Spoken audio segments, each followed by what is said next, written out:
Collegiate esports has continued to grow and grow over the past recent times, and we have watched our teams grow significantly over the past 8 weeks. We are here in the final week of NECC Collegiate Overwatch. What is up, my friends? My name's Jeff. I'm alongside Chef Billy here as we get started here in week number 8, final week of the regular season.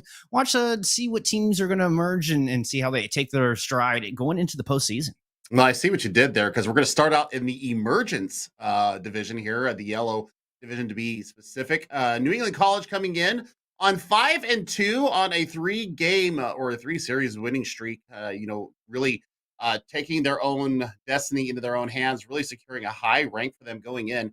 Eastern University a little bit on the back foot right now. They do come in having won last week versus Talking College 2-1. So great way to kind of set themselves up, maybe get themselves in that top 8 and secure themselves into their final form, as it were. But we've got some great lineups right here today. I'm looking forward to seeing what kind of metas we're going to go out here. We're going to start on Lijiang Tower today. And I believe, we're going to start on Lijiang Tower. And so, absolutely 3 different metas could be ready to go here, Jeff. I am looking forward to, just seeing how they decide to path this and what kind of comps are going to come out for each specific map. Yep, and as you're referring to the 3 sub maps of control, we do also have 3 fixed maps for the day, as always here in the NECC. So all day long, 5 matches we bring into you. You will have Lijiang start things off, followed by King's Row, and then Route 66. If memory serves me. Yep, I just looked down. Yep, that's the graphic for Route 66 confirmed. So we'll be seeing those maps all day today, which I really enjoy. I love seeing, returning to the maps and seeing how the different teams choose to approach it.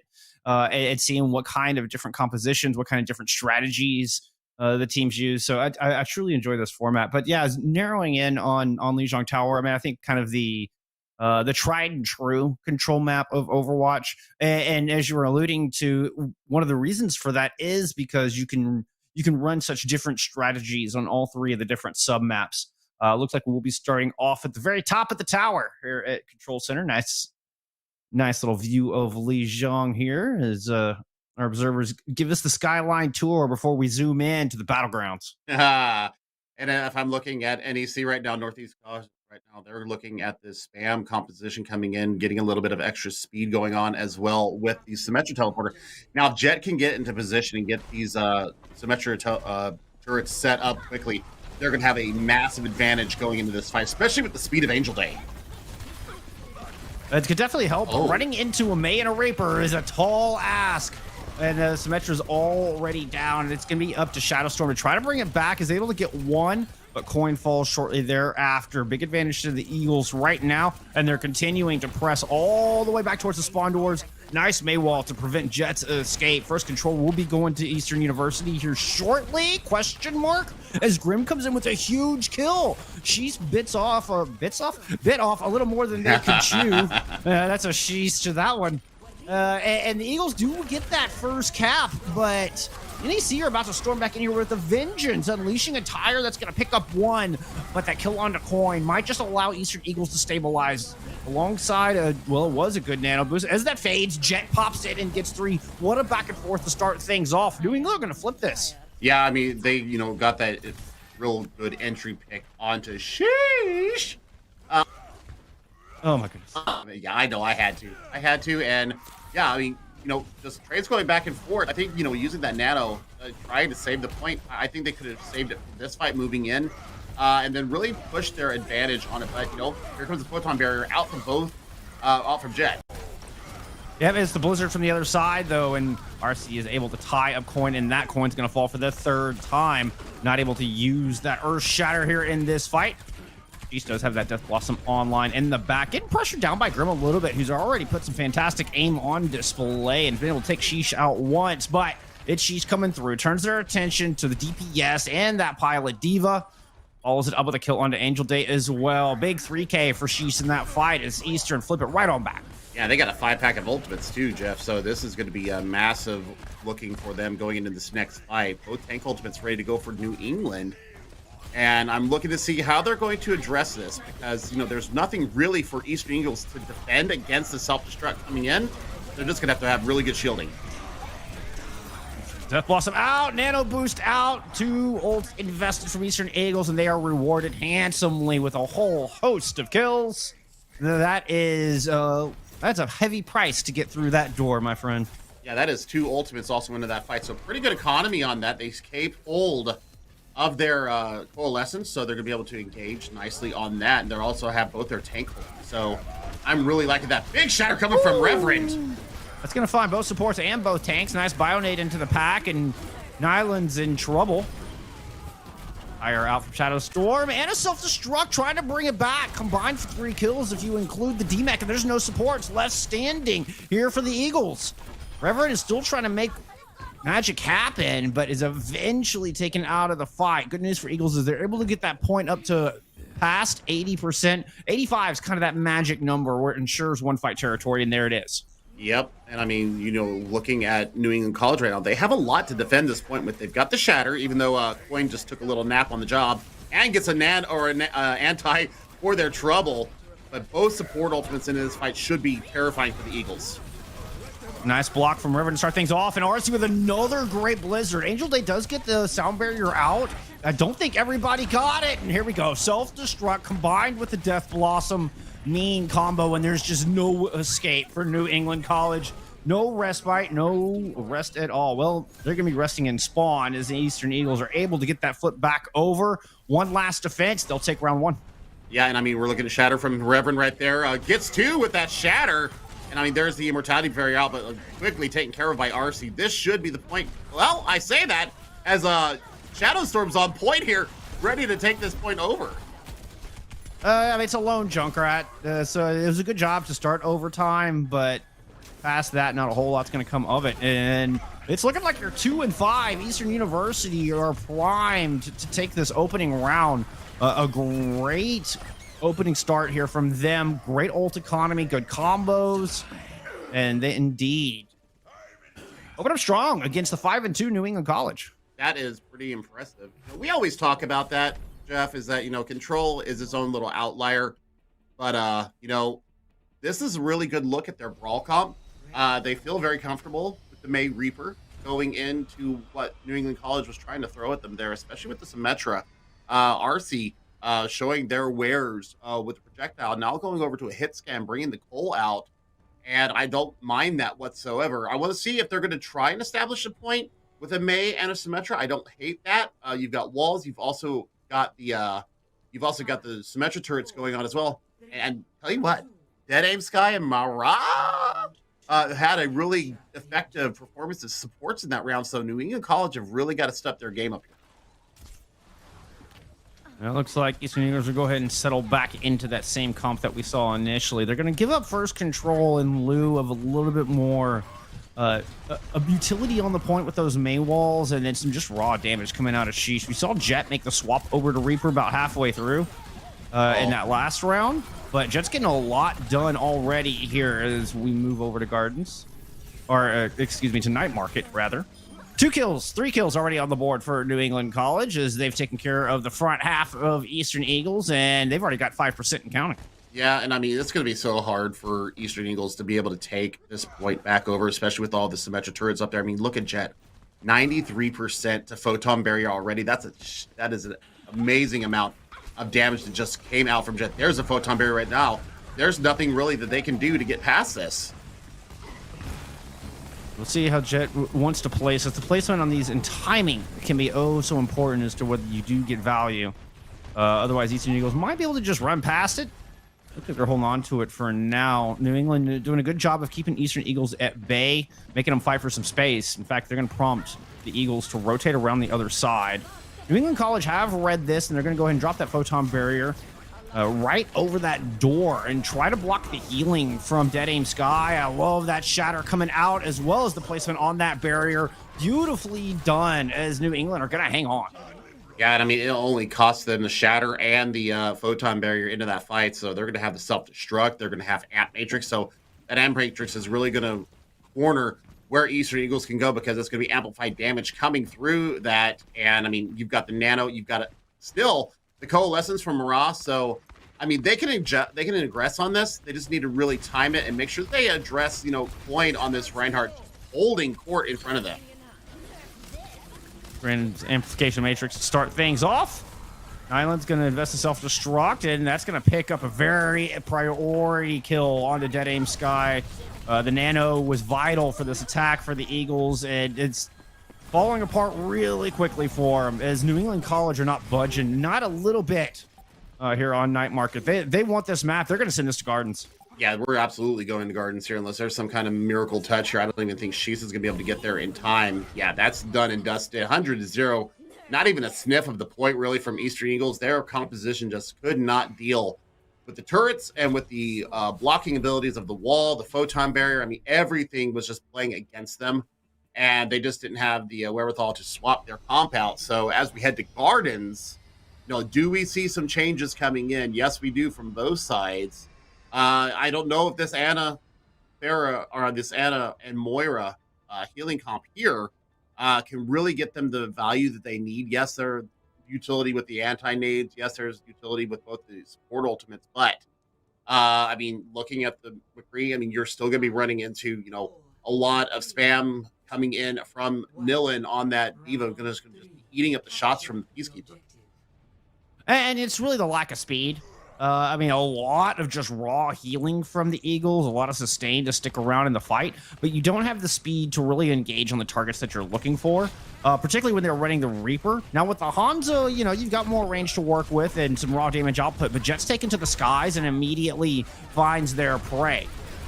RC does come up with a little bit of revenge, and that's a DPS gone from each side. RC follows with the kill out of the Mercy as well. Nicely done, and as the teams just clashed like waves, Eastern Eagles are able to roll over their opponents here in this first fight. Yeah, and I mean, they got full advantage going through that as well. Now, one real burst ability coming out from the Eastern Eagles is with this Moira healing. You've got the spray healing, you've got the orb healing as well. So, I mean, you've got a lot of burst potential coming out there. That's really a massive advantage to them, especially if they're going to pick out Jet early in these fights. I'm looking for Logs and RC to work in tandem to the pharmacy combo and see what they can get out of this. Because if you can hold them outside, you're really going to have an easy time on this point. Yeah, I mean, Jet can just sit out here and pepper in and already has done enough to get the barrage online as we're getting into second fight.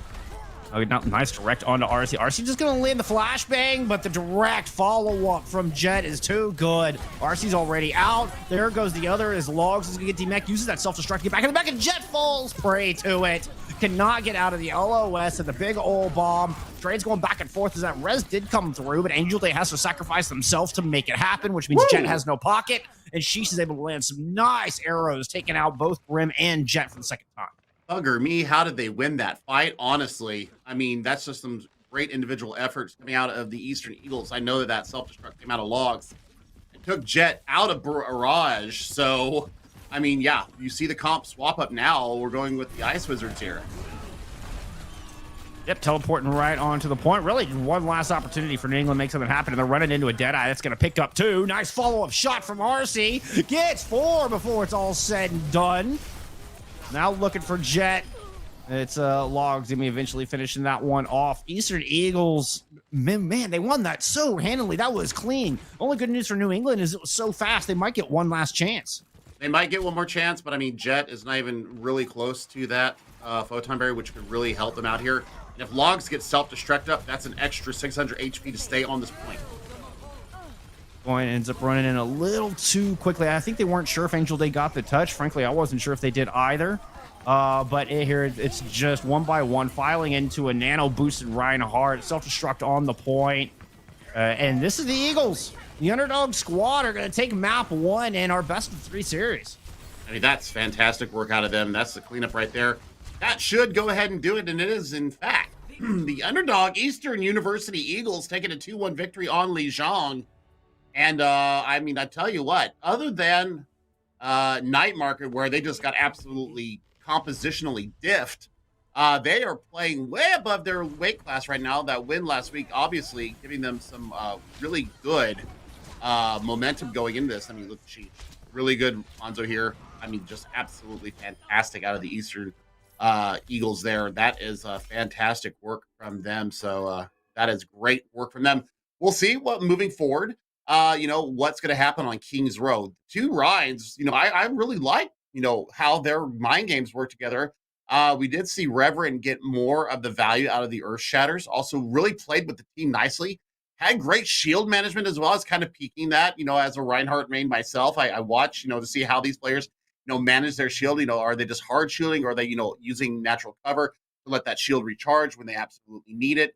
I mean, Jet was really trying to burn his shield down all the time, but I tell you what, they withstood the pressure, and they take a 1-0 lead here in our series. Yeah, and really impressed with Sheest as well as Reverend. I mean, you were talking about how they won that fight. I mean, and we saw it there at the end. Sheest was really getting a lot of work done, both on the Reaper, back on Control Center, then again on Gardens with the Hanzo. Very nicely done. RC as well on the Cowboy, making good use of Cole Cassidy. So it was impressive work. And I mean, this team was 1-5 going into last week. They're able to win that game last week. They're clearly carrying some of that wave of momentum, some of that confidence here into the final week of regular season. And a win here could absolutely put them in contention for making it in place, get them out of that desperate red zone. So, I mean, they have a lot to play for. You can kind of see the hunger in their eyes just in the way that they're playing. And with the way these DPS are performing, I think they've got a real shot at this, Billy. Well, and I'm looking at our notes going on right now. It looks like there's not going to be a side swap, so we're going to see Eastern University come out first on the attack on Kings Row, and that means that New England College are going to have to, show us a really good defense. And looking at, we've seen the May come out from both sides. We've seen Cole Cassidy come out from the Eastern University Eagles. So might we have the Ice Cold composition coming in here on Kings Row? If they run that, I didn't see a BAP or a Lucio. That's the only thing that would be missing from the Ice Cold comp, formerly known as the McFlurry comp. So, will they be able to run, that kind of rush with the walls, that whole competition going through and being able to bulldoze over the top of New England College? Because, when it came to the Rhine v. Rhine mirror, Reverend was really winning those. Other than Night Market, they couldn't even touch the point. He couldn't engage. I mean, it was a great May coming out is a big part of that. And there's a lot of, with the narrow choke, clearly we think of Kings Row as being designed for the Reinhardt play because of the narrow chokes and the kind of the long hallways. That is particularly Kings Row B and C. Even on A, to get through Statue, that little area between Statue and Hotel is a prime spot for a May wall as well. Like the May just works in all of those places that you think of Reinhardt. You typically think of a Reinhardt being good. A May works phenomenally well in all of those same spots. So it's no surprise that we are seeing both teams show us the ice demon here coming out. We'll talk about this defense first, where they are sticking with this Lucio BAP. I think this is a really good support lineup for the Brawl comp. Yeah, I mean, this is what was regarded earlier as the McFlurry comp. Now I call it the Ice Cold comp for the new renaming of the Cowboy. I think we're the only ones who called it McFlurry, by the way. But it's a good name. It was a great name. I stole it from Kenobi, but I don't think Kenobi actually called it that. It was just like something in passing, and then we kind of latched onto it because it was such a good name. Like, I agree with you. But anyway, I digress. Great wall coming out from RC there. Yeah, opening kill's going to go on over to the Eagles on the back of that great wall as they are running out with the Reaper May. That one not as good from the other side. Shadow Storm not really able to section anybody off, and that has been the difference. The May wall between these two. Good follow-up from Sheesh and good bio nades from Dead Aim Sky. Don't hurt either. Eastern Eagles were going to get a nice time on this point A. Yeah, and Sheesh was just pushing forward to get a little bit of extra ult charge there for those Hellfire shotguns. So building up towards that Death Blossom coin. And Reverend, pretty even in the Rhine mirror right now. The big difference right now is Logs really far ahead of Nilin in the Diva. So we'll see. What I'm looking for from these two Divas is how well do they kite back into their supports to take extra damage and mitigate that, and how well are they, helping on the front line as well, keeping that shield alive for their Reinhardt. Jet going on over to a Doomfist here. This actually changes things quite a bit for this defense. The way the Doomfist kind of leads the engagement on these. So I want to see how Jet is setting up It's going to be a big shatter coming through from the defense. She is nanoed and trying to interrupt things, moving in and trying to deny some follow-up. But look at those health bars of the Eagles. Everybody's oh so low. Logs is going to get demexed. She has to try to get out of there with sub 30 health. And does manage to respond. Somehow gets Jet, and the counter shatter comes through from the other side. Angel goes down. Coin right there behind it. RC even tosses in the Blizzard. Not even sure you needed that one, Eagles. Well, I mean, I think they wanted to make sure that they won the fight because, I mean, that was back and forth action there. I mean, the initial pick that came out from Jet, I thought that was absolutely going to spell the end of that push for Eastern Eagles. I mean, taking down the Ana in this comp, that's a lot of singular target healing. But they just really regrouped nicely, got the shatter out, put people on their backs, and now, Eastern Eagles have a great chance to push here. I want to see how do they address the corner here, especially with this Death Blossom. We saw she's kind of hiding a second ago, looking for room to get that Death Blossom out. As right now, it's just New England poking through, but the Death Blossom comes through. It's going to find the Baptiste and the Lucio. No more supports left. She has snuck in and dismantled your back line. New England still have a chance here based off of a couple kills from Coin and Jet, but they're going to have to finish this fight with no sustain whatsoever. Jet is able to take RC out of the fight. Logs is getting back in the mech, but Reverend goes down, but not before finding 2 picks. It is Coin, the last player standing on this objective. It went down to the 1v1 Reinhardt battle. I mean, and Reverend was so low going into that fight because he took the 1v3. I mean, definitely some style points there for Reverend, but does lose the 1v3 there in the end. Looking at Sheesh now, you look at this. Swap over to the Hanzo, so you're going to have vision. You're also going to have one-shot potential. I would rather see honestly, I'd rather see the Cole Cassidy here to be able to flashbang the Doomfist, get that CC ability in there. We'll see what he can do with the Hanzo here. Well, the good thing with the Hanzo is you can scout the Doomfist. So if you know where the Doomfist is trying to set up and hide from, then maybe you can get him, but not this time. Jet was a little too stealthy, able to swoop in and find that kill. Blizzard self-destruct, all invested from the defense. The Eagles do a good job of just kind of holding on to their ultimates. And nice little dry fight to put themselves back in lead as far as the economy is concerned. Well, Jet's not taking that memo. So they're going to get the May out here. They should be able to at least. Yeah, this should be done and dusted. Yep, Grim and them follow up on that. So that's even more stagger. So 2.5 minutes left to get, about 10 meters in, and it's drifting backwards. So, I'm looking for Coalescence to start this next fight off. You've got to watch out for this shatter from Coin once again, though. Yep, Reverend coming up on one of their own. It'll be a battle of the main tanks. Reinhardt v. Reinhardt. I love the mind games of the Reinhardt duel. There's just a lot of little tricks. You can see Reverend just flashing the shield at the moment. He's going to get aggressive. Shatter comes through, though, and Reverend doesn't get the shield up in time. 4 on the floor, courtesy of Coin, and then the Meteor Strike in the back to follow it up. 2 quick kills and quite important kills at that. Nano Boost is invested from Dead Aim Sky, a little dying wish, but with Logs, the only tank left, well, there's just not enough sustain in the fight. Yep, and I think right now it's time for a support change right here. Either go with the Brigida, bring a little bit of CC ability, the Inspire, consistency in the healing, or going over to a Lucio and giving them that element of speed because they're getting beat on speed in some of these engagements. So we'll see what they can do. They know that Jet is up there on the Doomfist, so nice wall coming out from them. Yeah, that's an important one. And the shatter comes through from the attacking Reverend, able to pick up one, coupled with RC's Blizzard. Nobody's able to escape. Now, I say that Angel, they did get the barrier down, but it was only a temporary reprieve for New England College, as is the 2 kills from that self-destruct. I think that's all they're going to find on this final defense point B. Yep, this should be it. I mean, I think Angel Day will be able to get back in touch at least. Or Jet will. No, I think they're going to go ahead and give up. Well, maybe not. I say that. And they have not actually given it up completely yet. No, and they are showing signs of wanting to recontest, but they eat a big Bionade along the way and end up just kind of feeding the ult bank of the Eagles as they quickly clean up the half a team that went to contest and Cat on point B. Now, it did... enough time was taken off of the clock that the Eagles have less than 2 minutes to finish this thing, Billy. Well, I mean, they should be able to get another Blizzard up, especially if RC can get a great wall in there and be able to, spam the Bio Freeze on top of everybody. But Shadowstorm has their own out there.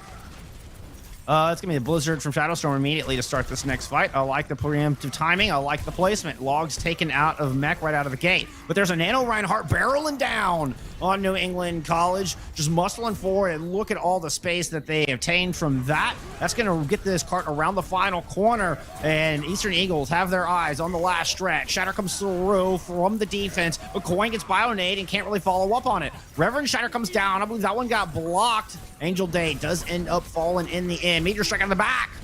Logs goes down. But speaking of logs, there's Sheesh putting down tons of logs. Picks up 2 kills with those arrow pointy logs that they've got at their disposal. The Coalescence will lead the charge back in on the second engagement here from Eastern Eagles as they look to counterattack and push this thing all the way home. Sheesh continues to light up the feed. That's a 4-piece for Sheesh in this fight before Jet finally is able to silence them. But enough work from the defense might have just been done. I think a reset's in order if the Eagles want one last attack.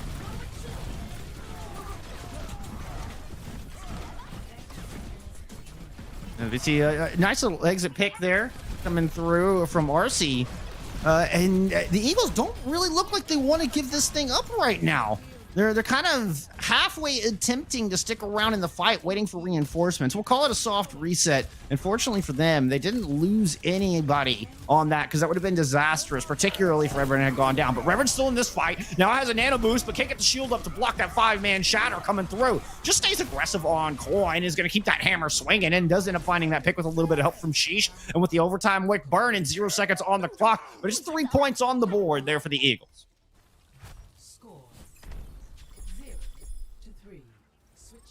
Somewhere that was along actually the way. crazy. Yeah, I somehow my mic got muted itself there, but I tell you what, that was actually a crazy soft disengage there. A little bit of kiting back, waited for Dead Aim Sky to come in with the nano, putting Reverend into a prime position. Yeah, maybe left their team out to dry with the chatter that came in from Coin, but I tell you what, they were cleaning up. Sheesh on this Hanzo has really impressed me. Once they made this swap, I thought the Cole Cassidy was going to be the way to go. However, I mean, showing me and everybody else wrong that his Hanzo is actually quite fantastic. So, I mean, they do it in overtime. So, you know, they still get the 3 points. We'll see what New England College can do, though. Perhaps, maybe looking at the Mundata strat, as I see Shadowstorm choose that. We might be seeing the top of the hat strat with the Bastion. Yeah, they still got a little bit of time to change their mind. It's gonna be double snipers, or at least pseudo snipers. No Widowmaker on the battlefield, but RC and Sheesh coming out with the Ash and Hanzo respectively, alongside the double shield. So expecting for the Eagles to hold the high ground and just put in a lot of long range poke on this composition. If New England do roll out with a top hat strat, the Eagles have picked the perfect counter to take it down. A Hanzo will take a Bastion down in the blink of an eye. Absolutely, especially if you damage boost. Either one of those two pseudo snipers. There it is. Look at this. Their shielding's not in the right place, though. No, and they didn't really set up on the high ground. Eastern Eagles tried to play a little too far forward, a little greedy with their poke. And Nylon's going to take Sheesh out of the fight. This is disastrous. RC's able to get one and is trying to put some shots down on Jet, but doesn't have the same raw damage output that a Hanzo brings to the battlefield. Now the Hanzo's back up, and the Hanzo does take down the Bastion, but it took so long. And with Dead Aim Sky having to get in that position, it forces everybody in a funky spot. New England capitalized, and they will pick up point A. Oh, man. I mean, double shield. I mean, I think you want to run the Reinhardt here for Reverend.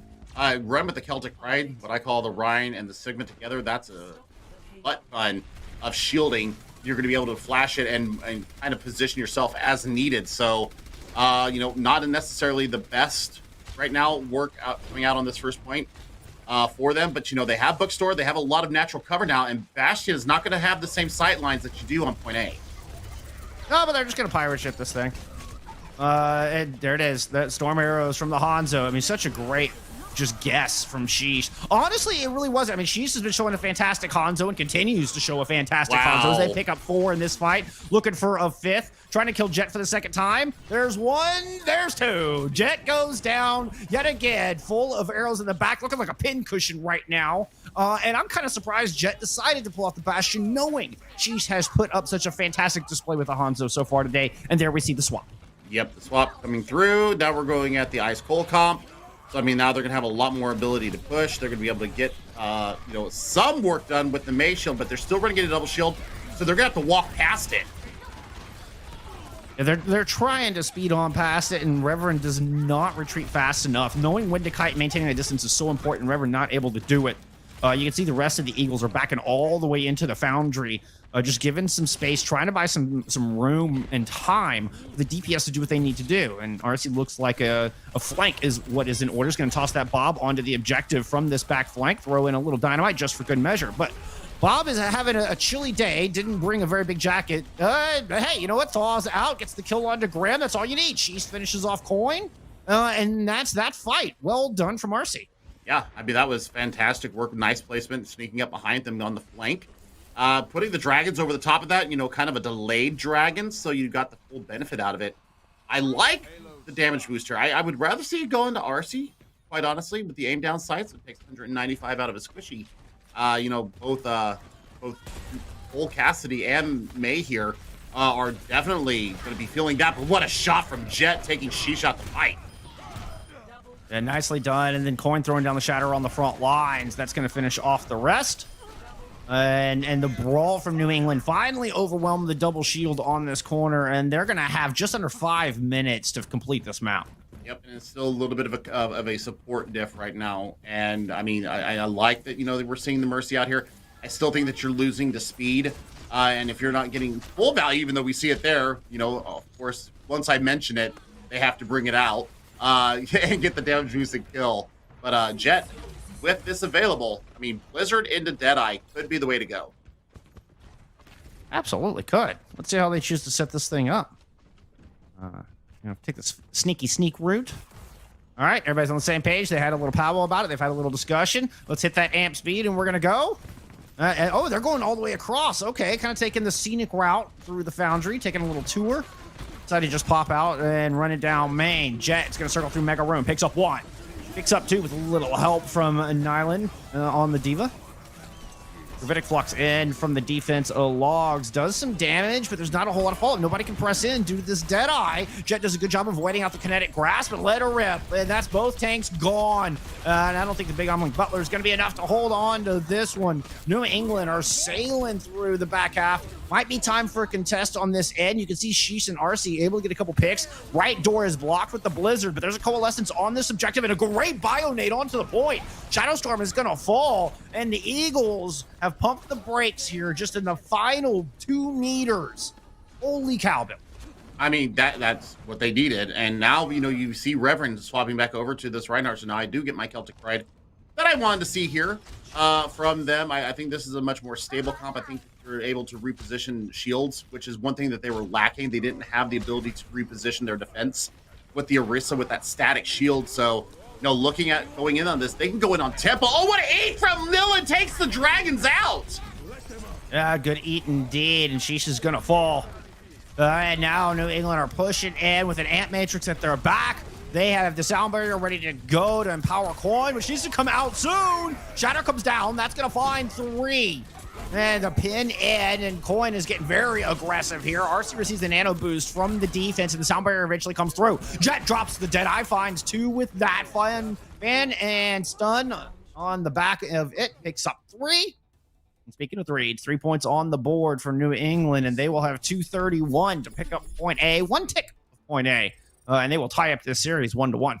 Absolutely. And I mean, that was just compositional differences right there. They couldn't deal with the top hat strategy coming out the gate. They just were way too over aggressive on their point A defense. They never got their feet really set in point B, other than, the one Bob that came out from RC right around the corner here as we're looking at it, heading into the Foundry. And then point C was pretty fast. They did bring out some stall characters. They did get the kills going through. Big nade coming through once again from Dead Aim Sky. But compositionally, they were just diffed for the majority of that map. And that's why you're looking at a 2-minute, 30-second time bank for New England College. I've seen stranger things. Let me start out with that. And they're going back to the Orisa. I'm not a fan of this. I think the Reinhardt is a better play. Especially how long it takes to charge Supercharger. You can get a lot more work done in a short amount of time with Reinhardt. You probably get 2 shatters, and the time it's going to take you to get maybe 1 Supercharger because it is so slow to charge. So, that being said, They're not looking at flashing us the Bastion here, Jeff. So, Ice Wizards comp coming out from New England College. This could spell really big trouble for the Eagles. Yeah, they're all sitting up on the high ground this time. They're not letting their hubris get the better of them. Teleport up top, but it's a good boop, a coach gun, as a matter of fact, to force New England back down. Oh no! It's patience is what was required here. Not a lot of time to work with. And Coin just batters down anybody who dares drop off the high ground to get the point. And that's all it took for New England College to tie up this series, taking Kings Row. It's going to all be decided by Route 66. Can Eastern Eagles, can they do it? Can they come back and find and muscle their way through, perhaps giving them a chance at playoffs? It's all going to come down to one map, Billy. It really is, and I cannot wait to see how these two teams go at it here with our escort map. So I'm really looking forward to seeing. Are we going to see the Ash come out again from RC? Are we going to see a little bit different comps coming out from them? Are we going to see a Zenyatta, because Zenyatta is so good, especially in the defense of Route 66? You get that Discord orb, you got the long sight lines, especially off of Big Earls. There's a lot defensively that can be done to stall out. Conversely, offensively, you've got your choice of how you want to really address this. You can go in with an Ice Wizards comp and also bring some aerial threats to this guy. We haven't seen an Echo yet. Echo really plays well on Route 66. You have the mobility and the escapability of that hero.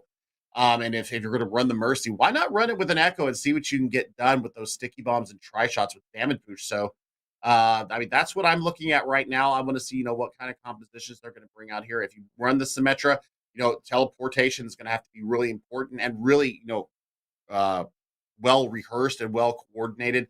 Make sure that you get on top of the defense, because I didn't like the double shield defense that came out from Eastern University. It just didn't seem to have the right coordination when they tried to set it up. They tried to do the split level defense. They just didn't have the resources to stay up in those fights.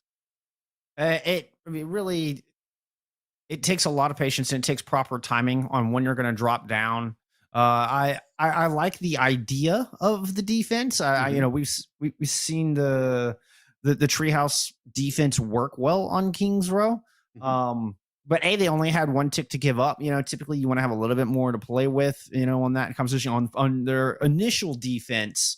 Then maybe a little bit more viable, but they held too far forward. So there was, and like you're talking about, a little bit of execution. You want to make sure you're getting those halt rocks in to find those quick deletions. Hey, we'll see what they choose to run up. A lot of options on Route 66. So yeah, we're gonna head to map 3. It'll be Route 66 to decide it all when we return from this short little break.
To have any hope of making it into playoffs, Eastern Eagles have to win this next map. There's no way around it. 2-6 will not be good enough to get them out of the red zone. This is a must-win scenario for them right now, Billy. It absolutely is, and their fate is going to be decided in Utah. Route 66, home of Big Earl's Garage. It's one of your favorite maps in the world. I know it's one of my favorite ones. I love this map. It's three different scenes. I mean, you got the wide open spaces of point A. You've got the close confined saloon territory of the canyons in point 2, and then you've got inside the cave itself. Man, I'm looking forward to seeing what both these squads can do. I want to see if Sheesh is going to continue to run this Hanzo that he has really brought out to us. I don't see any reason for them to change. I don't see it either, but I mean, a vast hero pool is not necessarily a bad thing, especially here on Route 66, because you do have to be able to adapt depending on what you see. And I haven't seen a Wrecking Ball today either, and Wrecking Ball really thrives on this map. So, I mean, we'll see what they can do here. Eastern Eagles going to be on the defense here, Jeff, and we're looking at that double sniper setup that we saw on Kings Row. They're going to have a little bit more room to work, though, Jeff. So I think, if they don't hold top of Big Earls, they could go with that split level defense, and they actually will be able to see the danger coming at them. And there's not so much ingress. There's a payload to worry about. So that's one thing that they'll have in their favor, that New England College can't bully of them But we'll see. I mean, Coin and Nilan looking at, we'll see what they bring out here. I still am lacking the Baptiste or the Lucio. And I think that's really important to have here on Route 66 for those ultimates that do come out. I love the respect between these two squads. We got a posture check, courtesy of RC. All you out there watching at home, posture check, courtesy of RC. And then a lot of respect coming out from New England College and a little back and forth there in the game chat. Love to see it. Nice teleport on top of Big Earls where the double shield defense was sitting. Coin just immediately up there swinging for the fences. Reverend doesn't get out fast enough. And that is that. They're forced back. Rez does come through, but I think that's going to be too little too late. Now, with that said, the kill on a Shadow Storm and Nylan and Coin are kind of low, but yeah, with Jet picking up that two-piece and Mara going down, that's going to do it. There wasn't enough sustain for Reverend to stay on their feet for a second time. All four of them back in the spawn, go to the Eagles. Oh, man. And the damage mitigation of Nilan right now is a big reason why they're getting so much done. Also, the speed. Once again, we're going to keep harping on this because it is so important, is that the speed that is being dealt to the Eastern University Eagles right now, this is a big reason why they're not getting much done. And they're not able to disengage and get away from the spam damage that comes in. I mean, Curse is so real coming out of New England College. I mean, I don't feel like they're really trying to disengage quick enough. It seems like Reverend and company are kind of keeping their feet nailed to the floor when they need to be disengaging. Yeah, Sheesh is going to get some dragons in from behind and does manage to pick up a kill and a DMAC. I don't know if it's going to be enough. Nice rock to deny Coin after the Shatter. I think the Shatter got one. RC's going to go ahead and invest the Bob on this point. And New England College looking a little worse for wear. Angel Day falling is actually the one that might just tilt the balance here. And the Eagles are able to force back New England. What a retake. Ooh. Hello, RC. That's beautiful work out of the Ashe there. And I mean, that path, they've got the pathing going on right now. Oh my gosh, she's just got absolutely bursted, Jeff. There was no reason to go peek around that corner. I'm surprised Dead Aim Sky got that res off, to be honest. She's just getting a little greedy, and now that 30 second cooldown is used very early in the fight, we know New England are going to strike fast. They've done it every time. They're going to teleport, it looks like, to the cart. I was anticipating they may go high ground, but they're just going right onto the objective, pouncing onto Reverend, dropping the sound barrier and getting extremely aggressive. Riddick Flux out from the defense and can't even finish the animation before just getting microwaved by Jet. That is one crispy scientist falling dead to the floor. Crispy, I see what you did there, but that's 3 ultimates out in that fight, Jeff. And it took them quite a bit longer than I was really expecting them to take point A there. So, no value gained. Supercharger still available to the Eagles, so this might be a point for them to stall out here if they can. These engagements are just so quick. The 3-player Shatter coming through from New England. Yeah. The Bob does prevent a little follow-up on it, but Bob doesn't get a whole lot done past that. As the Eagles are just trying to stabilize her on the back of the clubhouse. And we do see RC get rezzed up, and she's able to find one. So the +1 flips over to the defense in the blink of an eye. And New England looking for the next place to place their teleporter. I like this positioning from the Hanzo, though. This is a great area to just spam those tree trunks in. And, I mean, taking down the Diva here is a massive boon here for them. No damage mitigation, so they should be able to press their advantage here. But look at this teleporter once again. I think that was just a disengaged teleport. I think Jet was trying to get a couple members out from the gas station there, or the garage, whatever that may be, where the Mega sits. As it's just New England on a little bit of a reset. Eastern Eagles, they're coming up with a couple ults to work with. That supercharger, man, that's going to charge the rest of those ults so quick. I mean, I think that they get a lot into that. I mean, they didn't have to use it. No, there it goes. Now they're going to use it to counteract the Amp Matrix coming out from New England. So that's a great fight win for them. Only one ultimate into that. That's a huge win for them. Almost sub 2 minutes. This is exactly what they needed to get. Yep, RC with a 4-piece there if you count the DMAC, so nice play from them, and just as anticipated. Now look at that ult charge from the Eagles. 1 supercharger invested, and you are rewarded with dragons coming out now from Sheesh, anticipating New England moving up to that top. A little too far to the right to catch them moving into the cave. But we do have Bob and a couple support ults to boot here, Billy. Yeah, I mean, they can really hold their ground with this coalescence, especially. And if they keep running like this and Logs gets a couple of those hyperspheres in there, my friend, you're going to have a gravitic flux with everybody all cuddled up nice and close together. I mean, a teleporter onto the rooftop. RC with a great disengage. What a coach gun. Just knowing that distance beautifully. Nayland tried to pursue, but gets forced back down to the low ground. But Jet continues to just ramp up the microwave. Nice res from Dead Aim, protected by the Bob that came out. But it's Coin who has moved in and cleaned up the rest. Gonna end up cleaning up the rest of this fight, as a matter of fact. Well, nice shot from RC. And the card hadn't made a whole lot of progress. There's definitely time for a regroup here from the Eagles, but they can't lose anymore. You can't lose these two right now. Nice job there from Dead Aim Skies. Not only stay alive themselves, but keep RC in the fight as well. Yeah, and I've got a bit of a freeze here, looking like we're going to have the photon barrier coming out from New England College, but, you know, the work is being done. Logs taking down that. Oh, my gosh. Prim absolutely doming Sheesh in the head. I don't know if they can survive through this blizzard.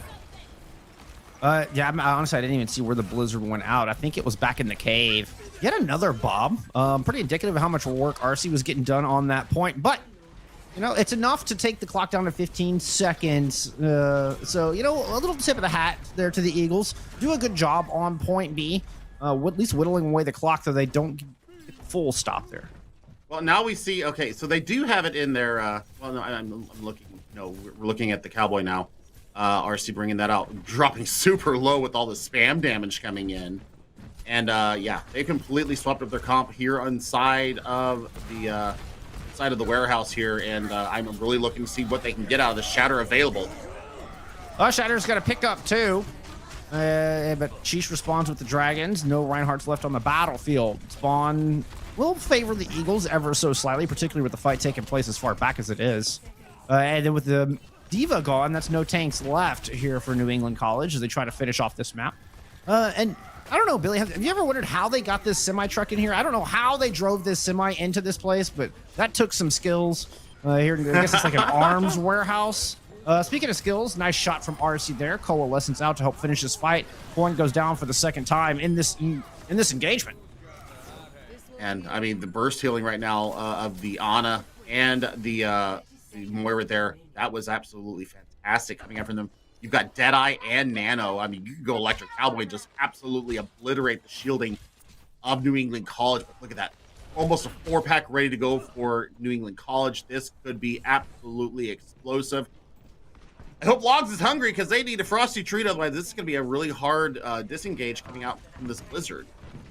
Yeah, and we've seen Shadowstorm use this early. Oh, nice move from RC. RC knew exactly what they were doing there. Oh, they're going to drop down to avoid the self-destruct. They do, but the sports cannot. No heals left. Nano push onto Reverend, who able to lay down the hammer, but Reverend gets frozen up, and that Nano is going to fade. But Sheesh is still on the outside. RC drops down to join him.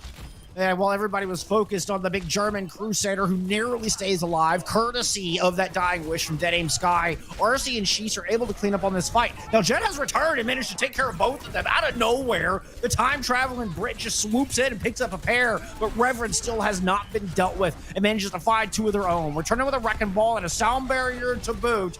New England College aren't quite done with this fight. Shadowstorm are going to run back on the legs and try to get as many reinforcements here as they can, but they've lost Coin, the major stall factor on this objective, and it's up to the squishy targets to hold on.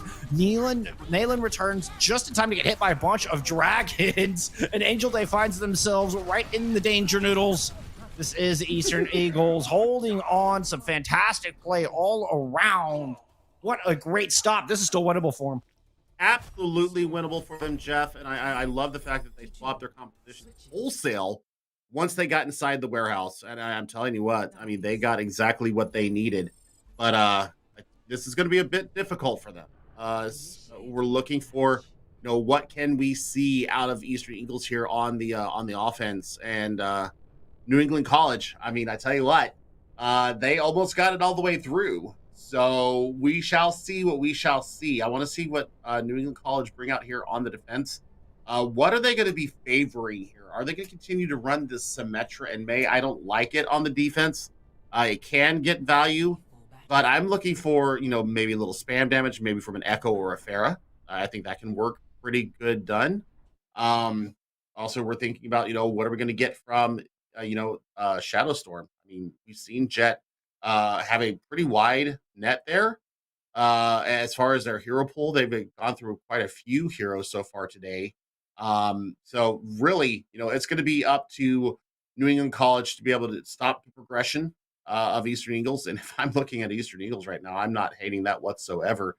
But we will see what we see here, Jeff. I'm very interested to see what New England College does bring to the table here, because they're facing match point. They're both facing match point. This is going to decide the series here, but it really comes down to how much does Eastern University want this, and are they going to be able to have the nerve and steady themselves to get through 64.09 meters into the warehouse there on point 3.02. So a 0.03. I'm old.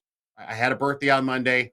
You get that, you get that 100th of a percentage right, Billy. All right, we're keeping you in check. That's all right. All right. I kid. I'm gonna hide. It's, my face just went all black and white. That would be the kappa. I'm joking. But no, your point is true. They really need to steady themselves, like not get too excited, just stay focused, keep playing their game.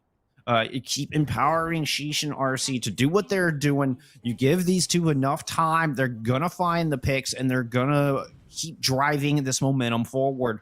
And with any luck, at least for Eagles fans out there, they'll drive it straight through to the playoffs, which the potential is here. This is possible. It could be in the cards here for the Eagles. Now, their fate's not totally in their own hands. When we're talking about them making playoffs, there are still some other matches that need to go their way for them to get out of the red. But first things first, they've got to win this map.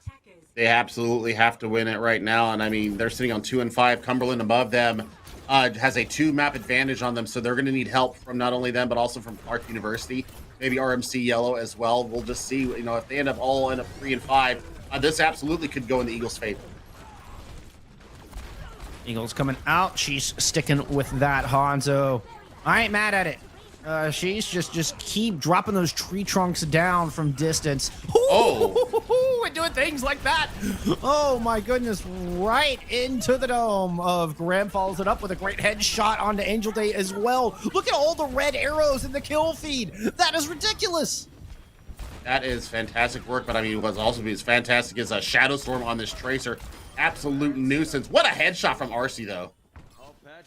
That was, I don't know that I've ever seen a kill feed where every kill was all red arrows. Oh man, the Eagles look fired up here, Billy. They absolutely do, and both DPS Ultimates almost online here. We're looking at Adam Sky, Dead Aim Sky looking to get that online as well. I think the duplicate's going to come through for the Diva though. This could spell a huge amount of trouble. They got to survive this Deadeye first, narrowly get around the corner. Angel Day took a lot of damage, but RC gets burned down. 2-for-2 trade. She's just going to tilt the balance, and it's a +1 to the Eagles right now. Jet did duplicate that Reinhardt, but gets taken out by the self-destruct Dragons in as well. It cost the Eagles a little bit, but they got value out of every one of the ultimates they invested, and they are unlocking these doors, moving on through to the clubhouse. That is a pretty quick take as well. I mean, there was a stall that came from the Eagles on their defense. I mean, the New England College did not get that first point easily. So you see the swap here from Jet going over to the locking the legs and immediate value coming out from them. Both support ultimates ready to go for the Eagles out.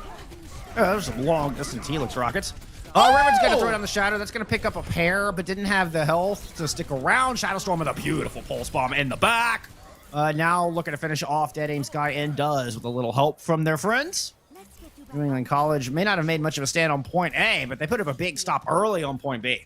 3 ultimates out in that fight, Jeff. I mean, they get the fight win, but they're still looking down the barrel of a nano-boosted, what I'm going to assume a nano-boosted Reverend, and also the Coalescence to be able to push into that damage. So what I'm looking at, Nilin, right now on this Diva, self-destruct almost online. That could absolutely clear the point for them as they need it.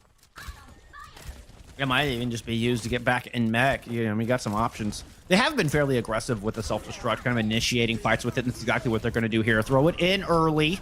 Lands in the back. Everybody's able to find cover, except for Logs, that is.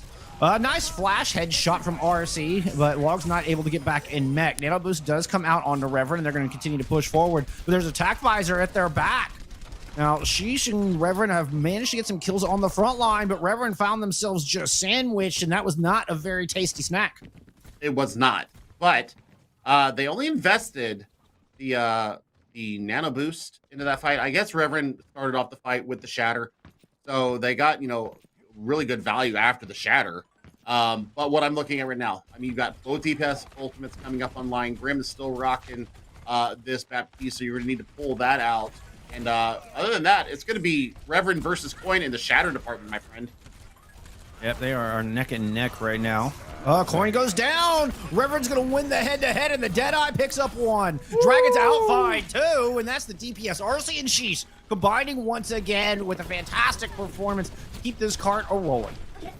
Oh, man, yeah, Shadow Storm was providing the necessary hold to all the progress as long as they could, try to get the members of their team back. There's probably going to be enough time for a recontest, and Shatter's going to be available. You also see the swap from Jet over to the Doomfist, so that's going to be a lot of instantaneous one-punch kills coming in. It comes just launching out of the cave, trying to get, I believe that's Sheesh up off the high ground, off the top of the clubhouse. Shatter comes in, nicely timed from Coin. Self-destruct from Logs does prevent a little bit of follow-up onto that Shatter, but Reverend is losing this Reinhardt duel at the moment. Jet picks up one before finally going down, but their work has been done. No more supports, no more main tank, and Shadow Storm is running rampant in the back line. Yep, this is great compositional switches coming from New England College. I mean, we're sub 2 minutes now, looking at the ultimates coming up for Eastern Eagles. I mean, the Deadeye is, halfway there. Reverend will have Shatter again before Coin, most likely.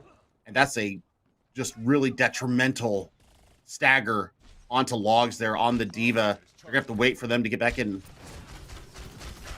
This is a really, really important fight for the Eagles. I mean, this is looking kind of dire. They've got a lot to overcome. New England have gotten in a great rhythm with their ultimates. Reverend moves in real deep, has about 100 health, is going to get topped off. Immortality field for Coin, and both Reinhardts are back at full. Self-destruct does come in from Nyland. It's going to pick up one. Grim gets another, and the Coalescence is not going to be enough. Reverend tried to go in deep and threw down the hammer, if I heard that correctly. If I heard my sound cues right. But they just got split off once again. They're struggling so much to get everybody around this corner. Yep, and I mean, they've got two ultimates coming into this fight. I would have held on to that Coalescence, to be quite honest. I mean, you didn't use it when your team was in duress. Why press the Q button when they're half gone? That's just a little bit injudicious judgment there coming out of Mara. But, all's not lost. Jet will have the reset ability with Meteor Strike, so... I mean, defensively, they're looking pretty darn good. New England are looking real good. It's going to be up to Sheesh to pop off, and a good nano boost wherever it needs to get. No! Oh, no! And then Denim goes down. The nano does come out. Don't see anybody lit up in the top, and that is all she wrote.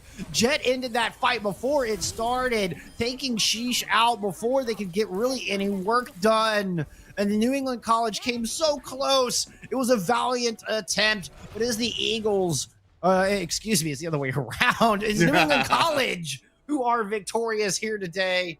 I got my wires crossed there for a moment, but New England, they are seeing things straight. Beautiful defense there on point B. Really close game. GG's in the chat. My heart breaks for the Eagles, but great performance coming out of New England. Oh, man, it was just the swaps, my friend. It was the swaps that were so clean that came out from them. I mean, even with the nano coming out there, I mean, Jet just absolutely owning it there and just getting all the value. That was, I mean, just singular turn of the fight. So, I mean, work done. I mean, great season from Eastern University. I mean, they put it all out on the line there.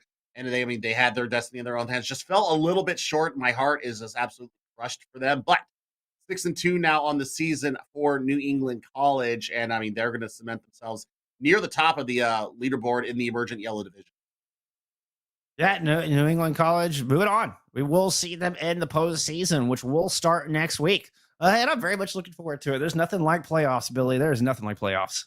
It's my favorite time of the year. It's almost a special holiday season for us. Throughout the various leagues and competitions that we cast. This is always a fun time of the year. It's with, Steel Sharp and Steel Who is going to come out on top? We will start finding that out next week. But as it is today, we have to say goodbye to Eastern University Eagles. Some great, fantastic performance coming out from them, but I think they're going to miss the playoffs. Yeah, that will do it. That will do it. That is the end of their season. It's always sad to send a team home for the season.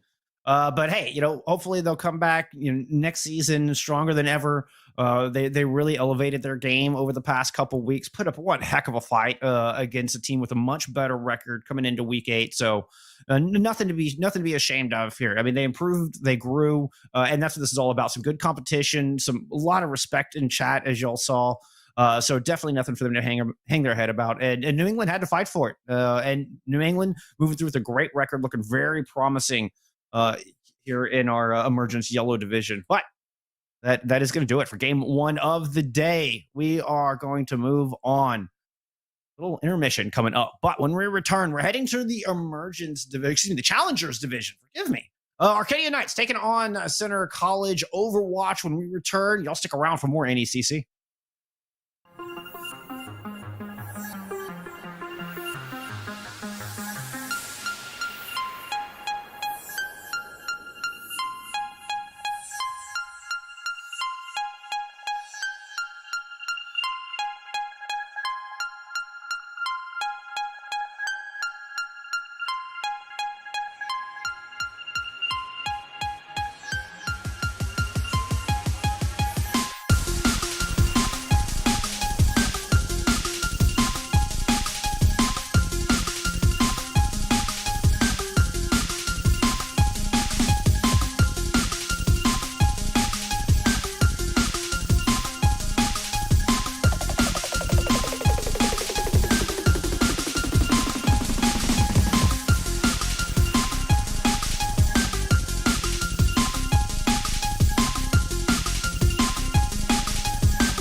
Well, we are well on our way through our final week of regular season, and it's time to head to game number two.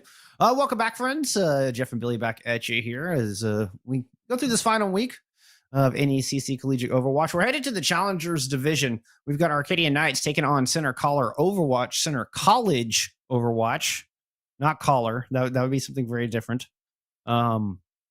Well, Center College, refocusing my attention here. Center College sitting in fourth place, but it's Arcadia Knights that I'm looking at here right now, Billy. Look at how close they are to getting out of the red. I mean, they need a positive result here to get themselves out of the basement here and get themselves into that 8th position. And, looking at the head-to-heads, looking at, how everything has gone on this season with buys and everything like that. They are one of only 2 teams here in the NECC that have gotten a tie in their series. So if we're doing all of our math correctly, with a win here today, it's really going to set them up to get into 8th place. I think they need a 3-0 to really secure that.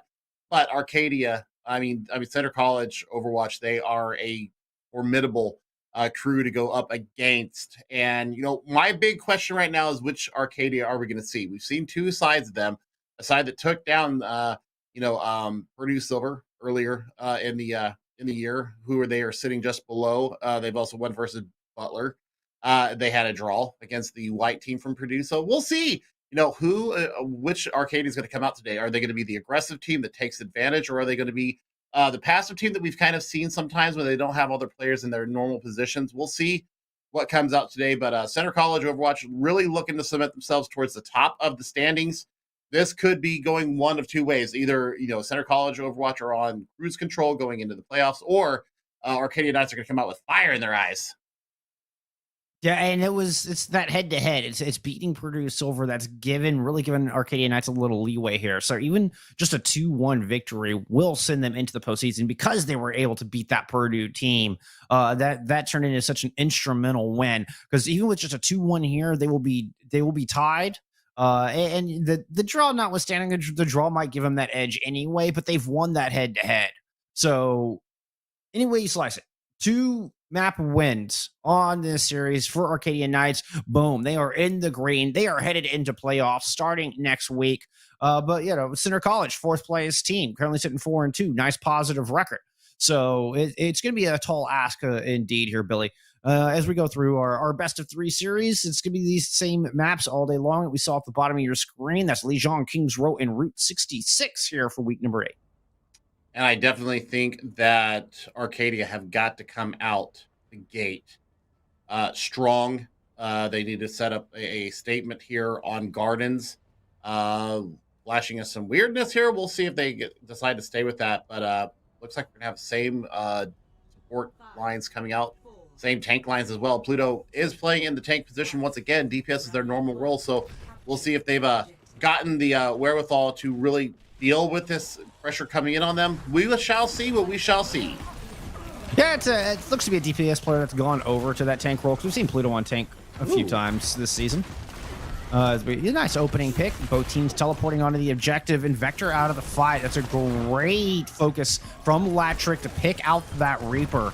Unfortunately for the Knights, they're going to lose Bubba, and that might even be more detrimental, as Vector has returned, teleporting right back in, and Center College are evicting Arcadia at the moment.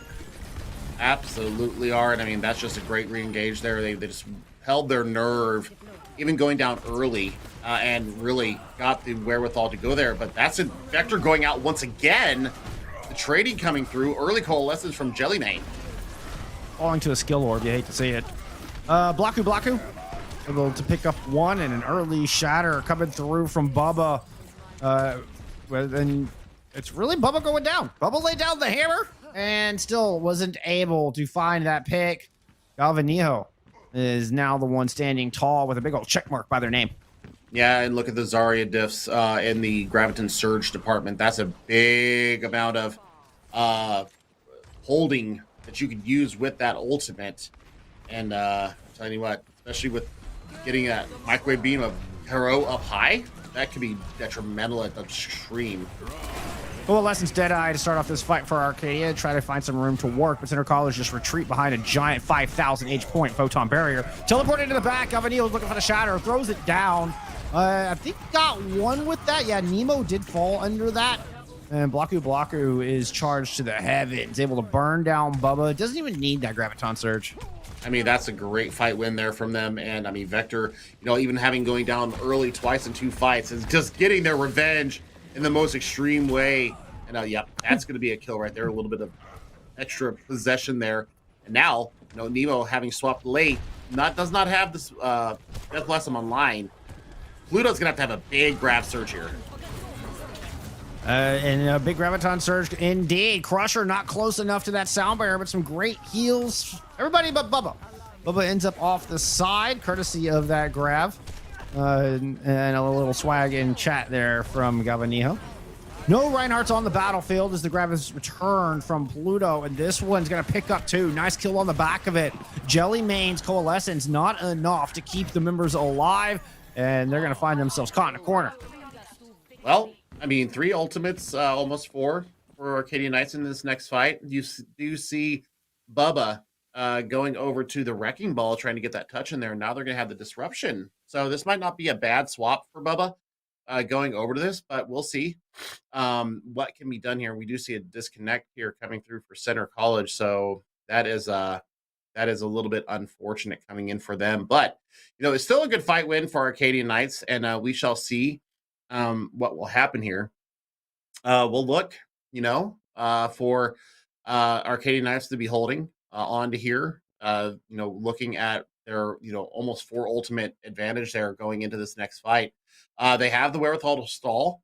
They have the wherewithal to get some really good kills. I mean, you got both DPS ultimates ready to go. So that will be a very high hurdle for Center College Overwatch to overcome. We'll see, what they decide to path in with once J Double gets back into our server. Yep, Jellymain did use that Coalescence, so maybe that foresight was there. They're like, hey, wait a minute, I sense a DC in my future. I better go ahead and press Q just because. Might as well throw it out because I don't want to lose it. So really no ult charge lost from the Moira that was DC.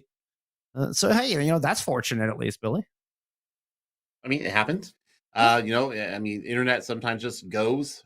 We've experienced it ourselves. Yeah, things happen, and hopefully they can get back into the server and continue on. But I mean, they got it to 99%. So Center College Overwatch has probably 4 fights here that they'll be able to get in, and really build up that ult charge. So they don't have to expend a lot going into these fights. They can go dry a couple times, see what they can pull out of Arcadia. But Arcadia might be cagey, knowing that they have an ult advantage right now. Just might sparingly use them when the pressure gets a little bit too much. Galvadijo has been putting on a pretty darn good performance as the Reinhardt for Center College. So we'll see if they continue that once again. We'll see if he can continue to make space with that rectangular shield and really bully the members of Arcadia off the point.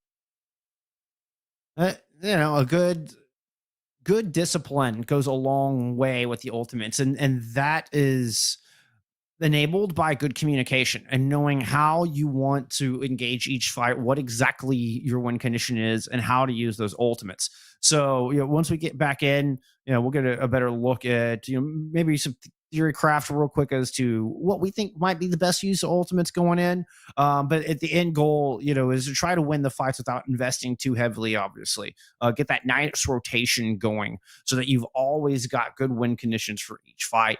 And I mean, I think a Coalescence and Death Blossom might be the way to go here for the Knights, especially with Center College pushing around into this tiny room. And it is the Coalescence to start things off, trying to burn down Center as they round the corner. But Nemo won't get a chance to use the Death Blossom, unfortunately. I think teleported into the back and just found themselves surrounded. It's actually Vector doing the dance of death there on the objective. Doesn't really find a whole lot with it, though. Crusher's able to get that sound barrier out, keep the team alive. I mean, absolutely huge. And Nemo's going to come in with this Death Blossom and see if they even need to use it. I don't know if they necessarily need to. Big grab coming up from Blaku, though. Yeah, I think Center College investing heavily, and they are going to get rewarded with a point flip and should be a sub-map win as soon as they get this thing flipped over. I don't see a whole lot of stall there. J Double is going to go ahead and throw down a celebratory sound barrier, and we're headed to sub-map number 2. We absolutely are, and I mean, this is a really good re-engage from Center College, and I mean, that grab absolutely decimated them in the end. the photon barrier plus the grav absolutely killed them, and they just didn't have enough in the tank to really combat it. So submap went for control center college, and yeah, we'll see what Arcadia Knights can do on our next map. It's going to be control center.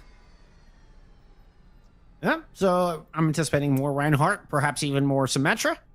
I mean, we could see the J Silly here, but the Reaper works just as well. And then, of course, there's the Ice Demon herself, that pesky May, Billy, that pesky May. I mean, I despise May, but I love her utility here on this map. I do. As a Reinhardt player, I hate being frozen up when I'm trying to throw a fire strike, and the May just walks behind my shield and gets me frozen. I hate that. But we'll see what could happen going into that, because it's it's a definitely an obstacle that has to be overcome. Now the Flatric can really start landing headshots with the Peacekeeper. Throw that May into that ice block. You get a lot more utility out of the rest of your team. And May is going to have to be public enemy number 1 to get off this map, should they decide to keep running with it. Yeah, that is definitely public enemy number 1 for a Reinhardt in particular. And I think we had a May attacking our stream here, Billy, as we were suffering some freezes in our own right, but we're going to get those issues resolved ASAP. But it's Center College with a good start, and they looked really strong in their engagements. They knew exactly what they needed to use. One of the benefits of being at 99, you don't have to worry about that ult economy that we were talking about. You go in and throw everything in the kitchen sink in there, because you win that fight, you win the sub map, and that's exactly what we saw. So, good recognition of the win conditions from Center College there to take that opening round in Gardens. Yeah, I mean, they had their win condition just set up the whole time. They were very judicious even before, they finally lost the point. They were able, just marshal their resources and really manage their cooldowns as well. And it's all about the space taking. It's all about, when they decide to go in ready to attack the point, and, they got full value out of it. I mean, we did see Arcadia get 64%, and, they held on as long as they could. I think the coalescence may have come out a little bit early from Arcadia, but I mean, notwithstanding, in the heat of the moment, sometimes that Q button kind of glows red. You're like, I can press it to save my team, and yeah, then no. Well, and it's used as an engagement tool to kind of escort everybody in. But there was a wonderful photon barrier on the other side. So Center College were able to just LOS it, hide behind that center pillar in the center of the objective, hide behind that 5,000 HP shield. I mean, the Deadeye had no effect. The charging tanks couldn't really cross that to get in and get the work done. Now, I will say, I mean, good grab from Pluto. Pluto seems to have been one of the key components from Arcadia Knights, and one of the big reasons that they did win the team fight that they did and were able to hang on to that point for that 65%.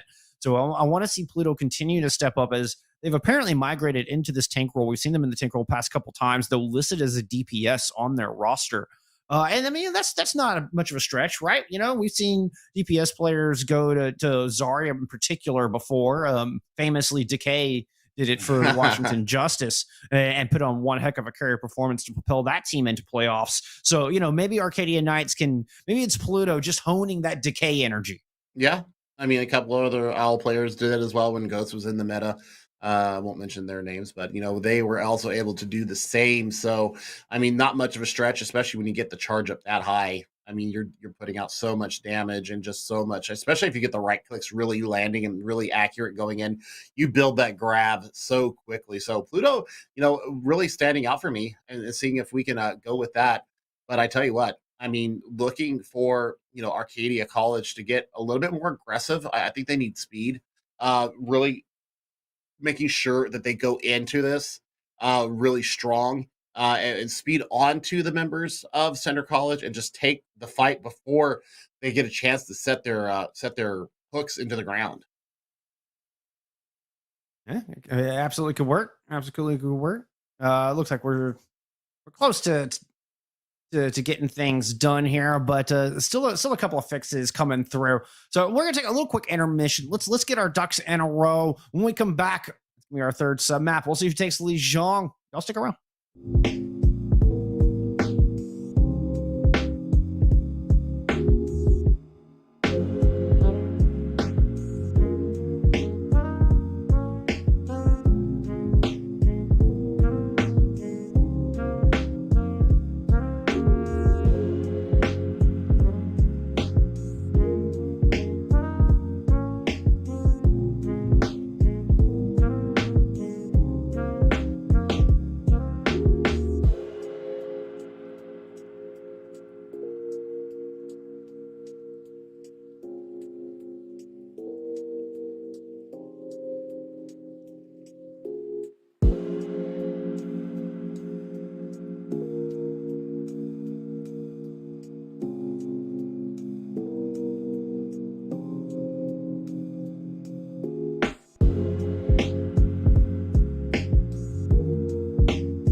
All right, appreciate your patience. Apologies for the technical issues, but we are back. Things should be smooth like butter here, Billy. Yeah, absolutely. And I mean, looking at the compositions coming out, I mean, Center College running with this Reaper Symmetra once again. Lots of damage potential coming out for Arcadia Knights. Got to be careful not to charge Blocky through the skies, though, with all that damage coming in. So we'll see how they path onto this point. Bubba low, going low. There he goes, being taken down. That should be all Center College moving in on this point. Yeah, Latrick is able to pick up Vector, but without the Reinhardt, it's so tough to push into Control Center. And Center College are just going to retreat right back to the objective, get that first control going.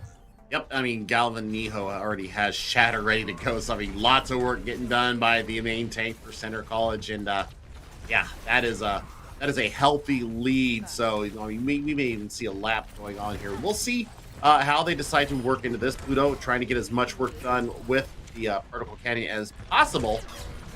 Good judicious use of these bubbles right now, though. Yeah, and actually the bubble goes on to Nemo to try to get in as opposed to off from the Reinhardt. Pluto's going to right in, but nice block on Galvanijo's Shatter, and Nemo is able to find that kill. Bezra, perfect timing on this coalesce. It's able to bolster everybody up and really enable the team to get in and find the picks necessary to flip this objective. Oh, man. High charge, and look at that. Pluto with a right click absolutely explodes Blaku into the sky. Yeah, there's the confirmation of a great bubble coming out from Blaku to Pluto. And yeah, I mean, they got great value in on that. And huge charge for Pluto right now. Actually has gone past Blaku in the grab department. Yeah, a really important fight win and a great output from Pluto, and we see it again. Pluto's able to turn around and burn down Galvanijo. Free Shatter coming through. That is monstrous. J double. I'm not even sure if that sound barrier got off. If it did, those shields evaporated. Just kind of like the water in my tea kettle, Biddle. I see what you did there. Melting ice as well. Crow was able to throw that wall up though and get out with their lives. But look at this, still 3 ultimates ready to go. Oh, big grab. Huge grab, and Nemo's got a Death Blossom into the back. Faded in, decides not to use it. Little feign there as the Reinhardts go blow for blow. Nemo's going to pick up that revenge kill, and it's a +1 to Arcadia Knights in this battle. But Vector equalizes on the back of a great coalescence. This one coming out of Jelly, and Center College are starting to press the issue forward. 4v4 as Center move onto this objective, and they've got a Graviton Surge of their own to work with. Blaku at 90 charge. This would be a good time to use it. Looking for it. Putting some heat down. And the grab goes in the back. The grab only finds one of the Moira. The Moira cannot fade out of there. Crusher gets caught in it as well. That was bow supports getting caught in that. Blaku with a great move and cutting Arcadia Knights at the knees. Yeah, that was a great grab. I mean, it didn't really catch much. I mean, you saw Bezra trying to fade out of it. Just did not have the ability to do so. But still, 74% on the first point there. Capture. So that is great work out of them. They do hold on to both Death Blossoms. So Tornado Siren's going to be going off here very shortly. We'll just see how they decide to path this. Yeah, this is going to be like a bad day in spring in the Midwest. Vector sneaking around in the back, has to go around the wall, has Latrick who's in the middle of a Deadeye, trying to put down some shots, but it's Nemo on the other side who unleashes the Dance of Death. Picking up one, follows it up the kill onto the other support. And Center College have no heals left in this fight. Bubble used onto the Reinhardt. Oh, no. The tanks are trying to retreat out of there. Bubba's going to miss the pan, but then just starts swinging for the fences. Separates Galvanijo from Blaku, and both find themselves back at spawn. I mean, this is absolutely fantastic work from Arcadia. Nice, great retake there. Only giving up about 20% of capture progress there. So, you know, you're going to have grab and shatter going in this next fight, as well as that sound barrier coming up very close for Crusher. That's going to be what holds them together, and they might be able to win this map. Nice read from Nemo, is kind of just checking that flank and was able to check Vector, who was looking for that entrance around the flank side. Coalescence now is the entire team of Center has rotated around. It's grab onto a single target. Hey, it's enough. The speed out of the fight, nobody from Center College can touch, and we're headed to Night Market. We are headed to Night Market. And, I mean, that's a great fight back from Arcadia. And, yeah, I mean, I'm loving what I'm seeing right now. This is going to be fantastic here going on the Night Market. Now, the Symmetra has not really been shown that much from Arcadia other than initial usage to get them out the gate on Garden. So, you know, do they continue running this high burst damage coming out of Arcadia. It looks like they're going to go ahead and flash. Well, I say that as they, pop up their own Symmetra there. But I mean, Flashbang versus Vector. Vector got the worst end of it a couple times. I'm not hating this. But here we go. We're going to see Pluto going over to the D.Va, so damage mitigation is actually going to be huge for them. They might be anticipating Pluto running that again. And with this D.Va, you're going to have the escapability. You're going to have the damage mitigation. Both teleporters up at the same time. They both made it on the point at the same time. And Pluto finds first pick right out of the gate. I'm not sure about the D.Va, but hey, Latric's able to get in there and get work done.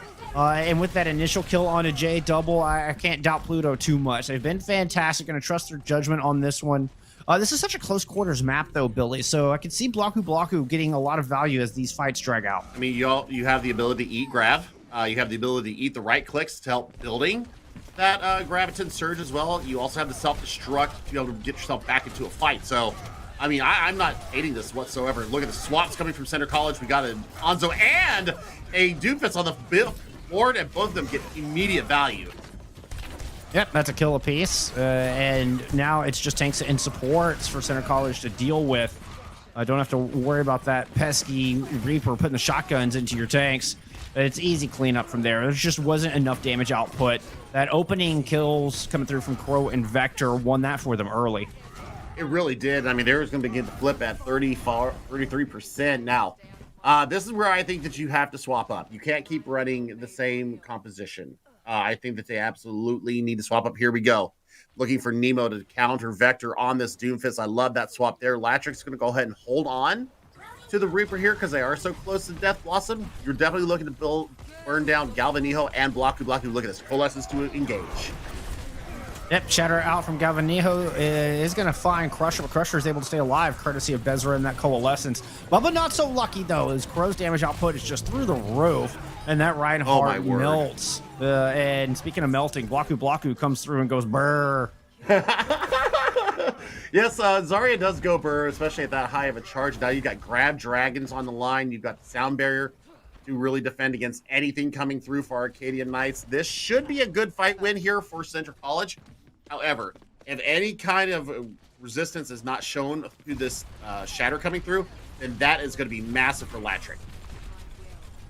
Bubba playing the dance right now. Bubble already used from Blaku and the Shatter lands. That's a 5-man Shatter just flattening Center College. The grab is invested from Blaku, but it's not going to be enough to turn it. Not even combined with the legendary Dragons.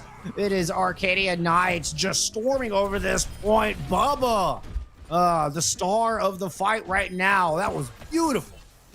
Absolutely textbook perfect precision coming from the main tank player there for Arcadia Knights. That was a fantastic engage on the back of the Coalescence. I absolutely loved it. Bezra almost has another one into this fight. And they still now have the self-destruct, so they have lots of staying power into these fights. Vector is trying to make something happen. Use the triple cooldown engage. Now going in with the Meteor Strike. We'll get all three of those cooldowns back, but Nemo able to burn down Galvanijo, sacrifices themselves for it, and you take that trade if you're Arcadia Knights. Without that shielding, so tough for Center to try to push in through these tiny chokes and all of the incoming damage. Here comes that Coalescence out. Shatter does land for Galvanijo, but there's just not enough follow-up. They didn't have enough health for it. Oh! But the Dragons? What? Crow just perfectly placed that as Dragons, completely unassisted. I mean, there was no... My jaw's on the floor, Billy. Yeah, I mean, there was no... I mean, Pressure was out the fight, so you couldn't put that Sound Barrier to keep you up through and get out of the way, but Shatter's going to be available to Bubba here, and you've got, this Deadeye ready to go, so this should be a good chance for them to retake. What's their last chance to do so? Otherwise, their hopes of making it to the playoffs are starting to dwindle. Lord. But Nemo manages to do that. And then Bubba has a free Shatter coming through. Nemo picks up their third of the fight. Just that Doomfist left, done, dusted. Overtime Wick. Well, get that thing out of here. It's Arcadia's point now. Got huge ultimates using that fight, and they held on to the Sound Barrier as well, Jeff, so they have a lot to deal with. But they're bringing the Symmetra back to bear, so they using it. And just be able to take the point. Too sweet. Oh, wow. That was a huge teleport. Arcadia weren't expecting it. But they do drop that sound barrier, and now they're just storming back onto this objective. The flip did come through, and Center College are in control of the objective, but they're not in control of this engagement. Latrick is able to just get so much work done with those Hellfire shotguns. Wow. Vector picks up one. J-Double drops the sound barrier, trying to buy some time for reinforcements to show up. Vector is able to punch Crusher in the face before finally getting taken out. Did they buy enough time for the reinforcements to get here? Latrick's got to pick up a pair before getting taken down. It looks like the advantage is over to Arcadia at the moment. They need to deal with this Wrecking Ball. They need to deal with it now. Blocker returns. Is able to throw down that Graviton Surge, and Pluto is out of that mech. Coalescence coming on, and Bubba is so close to that shatter, being able to stay on their feet, and Bezra burns down two. Crusher's able to push one off the side, and Bezra gets a third. Crusher comes up with another one. The supports from Arcadia Knights have picked up 5 kills in this final fight scenario here from map 1. And it's still an ongoing fight. I mean, this is still in favor of Center College. They still have the point. Oh my gosh, it's not enough now. They pretty much invested everything into this fight. It's going to take, Vector coming in, whip on the shatter. They're on the point. Oh, what a bump, though. Looks like a touch did come through. Nemo is able to drop the Deadeye, and the Death Blossom is invested from Latrick. Pluto has a self-destruct here. This is Arcadia's point. Sound barrier is out. It's Arcadia who have more tools at the end, more disciplined with their ultimates, and they have some to spare when it is all said and done. What an insane final fight. Tip of the hat to Crusher and Bezra for the 5K combined between the two. And despite Crow's best efforts with this incredible set of dragons that they threw down, it's Arcadia Knights, your underdogs, sitting at 2-3-1, picking up map 1. I mean, that's just fantastic work of them.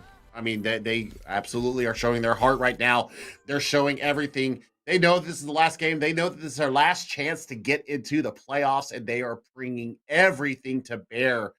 I really, really have to throw it out to the supports there. That was fantastic usage, fantastic work out of both of them. And that kept them in the fight. I mean, I thought that fight was lost because we saw them come in with the Doomfist. I mean, getting a 3K and then flipping the point like that. I mean, flipping the fight on their head with 2 support ultimates. Are you kidding me? Oh man! I mean, Bezra was able to keep Bubba alive long enough to get the shatter down and just keep that presence of the Reinhardt on the battlefield, who commands so much space. That coalescence, that was one of the most high value coalescence that I have seen here in my time casting at NECC. I mean, Bezra just got a big old star next to their name right now from that final performance. I mean, it looked great throughout the entire map. That was clutch. That was clutch with a capital C, Billy. That was absolutely fantastic out of them. And I tell you what, this bodes well for them going into King's Row. I mean, the supports, I mean, if they're that bloodthirsty, if they're that have the wherewithal to hold into fights like that and hold their nerve, we talked about this. Would Arcadia be able to hold their nerve going into this? Wow. I mean, Pluto showed up big too with the Diva. The Diva was getting a lot of work done. And so, I mean, this was fantastic out of them. That was really good from them. I can't wait to see Kings Row. This is all laying on a razor's edge right now for Arcadia. They could be getting themselves into the playoffs. It's only going to take one more map win. And honestly, they put themselves in a really good spot because even if they lose Kings Row, this team is exceptional at Escort. They handed CCE Blue one of their only map losses of the season on Escort. Every time we've seen them, they win map 3. That's just... that's kind of their bread and butter for Arcadia Knights. And again, that we've seen them. It's our small sample size. It's not. We don't get to see every map that they've every Escort map that they've played for all 8 weeks. But from what I've seen, I can tell you with confidence, friends, they are going to be strong on that map 3. So even with a loss on Kings Row, I think Arcadia Knights are in a great spot right now. I mean, that was just, we were not expecting this. And I mean, just based upon, results that we've seen so far this year from earlier broadcasts and, looking at, their up and down, their volatility in their team, it seems like everything has coalesced together there and really brought it to the main stage. I mean, this is all to play for right now. This is the excitement of playoff season. Cannot wait to see what happens here on Kings Row. I mean, they've got one to give around. They've got some leeway, but that doesn't mean they can take their foot off the gas. I mean, the pressure is certainly on, and they were not crushed by that pressure. They rose and met that pressure. They elevated their play to fight with this tougher ranked opponent, or opponent who's a little higher in the seeding, fourth place team compared to the ninth place that Arcadia Knights are currently seeded. So I mean, I would say definitely punching above their weight class, at least surpassing my expectations at the very least. Yeah, absolutely. And I mean, I can't wait to see, what they bring here. I did hear that we're going to have a side swap. So I believe that we're going to have Mhm. Arcadia on the defense coming out first. So they're going to know what kind of a benchmark they're going to be looking at. And, Arcadia is going to be on the attack. My bad. They will be attacking coming out the gate. So we'll see what Center College Overwatch can bring to bear. They're going to know what they're going to have to go up against and see what they will have going into this, their attack phase. But I mean, this has got to put all the wind in Arcadia's sails and really, show to the rest of their division here that we're not down and out yet.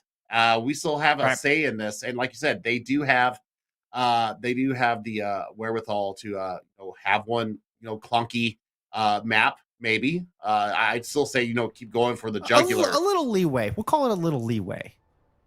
Right. So we'll see what Center College will bring out here defensively.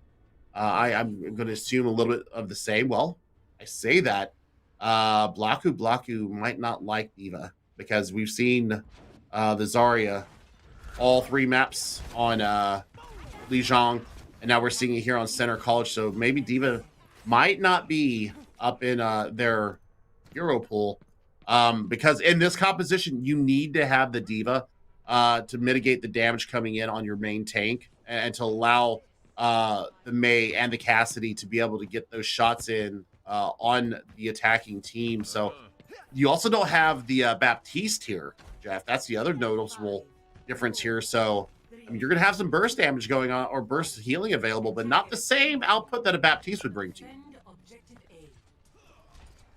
Yeah, no doubt, no doubt. We also have Who's James coming in on the defense for Center College, so a bit of a substitution there for Vector, who was playing the Reaper before. So maybe bringing in the sophomore, hoping that could be the difference maker to help bring this thing back. But right out of the gate, Gavani, who eats a big Bionade and then just gets dashed through.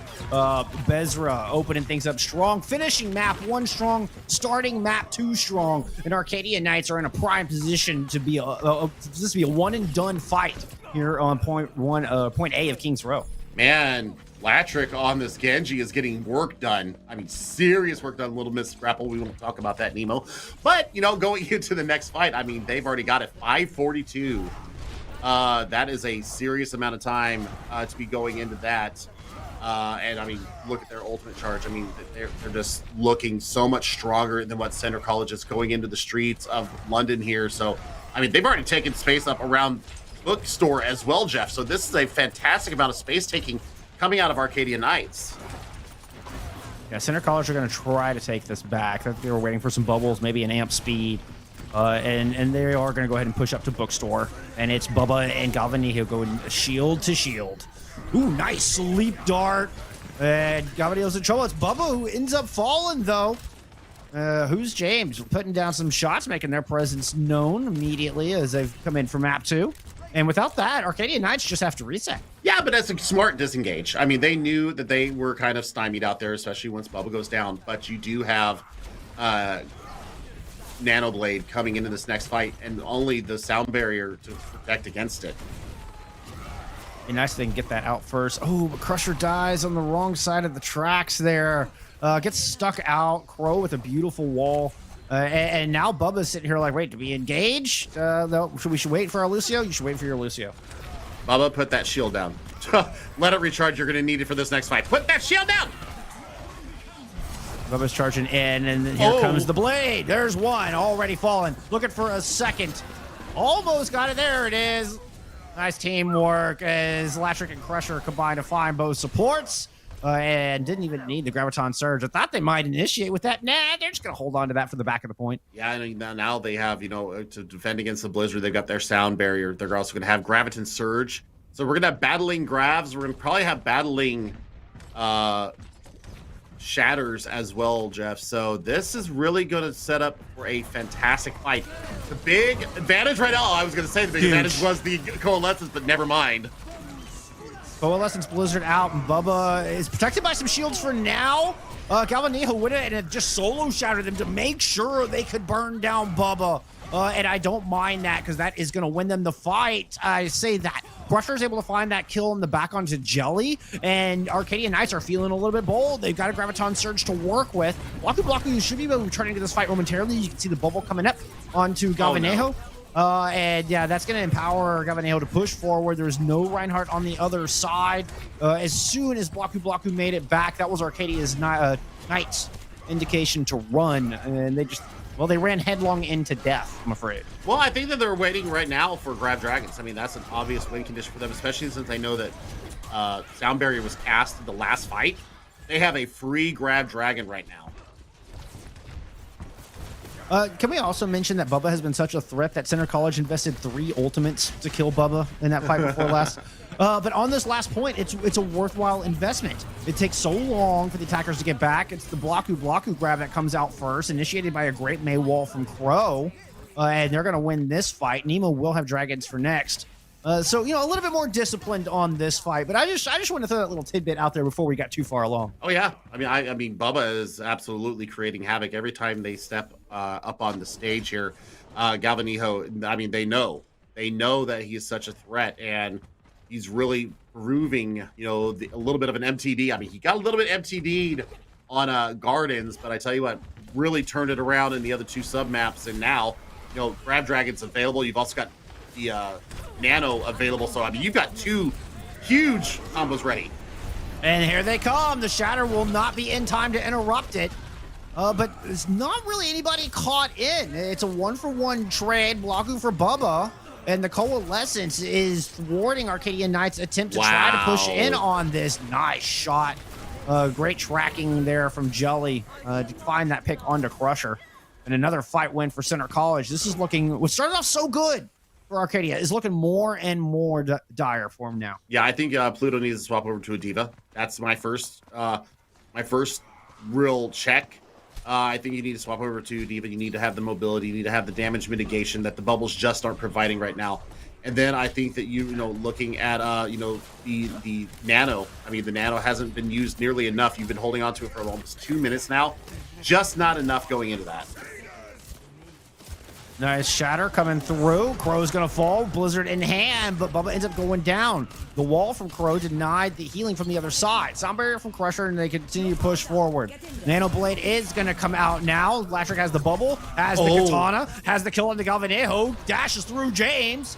J double falls with a little help from their brother, and it's the brothers getting it done. The Brothers Shimada getting the job done there. Now they're going to have about 2 minutes going into this next fight.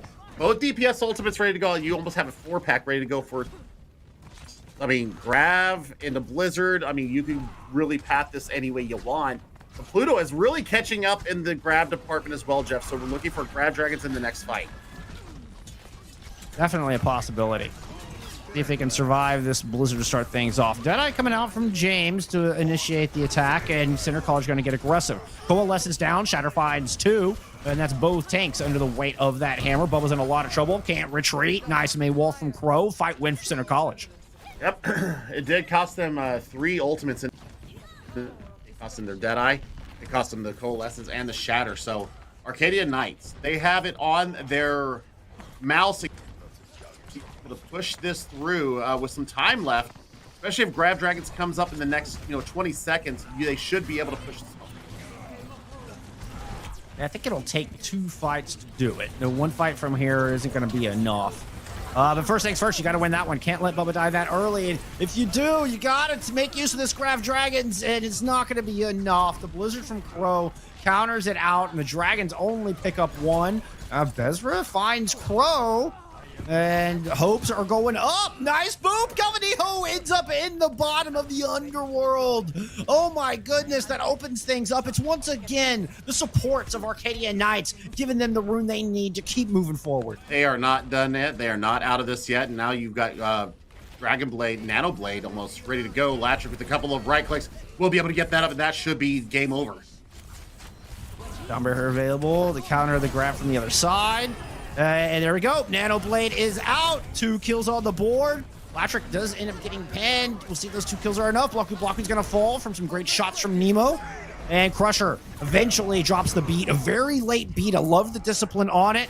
Oh, and Gavanillo ends up down in the underworld again.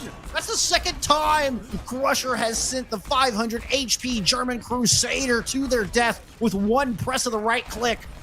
J Double, though, ends up finding a kill on the exact same target on the other side. And with their sound barrier, Center College just aren't dying.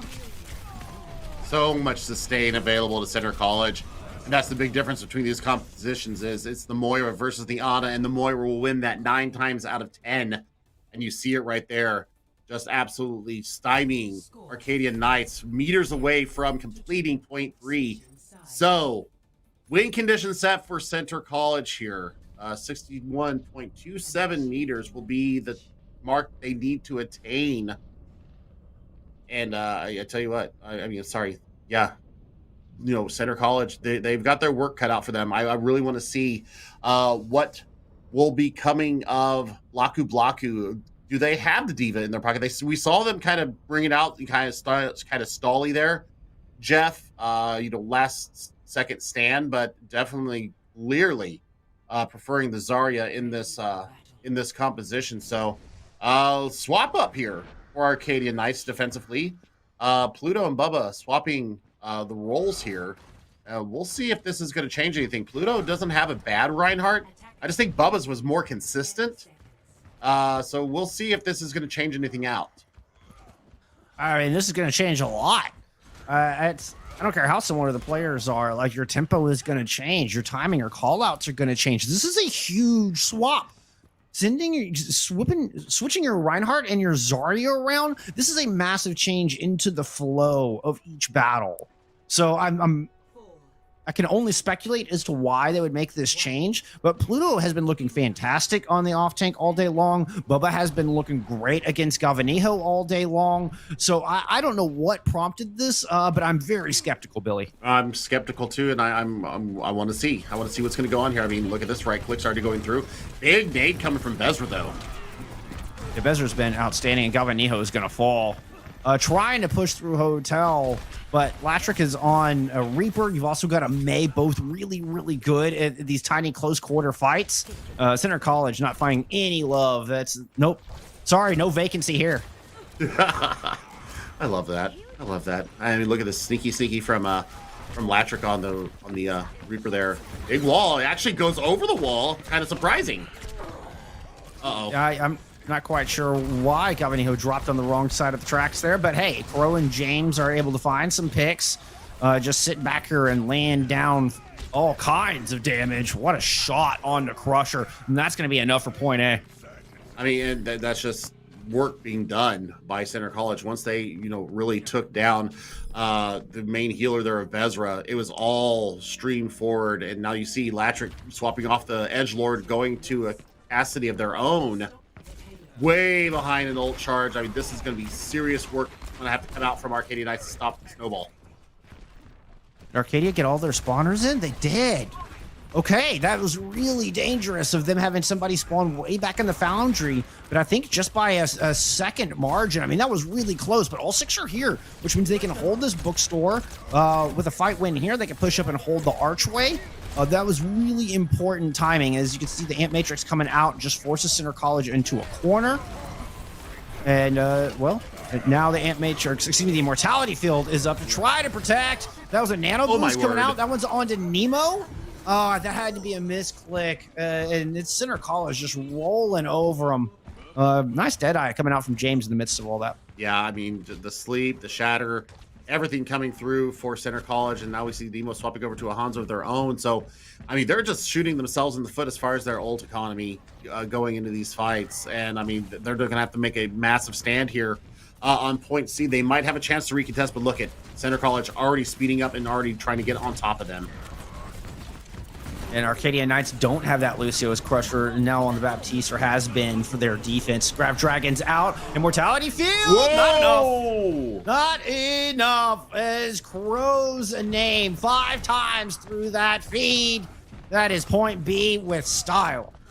Oh my gosh. Then they get the final kill on the Bezra, so effectively a team kill there. I mean, the Halo is already crossing the first corner here. That's where you wanted Arcadia Knights to be able to stand, and now they're bringing out the Bezra Mercy. This is a different look for them, so they're going to be able to bring somebody back once, but almost 5 minutes to deal with this, Jeff. This is going to be absolutely insane for them to be able to handle. We were talking about Arcadia not buckling under pressure, and now they're making these strange swaps, swapping rolls around. Bezra coming through. The Shatter's going to find one in the back, but the bubble kept Galvanijo alive, and J Double's going to drop down this sound barracks. Center College able to get aggressive on the back of that. James is going to win the duel with the OK Corral. Nice Graviton Surge there from Bubba, but the Coalescence is keeping everybody alive. Jellyman even able to burn Bubba down before it's all said and done. That's the yellow box of victory. We are all tied up. Center College taking Kings Row, and, well, they're one step closer to dashing Arcadia Knights' hopes of making it into the postseason. Hey, oh, why did we swap the tank rolls? That is something that they need to be asking themselves right this moment, because, it was a tank diff all the way through. I mean, that grab Dragons was absolutely spectacular. And then you see the Storm Arrow headshot going in from Kuro. That's a 5K. That's a play of the year so far. Just was a 6K. They got the Ana afterwards. They got the Ana afterwards. So, just fantastic work from all of them. But, man, Bubba and Pluto, why did you swap your roles there?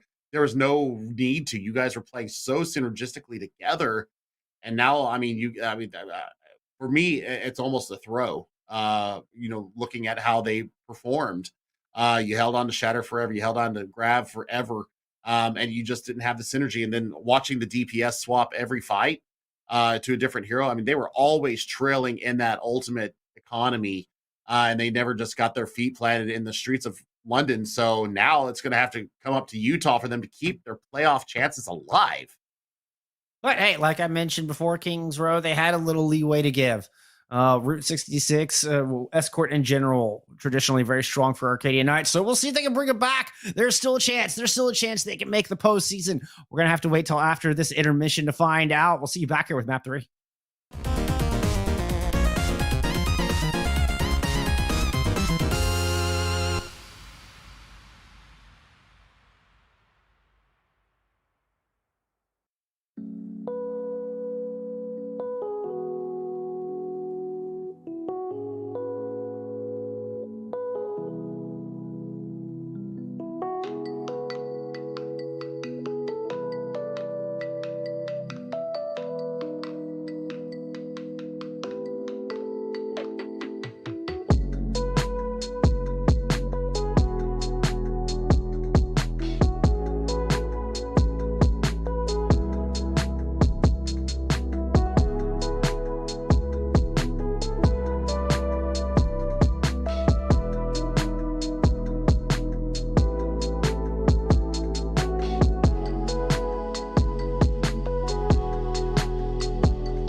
Oh, that was a very exciting Kings Row dominant performance coming out of Center College after some unusual decisions from Arcadia Knights. They were kind of in the driver's seat, put up a decent attack, didn't quite finish, but got it close, and then made these unusual swaps.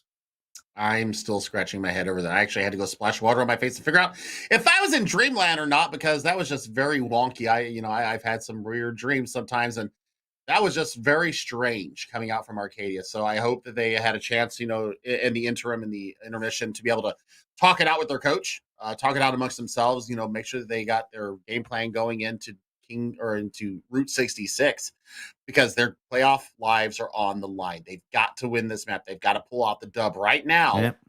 Otherwise, it's sayonara. See you next season. Yeah, there's no more safety net.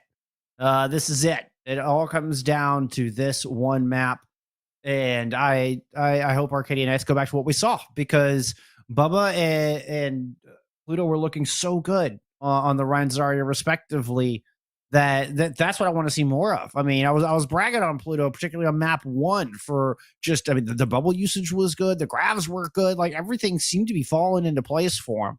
So obviously Route 66, we've seen some double shield here before. The Reinhardt's still viable, particularly if you have, a Symmetra to teleport you around and to help cover some of that long distance.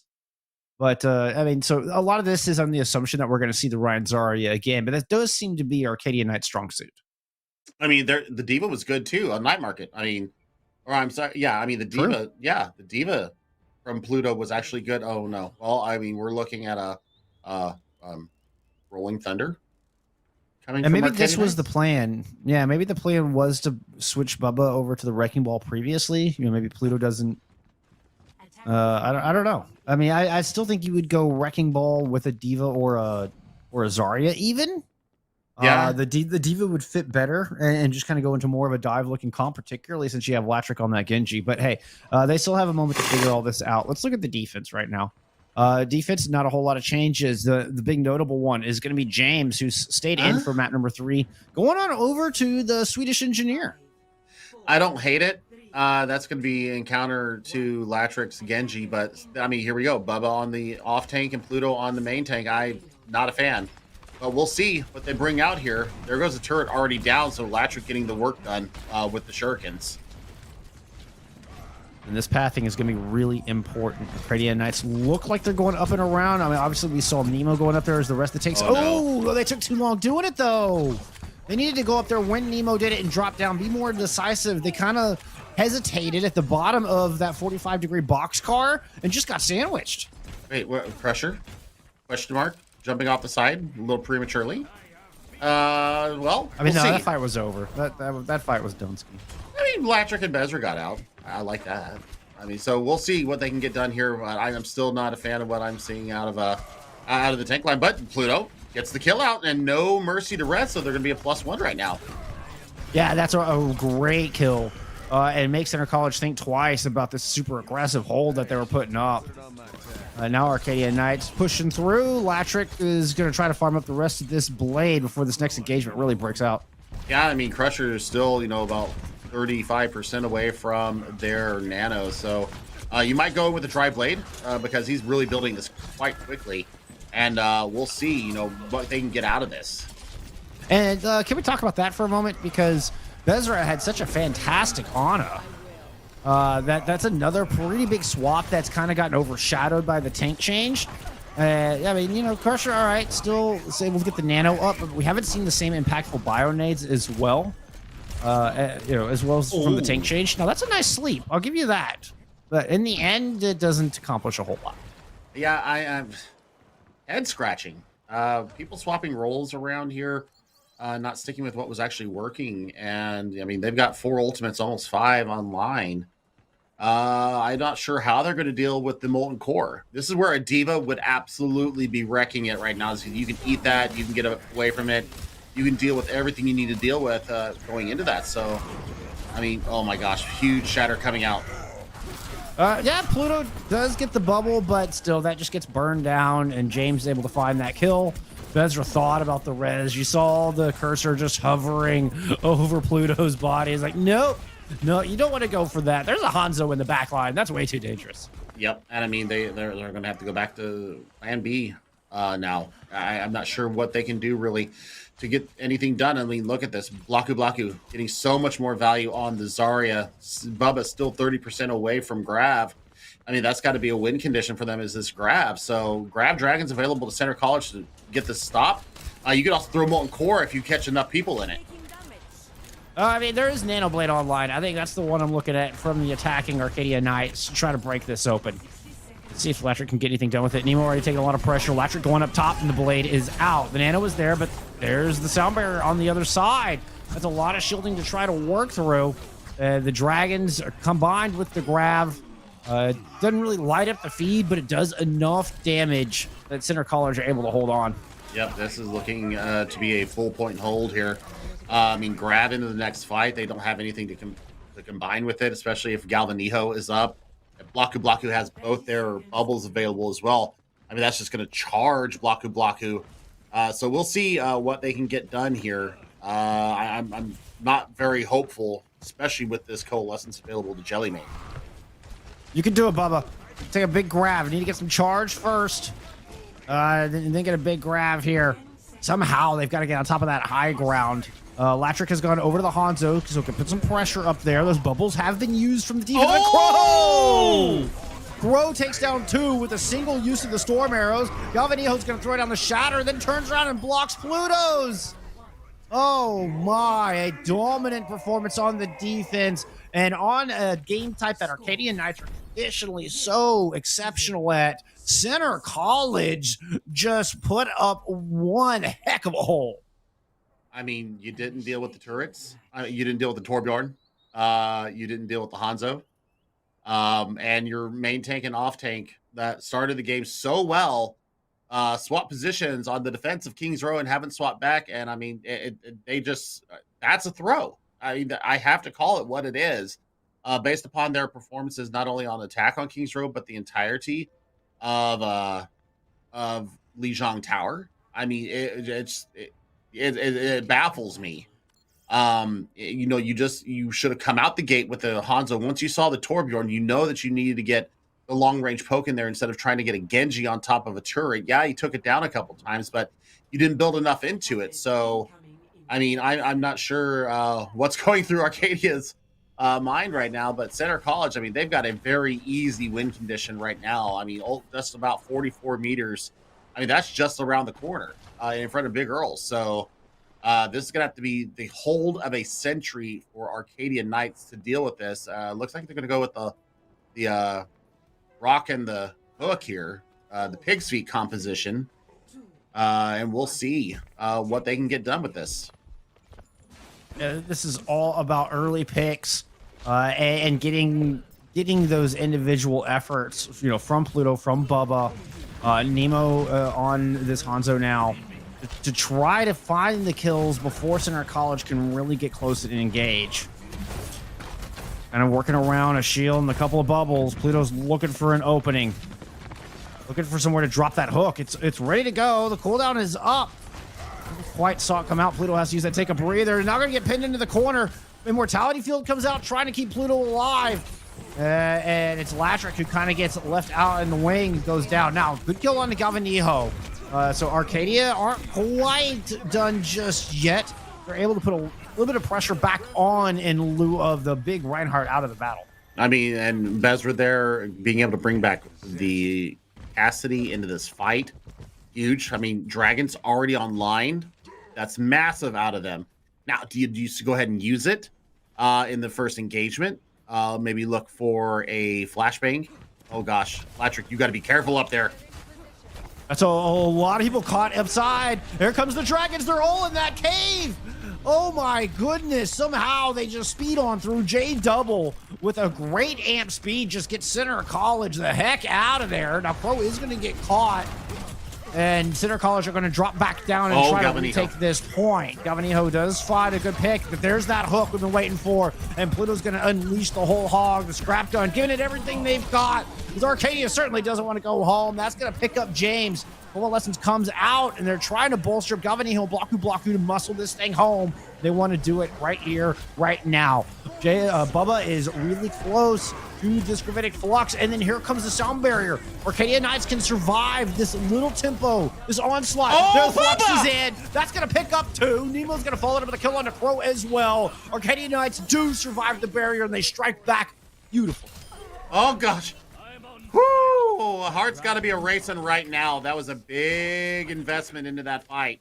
And now Nemo is coming up on another set of dragons, so this is actually kind of huge for them. They also have the App Matrix, so depending on where Center College paths this, I mean, they're going to have to hold this Immortality Field for the Grab Dragons. And then they've got that Deadeye to deal with as well. Oh, no. And Pluto out of the fight already. They're going to have to do it in a 5v6, maybe on a 4v6. No Immortality Field. There's the Grab Dragons. That catches 2, I believe. Galvanejo didn't even let the Dragons get the kills, and that is it. Center College plays spoiler to Arcadia Knights' hopes of making it to the postseason. They beat them on their best map type and take Route 66 with seeming ease. What a turnaround. Arcadia Knights looked so good.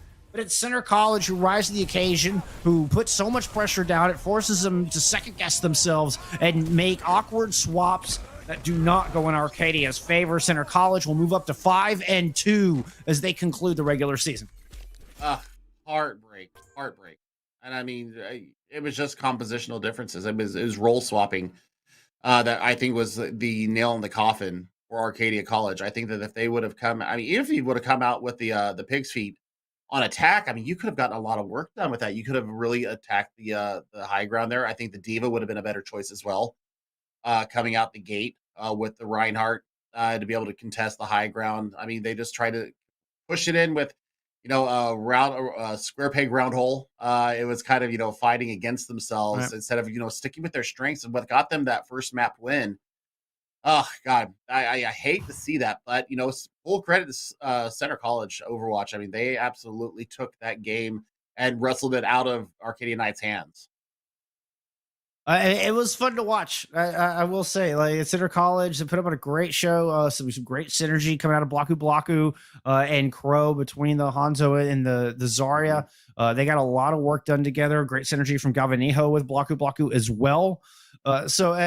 I look forward to seeing this team in the postseason.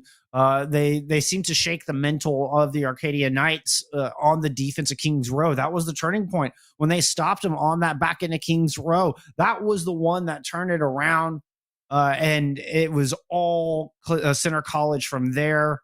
Oh, man, it's a heartbreaking loss for Arcadia once again. I hate saying goodbye. You see these teams working so hard and get so close, Billy, just so close, and falling just a little bit short. I can't help but feel for these students.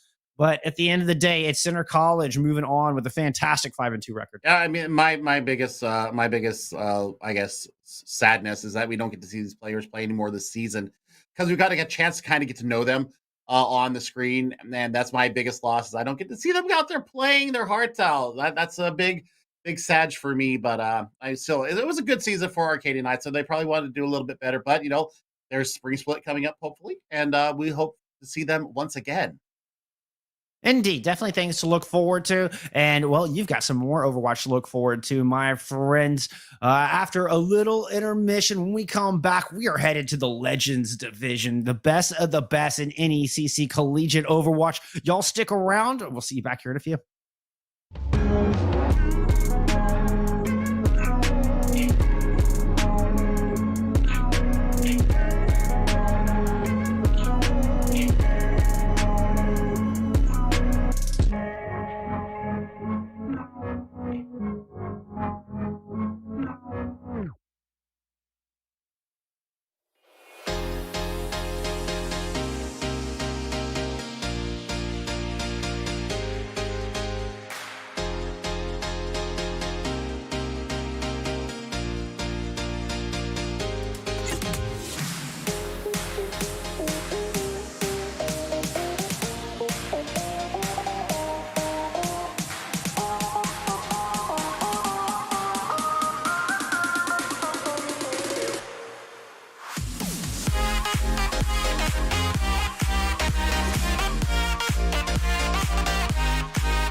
All right, chat, what's going on? Get ready for the next game because this one matters a ton. It is between a 8 seed and a 9 seed. Right on the bubble for playoffs, Grandview Vikings are trying to squeak in with a win over Fanshawe Falcons. Fanshawe, they did incredible in the Champions Division Nuke last season. They got bumped up, and now they are fighting for their lives to get into the playoffs. They've got the spot right now, but it could slip out of their fingers tonight. What are you looking forward to seeing in this game, Chase? Oh man, I am really eager to see how Grandview Black's roster tackles this Fanshawe Falcons team. Like you said, they were moved up last division, new competition, and I can tell you from the standpoint of being a rival of Grandview, they have a competitively integral program, and they're going to do everything they can to win this match and secure that playoff spot. And it's pretty cool too. I think this is the first time both of these teams have been on stream. Fanshawe actually might have had one other stream. I know Grandview. They were week Grandview, one. I'm pretty sure was week 6, if I'm not mistaken. But this is Pretty sure. really the one time where they've got a very good competitive game on their hands to be streamed, and they're probably fired up for it. Not only does this game have stakes, but it's got a lot of bragging rights on the line too. Ending your season, your week 8 with a streamed match, and your most important one of the season. We really are blessed with this Legends Division matchup, Nuke. And going in, sorry, go ahead. No, I was just going to say the playing field's level. It's as level as it possibly could be looking at this roster. I mean, both teams have not had a very good footing, let's say, in the past few weeks. They lost 0-3 to all of the competitors that they've had in the Legends division. So with a 1-6 record, GV taking on the Fanshawe Falcons, who have a 2-5 record, like you said, everything is on the line. And it's not like one team last week. We would talk often about momentum, right? It's not like, oh, they're coming off of a win, so it could be in high spirits. No, they are here tooth and nail to grind for this match. Yeah, momentum has been halted for these teams for quite some time. And honestly, it might feel like the first time in weeks where they truly feel like they're playing for something, where they've actually got stakes in their game. And that's going to be just fun to see play out on the maps. In map 1, we're going to be going into Lijiang Tower. Nuke, we haven't casted this map in a while. What do you think in the current state of Overwatch is a good look here? Oh man, I think the best look that you can run here is that sim strat, right? I guess it depends on what map you're going into with Lijiang, but if it's Tower Control Center, I think the transition into being able to get the sim turret off, get onto point, and then play that brawl style comp. I think that's what we're going to see a lot of more than likely is brawl and dive. Probably more of a focus on brawl. I think that Lucio works extremely well on all of these maps, getting the teams in and off of point. Just a great control character overall. But that's what I would like to see primarily. What are you looking for, Berkeley? Definitely the sim strats, just trying to establish some presence on the point early. I think we are going to see that, like you were saying, on this map in particular, just because those bridges you can see on the left and the right side of your screen, those can be a nightmare to cross if you're not in control of the point. So sim, this is one of her most essential maps. So right out of the gate, I like that Fanshawe is running that hero, coupling it with a Reaper and the Lucio, really going heavy on the brawl up front. This is a composition that can lock down the point once they've got it, but if you're Grandview Black, you're setting up this to have ultimates. And honestly, things are going to be okay if they don't get the first capture. That's why you run dive on this map, so you can converse it better. So I do like that look as well, but Fanshawe could really stabilize early if they're able to get set up well.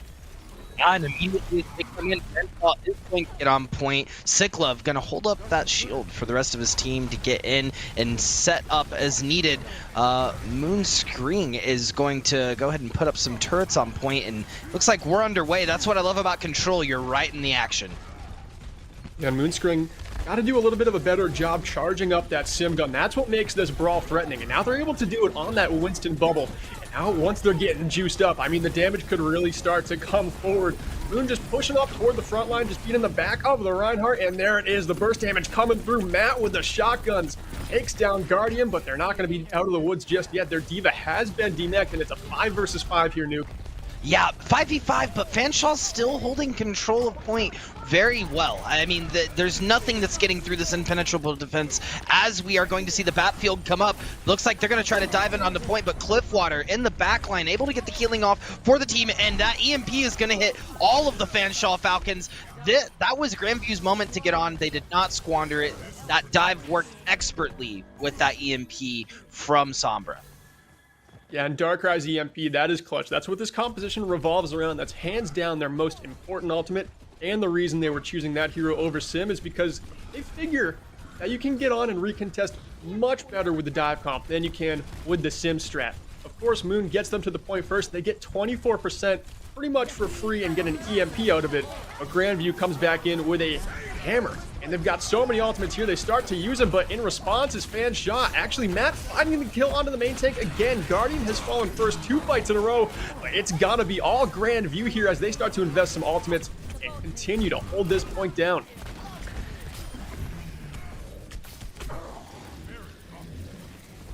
%38 is where we're at right now as it just keeps climbing on up, and Fanshaw did invest very heavily in their ultimates there, Nuke. I am seeing that Grandview only has their tank ultimates up on the board, but Fanshaw really doesn't have much to answer that, so we could have a lot of staying power still for Grandview for the next couple of fights. I mean, they have the ultimates to run it. Fanshaw looking to get back in, and it looks like we're going to see the Diva Bomb come out, but no, Opia wasn't able to make it through the window. Guardian's going to try to overcompensate by raging out, getting that Primal Rage off on point, trying to separate a lot of the Fanshaw Falcons, but he is going to fall. I mean, when you have a Matt in your face with Reaper, there's not much you can do as a Winston. Darkrai has built up that EMP again. They might invest it this fight, but going to let the flip come through. Fanshaw is going to recapture this point in a pretty good time because at 79%, Grandview hasn't quite built this game up to its final fight territory yet. And now that they're sitting on an EMP and a couple support ultimates coming online, they are in great position here for the end game of round 1. And I think Fanshaw recognized that dive comp, while it was good early, just is not going to be enough to be able to fight Grandview's brawl comp that they've been throwing out. So seeing Sicklove and Killer Tankmate switch off is huge. We're going to see the double ult come out, and it's going to pick 2. Fanshaw Falcons are going to hold point for another probably 15 seconds as Grandview looks to gather their bearings. They lost 2 quintessential roles in that fight. Both of their tanks fell. However, as you talked about earlier, Darkrai's been sitting on that EMP, and that could be a last-second clutch that Grandview needs to get the Fanshaw on their back foot. And Grandview, they've got to be a little careful with these ultimates. The EMP comes out early. Everyone is stunned, and Lion's Coalescence picks up a kill as well. And Death Blossom to counter out from Matt. Not going to be enough, and he is diced down by Lion's Coalescence. This Grandview team is looking to take the point back. Not trying to invest every ultimate, but Jerry does let the Death Blossom fly. And that should surely wrap up this fight, but they still have to hang on for 21 more seconds to close out the round. Man, I feel like Moon's ultimate there as Sim was not what Fanshaw needed. It was kind of a bit of a misplacement. Jerry just walked on the other side, popped his Death Blossom, and that was all she wrote. I mean, Grandview was able to take point from there. Sitting at 93% now, they're on the comfortable defense. Fanshaw gonna drop the beat to pop in. They're throwing ultimates out left and right, and they need the picks. Blood is in the Falcons' eyes. Definitely is. The bomb is going to even this fight out. Both Reapers on both teams are down. We've got a very even 5v5. The Shatter gets hacked, and no stuns come out of it. Opia does get another kill right onto Sicklove, who was hacked. No shield, no resources left to play with, and brought down. Overtime starting to dwindle as well, and more ultimates are coming out from Grandview. They've got another EMP here, and it finds 2 targets. The Diva Bomb up in desperation, not going to find anything, and this could just be Grandview's round. I think it is going to be Grandview's round with a 5v1 on point. No one's really there to contest. Grandview is going to take Garden, and what a performance from them in this first map of Lijiang Tower. That was a great showing of just how a Somber comp can better a Sim comp, even on a map like Lijiang Gardens, where it almost seems like Symmetra is a must-pick.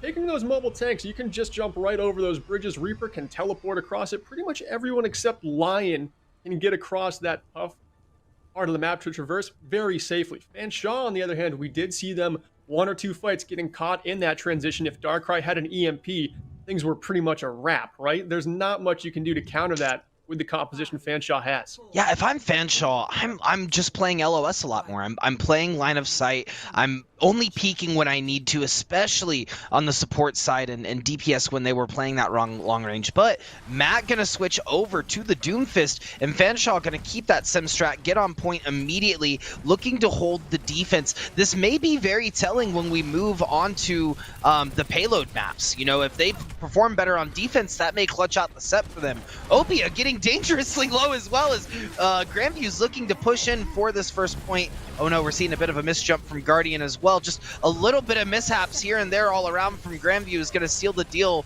Fanshawe is going to secure a point to start out on this map. Just like the previous map too. They get the point first. Matt on this Doomfist, this is what I was going to talk about too. Fanshawe has a lot of great targets to hack. Once they're hacked, they're essentially useless. From the D.Va, the Reinhardt, the Doomfist, 3 members of this team do not fare well if they're hacked at all. That could again be telling for Grandview later in this game as they start to find a couple picks. They've gotten the D.Va, D-Mac, the Lucio taken care of. Sicklove has just fallen, and Darkrai has this EMP to save for the next fight. Simwall out in desperation, not going to find anything here, but Fanshawe a little better on this point. They're going to get around 30-40% on their first capture. You know, and that's good that D.Va was the last person on point. It added a little bit more time to their percentage. I mean, they are going to lose it at 40%, but that's a good, you know, chunk, almost half of the time needed to stay here.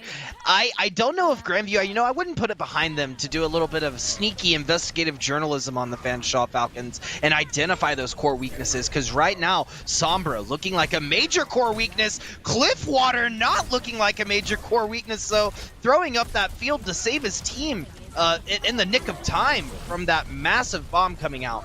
You're going to see the EMP coming out as well, and the beat's going to get dropped. Self-destruct as well, counter beat, and this ult is, I mean, this fight is all out ults right in front of this tower.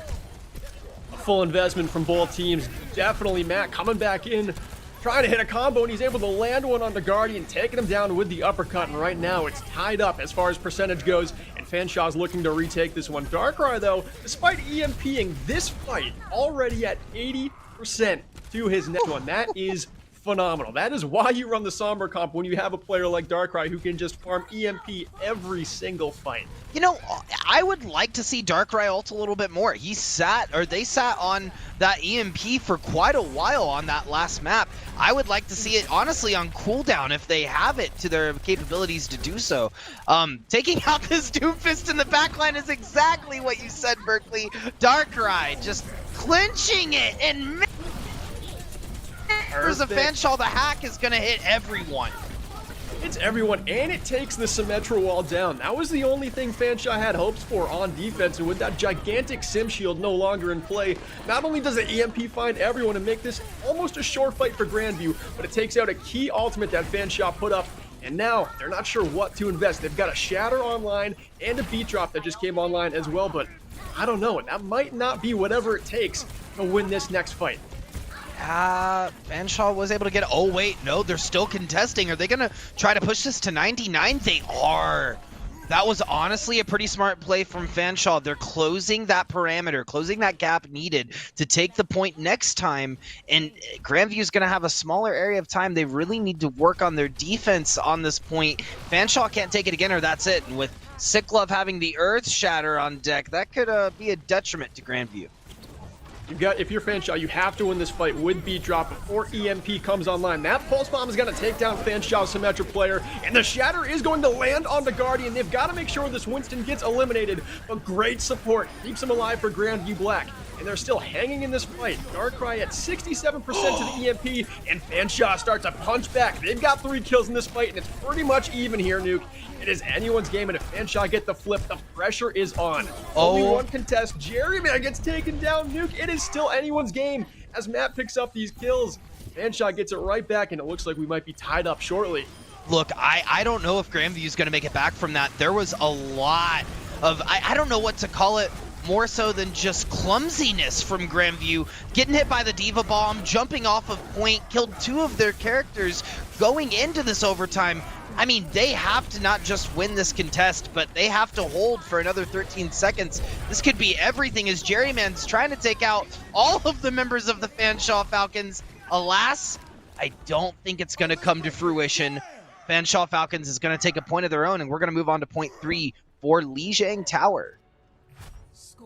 Fanshawe making it work that round. They switched one hero, putting Matt onto the Doomfist, and they are able to take a map of Lijiang away from Grandview Black, and that sends us to Control Center. We could see some more comp switches here. Junkrat coming out from Darkrai, Cassidy from Jerryman. So we do have some swaps. Matt going over to the Junkrat as well. Probably one of the few points of Overwatch as far as high ranked go. This is, again, a Legends Division game. One of the few points in Overwatch where Junkrat is a pretty common pick, Nuke. Why is that? I mean, bombs go boom. Yeah, that's what I was going to say. The blow 'em up offense works. It does work. What doesn't work is jumping off of edge. I want to just touch on that really quick, Berkeley. Grandview had that in the bag. I've seriously felt like Grandview had that map. But Guardian at one point on the Winston jumped off of map at the same time that Lion got called out very barely by a Diva Bomb, and that caused the sort of steamroll that we saw towards the end of point. But as we're moving in now, it's like you said a minute ago, bombs go boom, and like I said a minute ago, bombs go boom. Matt putting out the pressure onto Grandview's team, throwing these bombs in the smallest of areas where the team's grouping up. Yeah, both Junkrats do get a pick in that fight, but the difference in Grandview Black's composition is Opia on this Sigma. Just more AoE damage with some explosives. Those spears thrown in with the Junkrat nades, with the concussion mines as well, makes these tight chokeways just so difficult to get through. And we can see Grandview getting so aggressive here, pushing that Reinhardt, that double shield Reinhardt composition, all the way up to the farthest door they can get to, making it so Fanshawe has to invest ultimates or some serious cooldowns just to get to the point. And then they've somehow got to find a way to win the fight there. Jerryman gets the first pick here with the help of Lion's Ant Matrix. That is crucial, but Matt responds with the kill on the Guardian, taking her down, and the High Noon comboed with the Flux, one of my favorites. Good for 3, make it 4 kills, and Grandview hold this point still. Almost as schnasty as the High Noon the self-destruct Flux, but agreed. I mean, Opia on the Sigma is so oppressive for the Fanshawe team because Moon is not able to really get off the damage he wants to, nor is Matt when you have Sigma able to eat all of that, right? Moon looking to get a flank here on top of Grandview's team, and oh no, what's this? Matt has the tire. It looks like getting in position for that. We're seeing ultimates come out left and right onto point. Fanshawe looking to make their push, but Darkrai's not going to have anything to say about it, taking out 2 on the side of Fanshawe and basically securing their defense for this round. And that is what Riptire is so good at, right? Just swinging the momentum back in a fight. That time it only took down an immortality field, but that can just be so crucial when these games revolve around those big cooldowns. That immortality field for Cliffwater essentially functions as a support ultimate, and with that out of the way, more investment comes through for Grandview and they're able to take that fight. But now Fanshawe goes back in and they open it up with this Diva Bomb right over the top, and it's good for a kill onto Jerryman, but Soren, she is able to take down the Diva before the Diva gets back in the mech, and now it is a 3 versus 5 here. It's kind of spilling out onto the point. Kind of a messy fight as overtime starts to tick down, and Grandview looks okay, but the DPS on Fanshawe have responded with 3 kills, and they don't want to give up on Lijiang just yet, Nuke. No, they don't, and their tanks are still alive, so they have a good chance to take this point. I think Fanshawe is in a good position here to hold their defense and play their luck, right? They're going to have a couple ultimates coming online. Grandview already having 3. I guess if Grandview just stuffs this, right? Just runs to point, says, we're popping out ultimates, we're picking targets, they might have a chance to just secure this in the bag. But, I don't know. We've seen Fanshawe's defense, and it's nothing to scoff at. Oh my God. Oh, if they get this flank off, it's going to be huge. Just rushed the spawn. They knew those 2 members of Fanshawe hadn't made it back to the fight yet. And Darkrai with a 3K tries to end this map right here, and that should be more than enough. The point is flipped back overtime. It's got to be fast. Almost like Fanshawe is left in a room. Darkrai is leaving him dark crying. I don't know. I was pushing for that one. Black is gonna win this round. I liked it. Listen, I don't know if that should have gone the way it should have, but Darkrai definitely had fate in his hands this game and was not letting it slip. Yeah, Riptire is one of the best ultimates at making something out of nothing. That was all they needed. They had 3 ultimates up on the board, but all it took was a tire going on a little bit of a road trip and picking up 3 members along the way. So we've got a lot of differences in how these 2 teams like to set up their attacks. That's going to play a big factor going into King's Row, one of the most notorious Reinhardt brawl maps in the game. It'll be interesting to see if Grandview is going to just go with the Reinhardt comp the entire time. Nuke, what do you think? Because this team looks like they love the mobile heroes. They do, and I think that they love the mobile heroes due to their namesake. It's a grand view, indeed. They like to get the high point. They like to move around. They like to look at it from different perspectives. And it was definitely working out for Darkrai. It was working out for the rest of their rosters. They were kind of being very oppressive on Fanshaw's backline. The front line just kind of fell apart whenever they were able to push in. Fanshawe, I feel on their end, the target calling's just got to be a little bit cleaner. It's got to be a little bit faster because Grandview currently has the edge, as we've seen in these 2 rounds or 3 rounds. And Grandview's definitely playing with some serious fire in the belly, too. They are the 9 seed going up against Fanshawe, the 8 seed. They're trying to steal that playoff spot. Fanshawe is trying to defend it. So going into Kings Row, we'll just see how well Fanshawe is able to respond, because if they don't win here, playoffs for them could be gone. Adios. No bueno, as we say around these parts. Well, chat, couple minutes. We'll take you to Kings Row. We'll see if Fanshawe is able to get it done.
All right, welcome back, chat. This could be the biggest map of the season. It is the biggest map of the season for both Grandview Vikings Black and the Fanshawe Falcons. Fanshawe had such a phenomenal season last season in the Champions Division. For them to miss playoffs would be a travesty. Even though they got bumped up a division, everyone in the NECC thought they were ready, but Grandview are really putting up a bet to spoil that, Nuke. Did you think that Grandview had such a good chance coming into this game where it would be this even after Lijiang?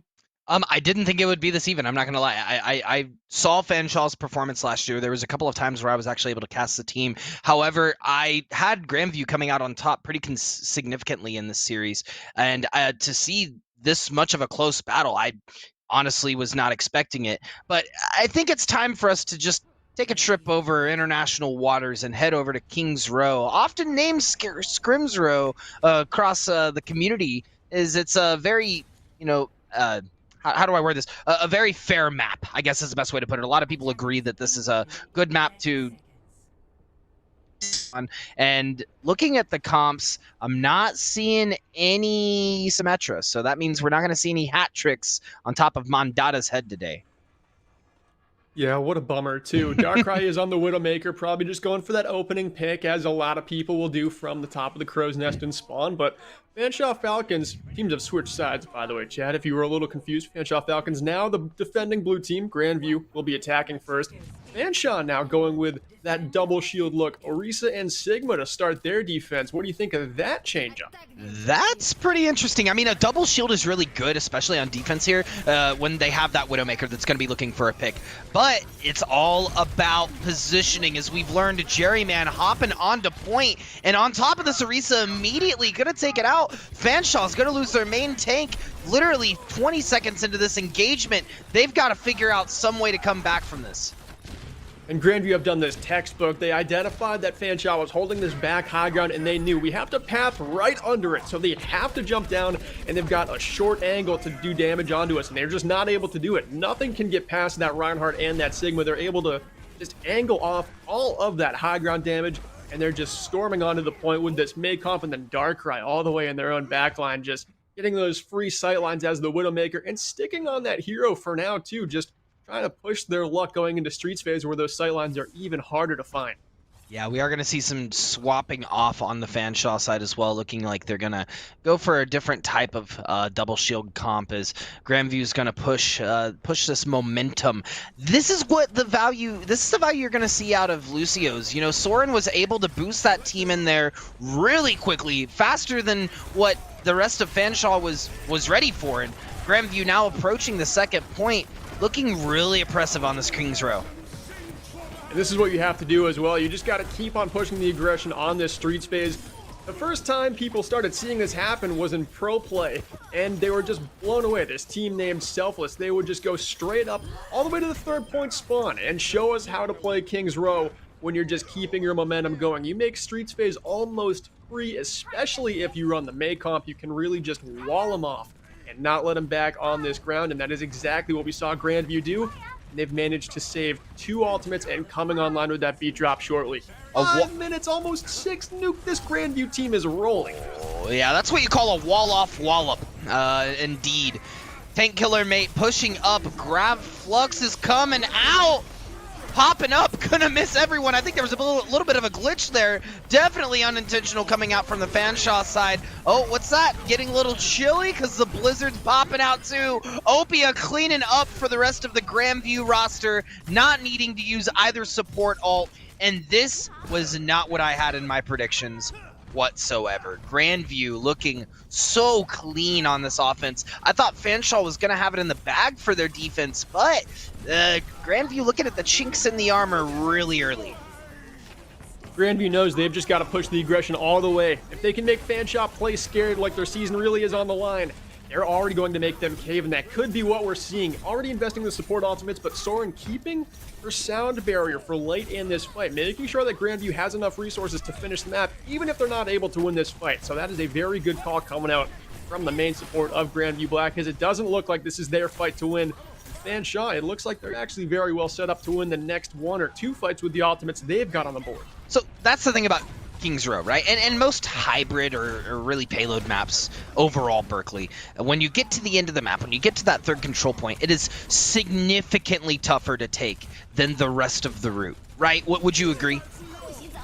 Yeah, I definitely would. And then coming up into this fight with the blizzard just thrown right in your face, this beat drop from Soren saved aptly for this moment, but it might not be enough to get Grandview back in this one. They're gonna have to invest way more than these ultimates after this beat drop. It could be their time to shine. The shatters come out. Both of them don't really fight too much, but Grandview are able to get some picks. Darkrai now over onto the Tracer, hitting the 1 clip onto the Cassidy. Moon on the side of Fanshawe. And now Fanshawe once again has their back against the wall, and you do not want to let up third point with almost 4 minutes on the clock. That could be a death sentence. We are going to see Siglov come back quick, but Cassidy's going to pull out a Deadeye, take out Soren immediately. Gravitic Flux going to come out on the side of Van Grandview's. Opia is going to take out the front line of the Fanshawe Falcons, and they're going to secure the bag with 3 minutes and 42 seconds left on the clock. That is over half of the round, and Grandview more like grand clean, because that was a fast take from that team. Best indeed. I mean, that is how you speedrun King's Row with the Reinhardt and the Sigma. They only lost one fight the entire way, and that's how they're able to wind up with 3 minutes, 42 seconds up on the clock. If you're Fanshawe right now, you just cannot cave. You cannot act like your season's over. You can win this game even if you capture it with just 1 second on the clock. You get that minute, and you've got a shred of hope to hang on to King's Row and the rest of your season. I'll be honest. I got to be honest with you, Berkeley. With how fast that payload was moving, I thought we were playing Rocket League. I'm dead serious. Yeah, that payload was zooming. Did At not 100 stop. boost. Exactly, 100 boost the entire time, popping through King's Row, making downtown London look like a racetrack. And I don't know if Fanshawe is going to have the same oppressive offense that Grandview's realistically brought to this entire set. I guess it's all going to be really determinant on how well Grandview plays this defense, and it looks like they're going to take a bit of a page out of Fanshawe's book. Guardian going to run exactly the comp that they were running last time with the Orisa this time. And Guardian loves the Orisa. That is one of her more comfortable heroes. She's played it week after week for this Grandview team. So locking it down on first point here with that double shield comp with the Orisa could be what they're looking for. Both teams have the Mei again. It's just got to be on the defense here. Be very careful not to get walled off early like we saw happen to Fanshawe. Now we got Darkrai up on the high ground with the Mercy Pocket and the Ashe. And we're just waiting for Jerry to wall off somebody, and that could be even better for Moon, walling off the Orisa, and this is Grandview, caught in a very similar position as Fanshawe was on defense. They lose their main tank early, and this is going to be a massive time bank for Fanshawe to open up this game. This is exactly what they needed, New. Yeah, Darkrai heavily trying to yee their Haws. Bob's going to get thrown out, but quickly sent away. Fanshawe quickly taking that point, Berkeley. I don't know, this whole series, I've been predicting things, right? I've given my predictions. And I don't know if I just want to give them anymore because I'm going to lose my fortune-telling license because they just keep proving me wrong, left and right. I mean, this is a team right now that has to prove everyone wrong because Grandview has all the momentum in this game currently, so already starting to cut down the Grandview Vikings team with that pick onto their main tank. Opie is not going to have enough resources to get him through the fight, and I love this investment. You just speed boost, you drop that sound barrier, and you get as close to the Grandview spawn as you can and not let them out. Just keep that chokehold on.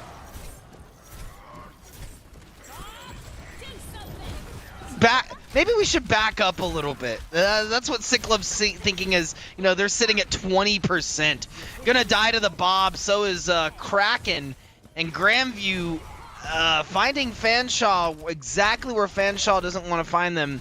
And that's around this first choke point of this very first spawn. I think Fanshawe overextended just a tad there, went past second point. They realistically needed to keep a good 2 on point and then back up for it, as the flux is going to come out and the fight is going to ensue. Immortality Field does save those members that were fluxed up by Opia, but it might not be enough to get him out of this fight here. Matt does find one pick on the Guardian, who falls early again in this fight, but with quick response, Grandview is there with one more kill than Fanshawe's collected. Sick Love trying to do some serious heavy lifting up in the front line, dropping a Shadow that finds 3, and some kills do come of it, but the Blizzard thrown out from Jerry Man still makes it a relatively even fight. All right, Yeah. you take it away. Hey, no, you're 100% right. Jerry, man, dude, that freeze, radical. Pushing through the second point with 3 minutes and 40 seconds left. You know, it's playoff contention. We're having fun. So is Matt. Is this Death Blossom about to pop out? Taking 1, taking 2. Gonna take out the Immort Field. Tank Killer, push it in. Taking out 1 Guardian, and that is it. The Grandview roster done, dusted, out in the dirt. Fanshawe Falcons looking to push to the second point and showing they are not out of this game. And that Death Blossom just decimated Grandview, coming in from the high ground, a spot that you always think the Reaper is gonna pop out from, but Matt somehow able just to sneak up on everyone, catch them all unaware. And what's even better is what's cracking the Lucio player for Fanshawe, dropping the beat, making sure that fight does not get out of hand for Fanshawe. They cannot invest and lose these fights. That Diva Bomb finding Guardian again. Guardian has a shield for that very occasion. Don't know where it was there, but Fanshaw is loving that early pick in this fight. Sick Love, though, going down makes this an even 5v5. Neither team having a Reinhardt, but still the payload inching forward toward its final destination. Yeah, this is where you're going to find a lot of value in having that Sigma. You can provide that shield if needed on the team, and Flux when needed, taking out one, diving a second, and stopping, halting all momentum Fanshaw has here, as they now need to do a full regroup. It's no longer just the Reinhardt they're missing. They're missing key members of their team, both on DPS and support. They've got to back up and regroup. Now, passing that threshold that Grandview took and taking the game, Fanshaw realizes that the clock is ticking. Yeah, like I said, Fanshaw can get this game done even if they have 1 minute up on the clock in overtime, but they would love to be perfect here. That Blizzard does wall off Guardian, the Reinhardt, but he's somehow able to stay alive, or I'm sorry, she's somehow able to stay alive just on the edge of this fight. Sick Love's pin across the map connects with Lion, and Fanshaw trying to just stay in this one, but the DPS for Grandview hitting those headshots, showing their skill, and bringing this fight back for Grandview. They don't want to let go of it yet, but Fanshaw still just keeping up the pressure. The Shatter stuns 3. The Immortality Field saves them for now, but it's not going to for much longer. Matt comes in with the Blossom to finish the job. Yeah, Matt also going to take out a couple in the doorway. As they're pushing up, this may be it. I don't know if Grandview's going to defend, and they're not. 2 minutes left on the clock. Fanshaw Falcons are going to take and push it all the way to the end of Kings Row. You know, I wouldn't say they ended that with 100 boost, maybe more like, 70 boost, but realistically, they made it to the end, right? Realistically, they did. Yeah, they're down but not out. This is like the end of Rocky 3, where it's just like, I'm not going to ring the bell. You ring the bell. It's like neither team is ringing the bell. They just keep the mouth guards in, and they're ready to go another round. This is going to be an insane overtime. Both of these teams are playing with so much fire in this last game of the regular season. Yeah, I don't know either why Guardian currently has no health and Moon has half. Okay, no. They spawned in. It was probably from the end of last round. That just looked goofy on the overlay there for a second. Roster is going to switch up a little bit. It looks like both teams opting for that D.Va first point once again, which is different than what we've seen, right? They haven't really ran this D.Va on the first point. Both teams have opted for the Orisa going for a double shield comp, realizing now that might not work in terms of the strategy in this Legends division. They've opted to run that just classic brawl comp on both sides. Jerryman gonna run the Cassidy, and we are gonna see the Cassidy Ashe double Cowboy Yeehaw comp come out from Grandview. I think the double hit scan here is good. Jerry, with the stun that the Cassidy offers, could just hinder the front line of Fanshaw a little bit. And then Darkrai, we saw what they were able to do on the defense, holding down that high ground. This time, though, Darkrai will not have a Mercy Pocket to couple with that Ashe pick. Doesn't seem like anything is stopping Fanshaw here. Despite losing their main tank early, they just keep their foot on the gas, barreling into the Alderworth Hotel, trying to take down main tank on the side of Grandview, but it looks like they're choosing the wiser here, backing off just a little bit and conceding to the pressure that's bound to come forward from Grandview. I think the issue with her was that they didn't call a target and pick it together, right? We saw Matt kind of go through Hotel a little bit, chasing targets, and we saw Moon staying on the outside with the front line, so maybe a bit of miscommunication on the side of Fanshaw, but there's no room for error. They've got to take the picks now, as Sicklove is going to fall to Guardian. That may stop the momentum a bit. Oh no, we are going to see both fields popped, Blizzard coming out, and that is great positioning for Fanshaw. Grandview has no choice but to back up off that. That Blizzard was in the perfect spot. The D.Va getting demech'd. Opia going into Baby D.Va form. That's the green light. You throw that Blizzard out, it is free. And that Blizzard zoned off not just where Grandview is standing, but it zoned off any chance of them touching the point. And also Moon keeping that wall to make sure that Guardian's not able to get that contest as well. That is just textbook Mayplay from the ultimate to the wall. Fantastic stuff from Fanshaw. Yeah, no, that was a definitely an entire reverse flip of what we a flip reset, if you will, of what we saw last game. Enough with the Rocket League.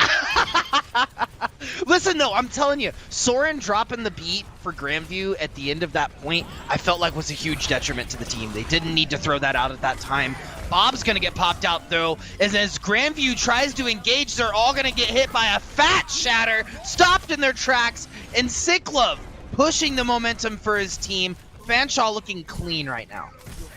Fanshawe looking very good. Sick Love's Shadow that finds 4 stuns is incredible, especially when you realize that Grandview used 3 ultimates that fight and they just got him off the board for free. The payload's going to keep going. Fanshawe has a self-destruct, the Ant Matrix, and Moon has another Blizzard online. We know how good Moon is with these. They could just keep the payload pushing past second point, and here in overtime, it is so crucial. Every yard you're able to get through this map, Moon's... Oh, the ultimate gets eaten.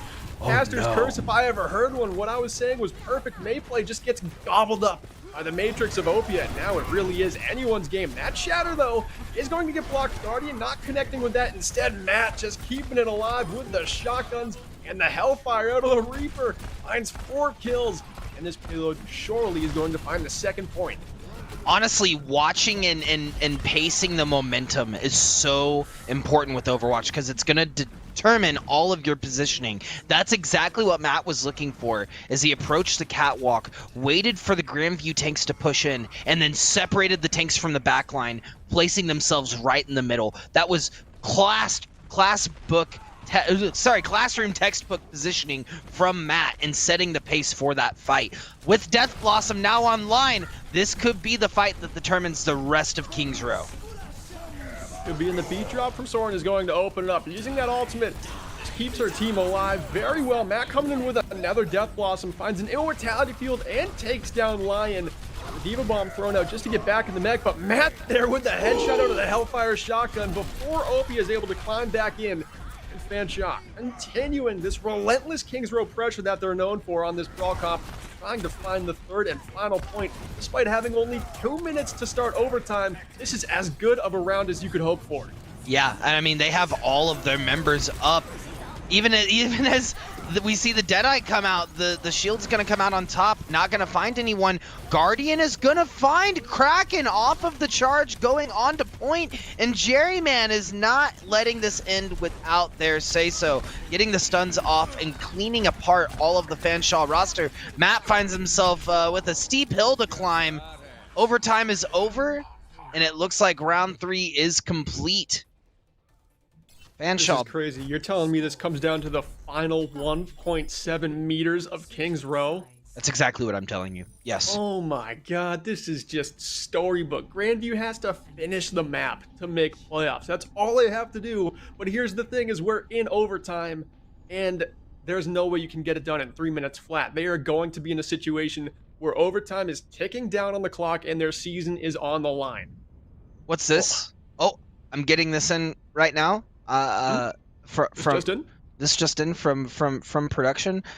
These teams are on fire tonight, and these games couldn't be closer. That's what production has to say. Their words, not mine.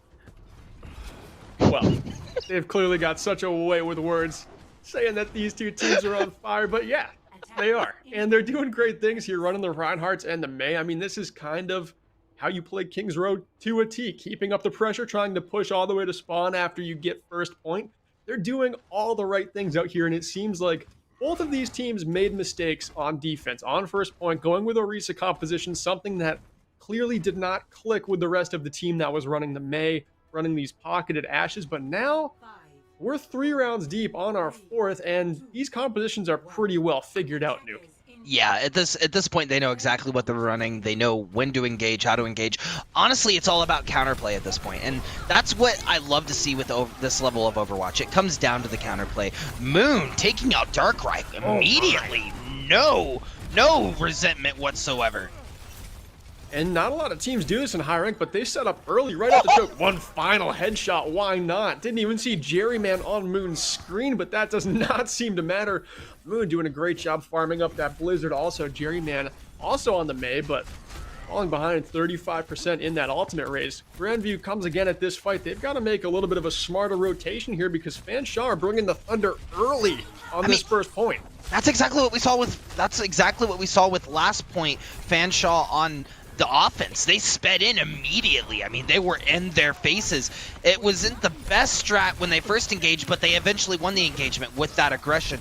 Cliffwater looking to keep the team alive. Diva is going to get demeched. Moon looking to repeat once again on Darkrai. Not going to be able to find him, though.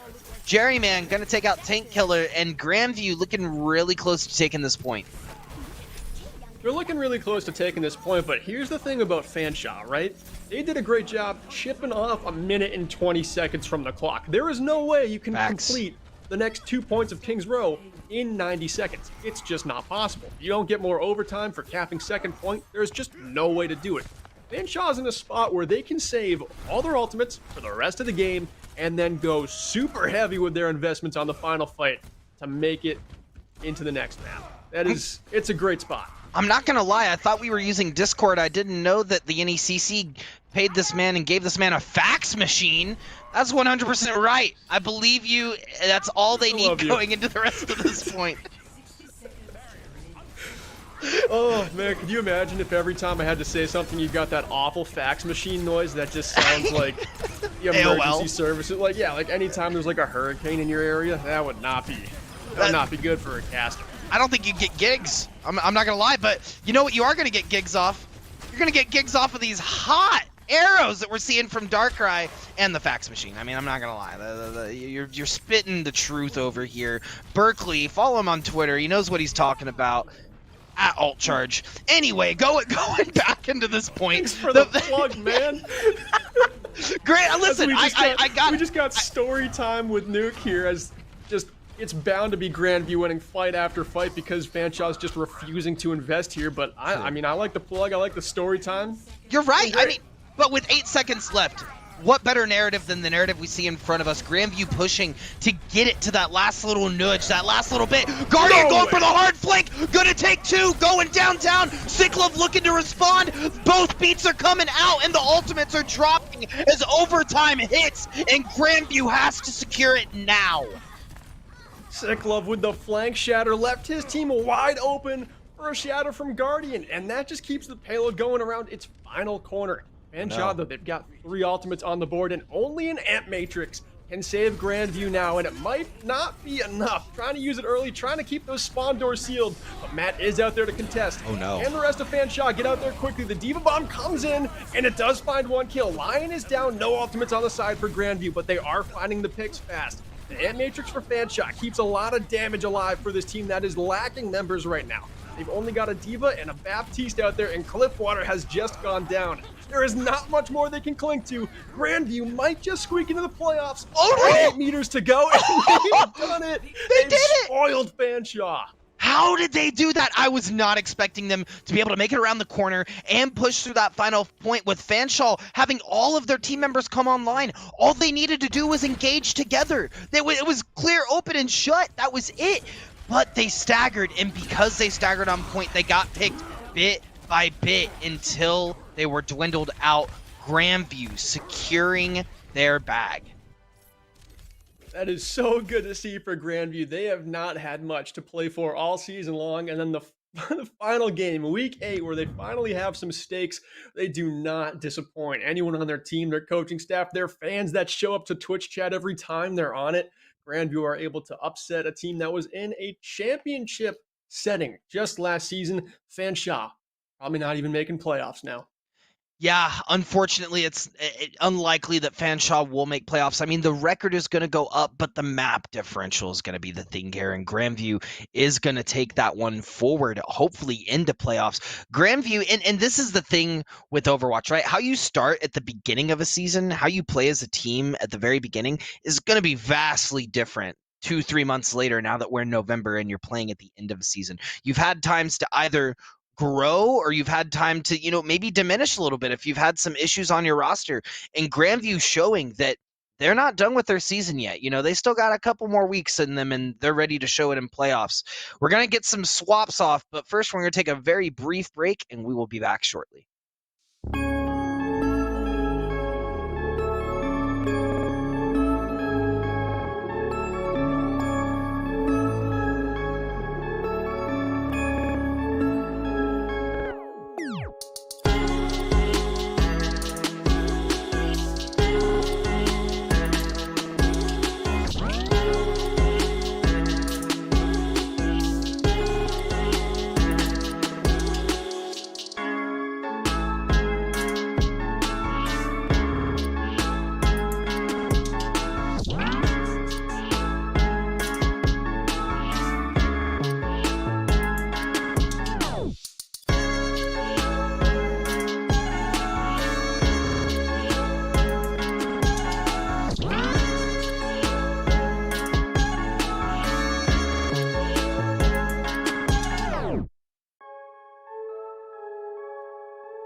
Welcome back, chat. This is going to be an insane map of Legends Division. Both of these teams, Grandview Vikings Black and the Fanshawe Falcons, have completely even map differential on our Legends leaderboards. Both of the teams are coming into this last map at 5 wins, 16 map losses. And this is for the final playoff spot. We're going to be going to Route 66 for literally all the marbles. For a playoff spot, it comes down to one map, Nuke. What are you feeling? Does Grandview have the 3-0 in the bag to get into playoffs, or does Fanshawe finally make a great final stand? This is what I'm feeling. Everyone watching broadcast right now, everyone, I want you to close your eyes. And I want you to put yourself in a position here. I want you to think. You're in a race. You see the first 4 people. They're crossing the finish line. They're getting there. You're neck and neck. The person right beside you is neck and neck with you. You're on the race line. You're right there. Now open your eyes. Look to your left. Right there. That is what Fanshawe sees. That's what Grandview sees. It is the end of the season, down to the wire. Last map. No matter what, the narrative is set. It's here. It's done. These teams have nothing to leave but everything to leave as we head into Route 66. That's what I'm thinking, Berkeley. That's what's going in through my mind. And I can't even imagine what's going through their minds right now. Yeah, it's as much pressure as you could possibly imagine you could have in a game that isn't a playoff game. As far as the regular season goes, this is the pinnacle of pressure. I hope all 60 of you watching right now are picking your favorite and you are just supporting them in chat going crazy, because both of these rosters are going to need some serious support to calm their nerves, because I don't know if I could be in their situation just playing this game with a level head. If you're Fanshawe, you feel a little battered and bruised right now. And if you're Grandview, you're riding high, but you can't get overconfident. Nuke, you coach a college team. How hard is it sometimes to just keep your composure and not get overconfident or not play like you've already lost the game? It's crucial. I mean, mental is everything playing into these sets. And at this point, Fanshawe's on the back foot. I mean, they've lost the first 2 sets, or the first 2 games against Grandview. Grandview has the momentum going into this next game, and it's going to take all of the diligence from the Fanshawe Falcons to be able to hold and win this map. I've said it a couple of other times, and I'm going to say it again on stream. If I'm in this moment, if I have my Overwatch team during our break, I'm telling everyone to take their headsets off, take a step outside, take a deep breath, get a drink of water, and come back rejuvenated, because they are going to need every ounce of mental fortitude and energy into this last point. You're absolutely right. And it looks like Fanshawe are ready to just take this fight early. Matt is onto the Doomfist that won them around on Lijiang. They are just going full throttle here, trying to hold the spawn and take as much time off the clock as they can, because now that we're on payload, time is the only thing that matters. If you get it to overtime, you capture that 3rd point with 0 on the clock, you get as good of a chance as any. And that opens up exactly the way Fanshawe was hoping to. Both DPS players getting a pick and sending Grandview packing early. Yeah, Grandview probably thinking, oh, they won't be as aggressive at the beginning, right? Nope, not whatsoever. Moon gonna find a couple of picks on Reaper before falling to Darkrai and the bus. And the rest of Fanshawe, storage container, I guess I should say, but the rest of Fanshawe is going to back up on the StuView rosters. We are going to see Guardian jump into the backline and start to cause some terror with his right-hand man, Jerry Man, at his side. Or at her side, sorry.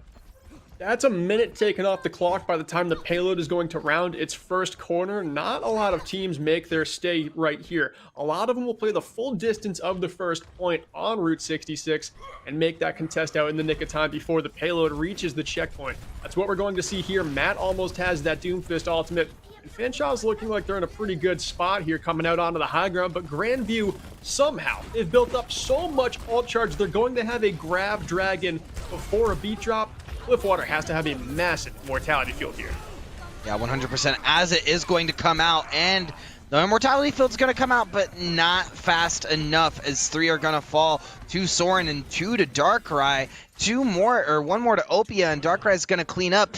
I don't know, Darkrai may be the player of the match for me. Just seeing all of these arrows find their mark is setting the pace for Grandview and putting Fanshawe in a really bad situation. Once again, they're just getting picked apart. It feels like when Grandview jumps and dives that backline, which now running the double bubble trouble, Fanshawe could be left in a really comparable situation.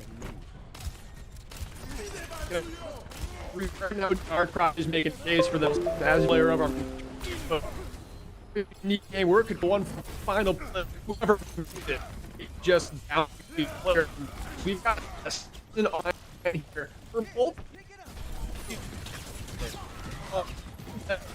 A lot of picks. Yeah. Whatever you just said, Berkeley, whatever you just said, buddy, as Berkeley's turning into a robot, I'm gonna retake over here.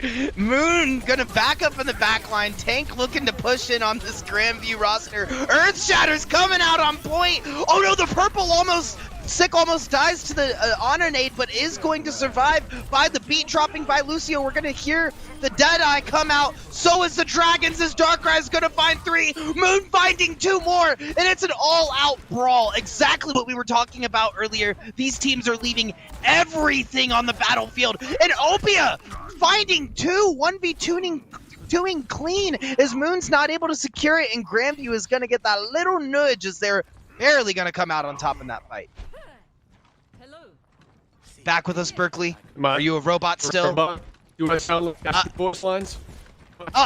You should try Bastion voice lines. Yes, I mean it's almost like you're speeding up and then full stopping with your voice. Very similar to what we're seeing right now on this push from Grandview. Fanshawe gonna drop a Diva Bomb over the top. Not gonna find anyone. It was a bit too high. We are gonna see the Graviton Surge come out as well for some reason. Not really much follow-up there for Grandview as they pop that out. Team seems a little split as Fanshawe looking to push up in this backline and take out the healers that are left standing. Grandview looking, it's back and forth, man. I don't know, it's hard to tell because Darkrai is getting picks even as I'm calling that Grandview's on the back foot. He's keeping them alive in these fights. And he's done that pretty much all night long, too, with the Hanzo. Anytime you hit an arrow in the head, it just sways things back completely for your team, and they could be throwing up a pretty big time back here going into third point. Sounds like your booster shot's over there, Yelk. You okay over there, Berkeley? Everything fine? It should be. I reconnected. I think it was the 5G that I got 2 shots of in my arm, just interfering a little bit with the microphone. Gotcha. Yeah, no, totally makes sense. My headset just is magnetized to my head nowadays. But you know, I'm looking out for you, man. I'm worried about you. Don't want you to get the robot sickness. You know, don't need another Omni mech war again like we've seen in Overwatch. As Matt's gonna dive this backline, trying to take out Cassidy. Gonna find his mark. Kraken also going to take out Soren, and Fanshawe looking really tight on this defense. Tell me, what does Grandview need to keep this offense going when Falcons have shown this defense to be just like what we saw in Control? I think they're going to be okay. They know that they have 3 minutes up on the clock, and they've got some ultimates coming online soon that they can play with. They're always going to be relying on this Grav Dragon combo. Opia almost has Graviton Surge farmed up, so they should be going into this next fight with a pretty easy win as the Dragons come through the Graviton Surge right now, and Immortality Field keeps them alive for now, but Moon does go down to the beam of Opia. Build up, it's a 5 versus 5. Make it a 5 versus 3 as Darkrai comes up clutch again. Listen, if I am on Fanshawe, I am the tank player yelling at my DPS to take out that doggarn Darkrai. I'm telling you, man, he is keeping Grandview alive in the slightest of chances of these fights by taking the picks needed to keep them in. And if they pick him, it may halt the entire momentum of this team. Just could do it. He's going to have to keep it going here as Moon starting to come up big for the side of Fanshawe. We've got under 2 minutes now to play, Nuke. Is there anything on the board that you're seeing gives Fanshawe a lot of hope here? Oh man, that easy, that Cole Cassidy Deadeye.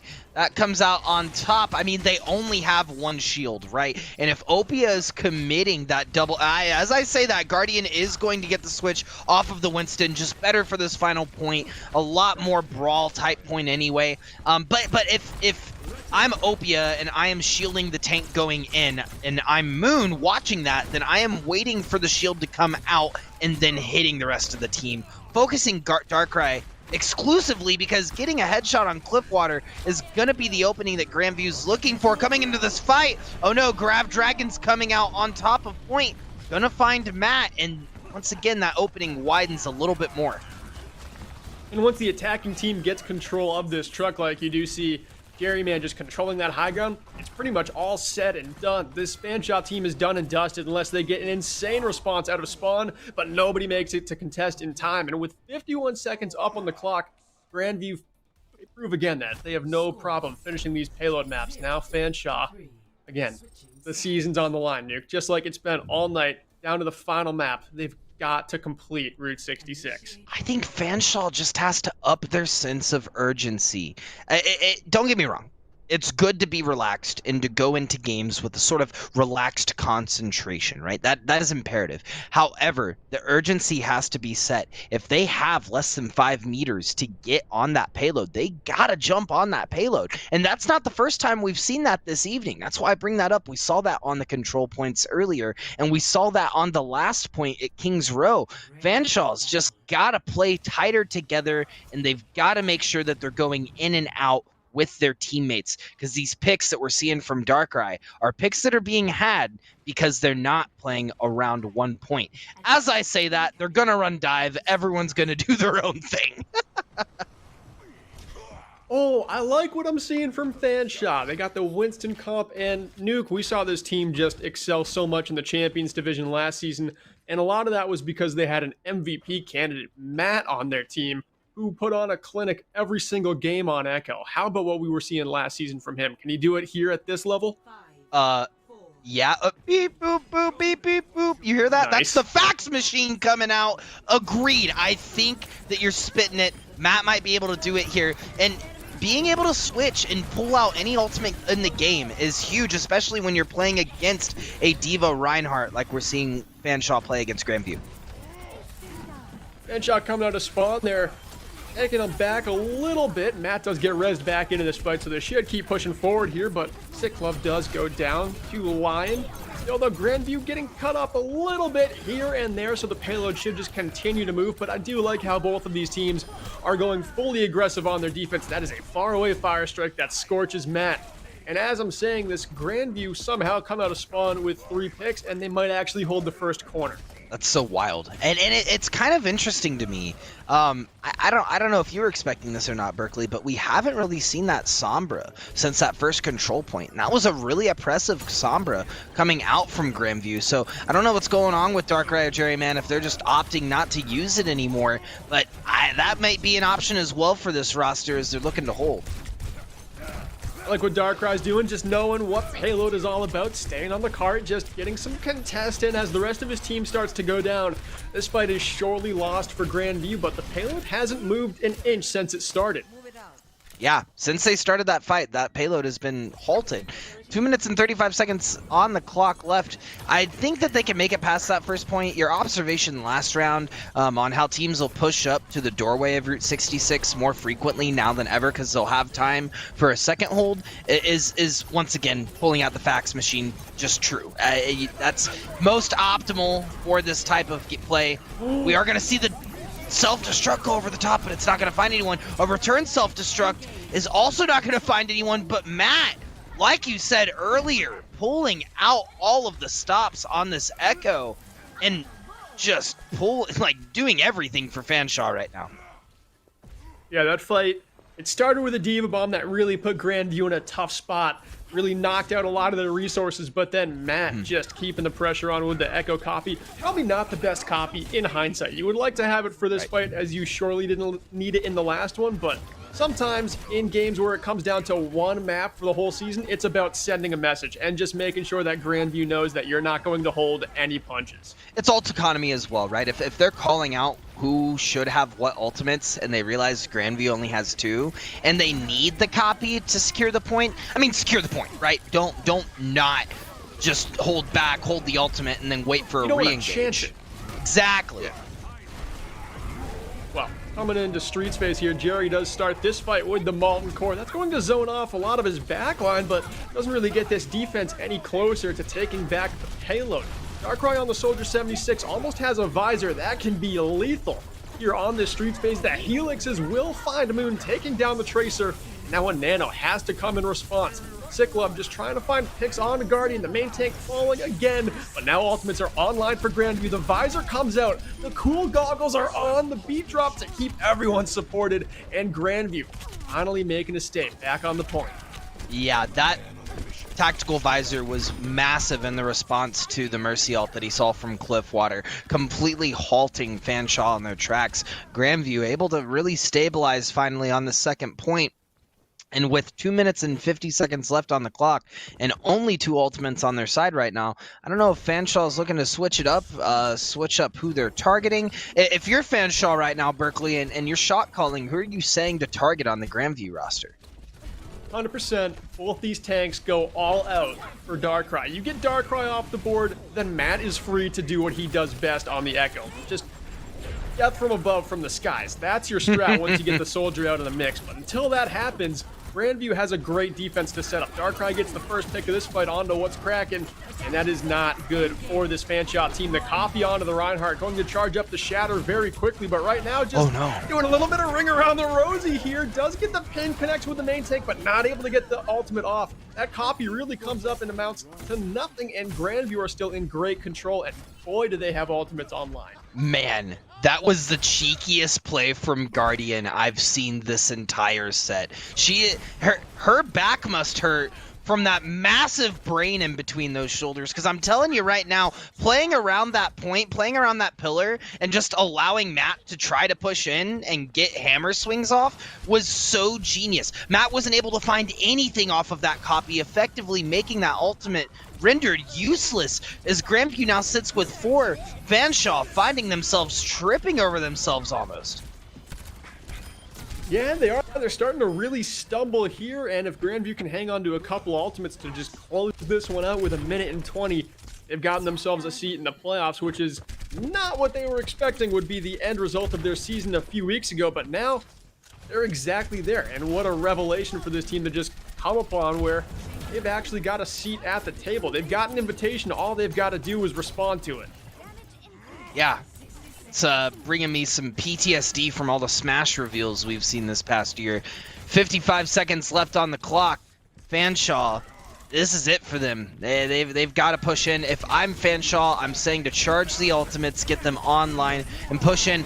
Ooh, we are going to see an immediate ultimate come out onto Cyclove, and then Cyclove's going to ult with the primal range, trying to push in. Cliffwater going to ult as well, as Fanshaw's dumped all of their resources into getting picks. They found one on Soren, but Moon is going to fall, and then Matt is going to find another one on Guardian. Darkrai trying to get into a better position to hold this defense, realizing it's now a 2v4 effort.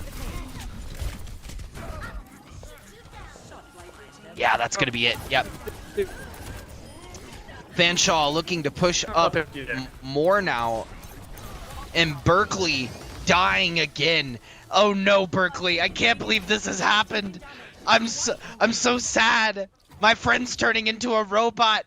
Not to mention Fanshaw's doing everything they can. It's us versus the world right now. Overtime's on the clock. Grandview had 51 seconds. The copy's coming out from Matt. Cassidy's coming into play. Gonna find the pick onto Lion. Isopia's gonna take out Cliffwater, sorry. Matt with the Deadeye, not gonna find anything. Still fighting on point. We are gonna see the self-destruct. Not finding anything again, but Matt is going to find 2. It is a battle of the minds, as Darkrai and Matt are leaving it all on the table, and they are going to halt them just meters before the second point. Grandview taking this game 3. Play of the game.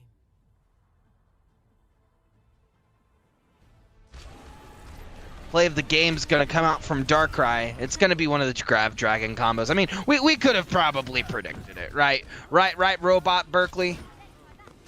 Nuke. Did we both just go kaput right there at the very end of the game? Oh my god. I didn't go kaput. Oh, you went kaput for me.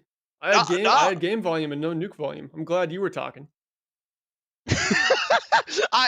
I don't Thank know. God. I feel like it was a robo thing. They were blocking our communication. They weren't letting it happen just as much as Grandview was not letting Fanshawe take that series.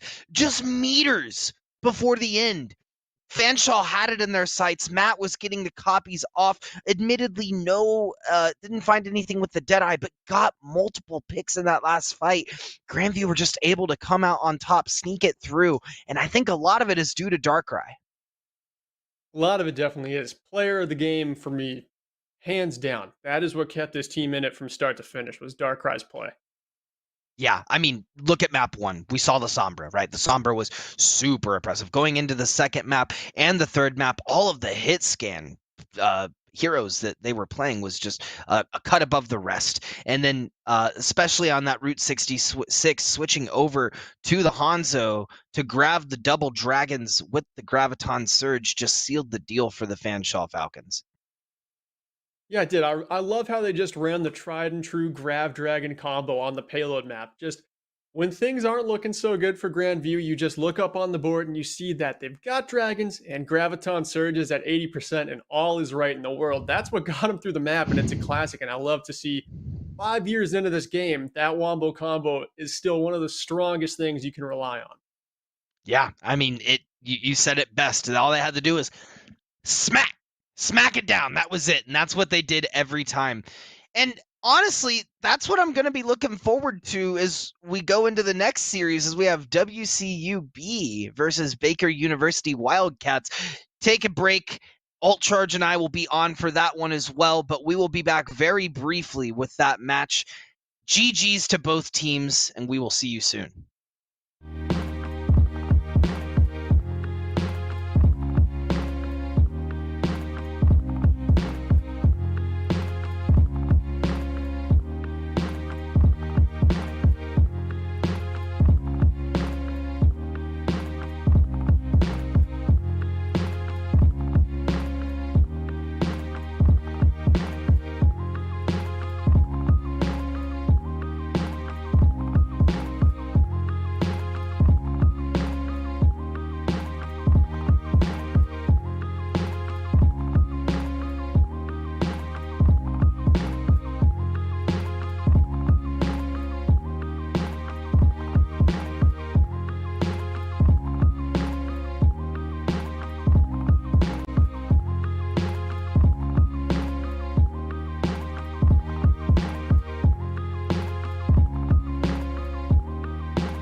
You don't know these streets like we do.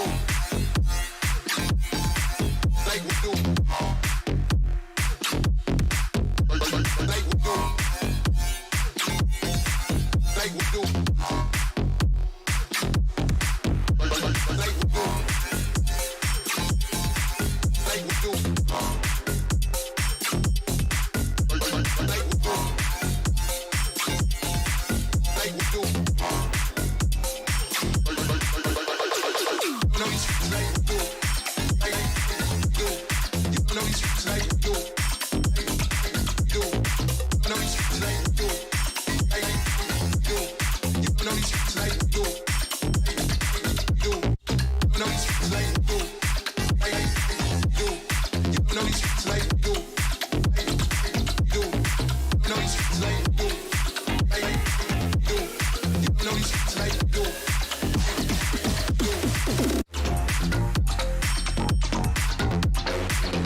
And welcome back to the NECC Thursday night Overwatch action. We have WCUB versus Baker University Wildcats. I am Chase Nuclear Nukem, joined here by Berkeley Stevens and Scott, the snowman on a sled in the background. Berkeley, tell me what is up. How are you, my friend?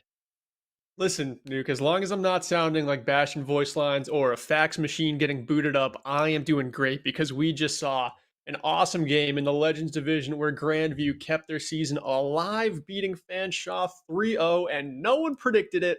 This is a similar game where we've got Baker coming in as the #1 seed in Navigator's Yellow Division, and Western Colorado, they're the 4 seed. Both these two teams are in the playoff picture, but Western Colorado in this game is going to be punching up significantly, Nuke. Yeah, and it could be that it's a difference in seeds going into the playoffs, but it looks like both of these teams have pretty much but all secured their spot going into the playoffs. I will also add that the leaderboard shows that Baker University is #1. However, we haven't updated it, but they're currently actually #2 behind the ESU Warriors because they lost to the ESU Warriors 0-3 in the second week of the series. So, little bit of a discrepancy there, but still a top seeded team in the Navigators Yellow Division, and this is still going to be on the line for them. Similar to what we saw last set, if you're joining and you're now back with us, hello, welcome to the Antics. If you're new, last set we did see we will go to Lijiang Tower. Map 2 will be Kings Row, and we're going to end it out on Route 66 as Scott, the snowman on a sled, is ready for the biting action. Berkeley. He's so pumped up, aren't you? Yeah, he's smiling. That's what he said. No, I heard him. Yeah. All right. Nuke, you said my name, and I think you were going to ask me about Lijiang Tower because that's where we're going first. And I will tell you, for Navigators Division, for the lower ranked divisions, this is a banger of a map pool. Lijiang Kings Row Route 66, that plays to the strengths of these kind of lower ranked like hero picks. Like we're going to see a lot of Junkrat, I hope. I hope we see a ton of Pharah, some Symmetra on Lijiang Tower. I think this is a great look for both these two teams.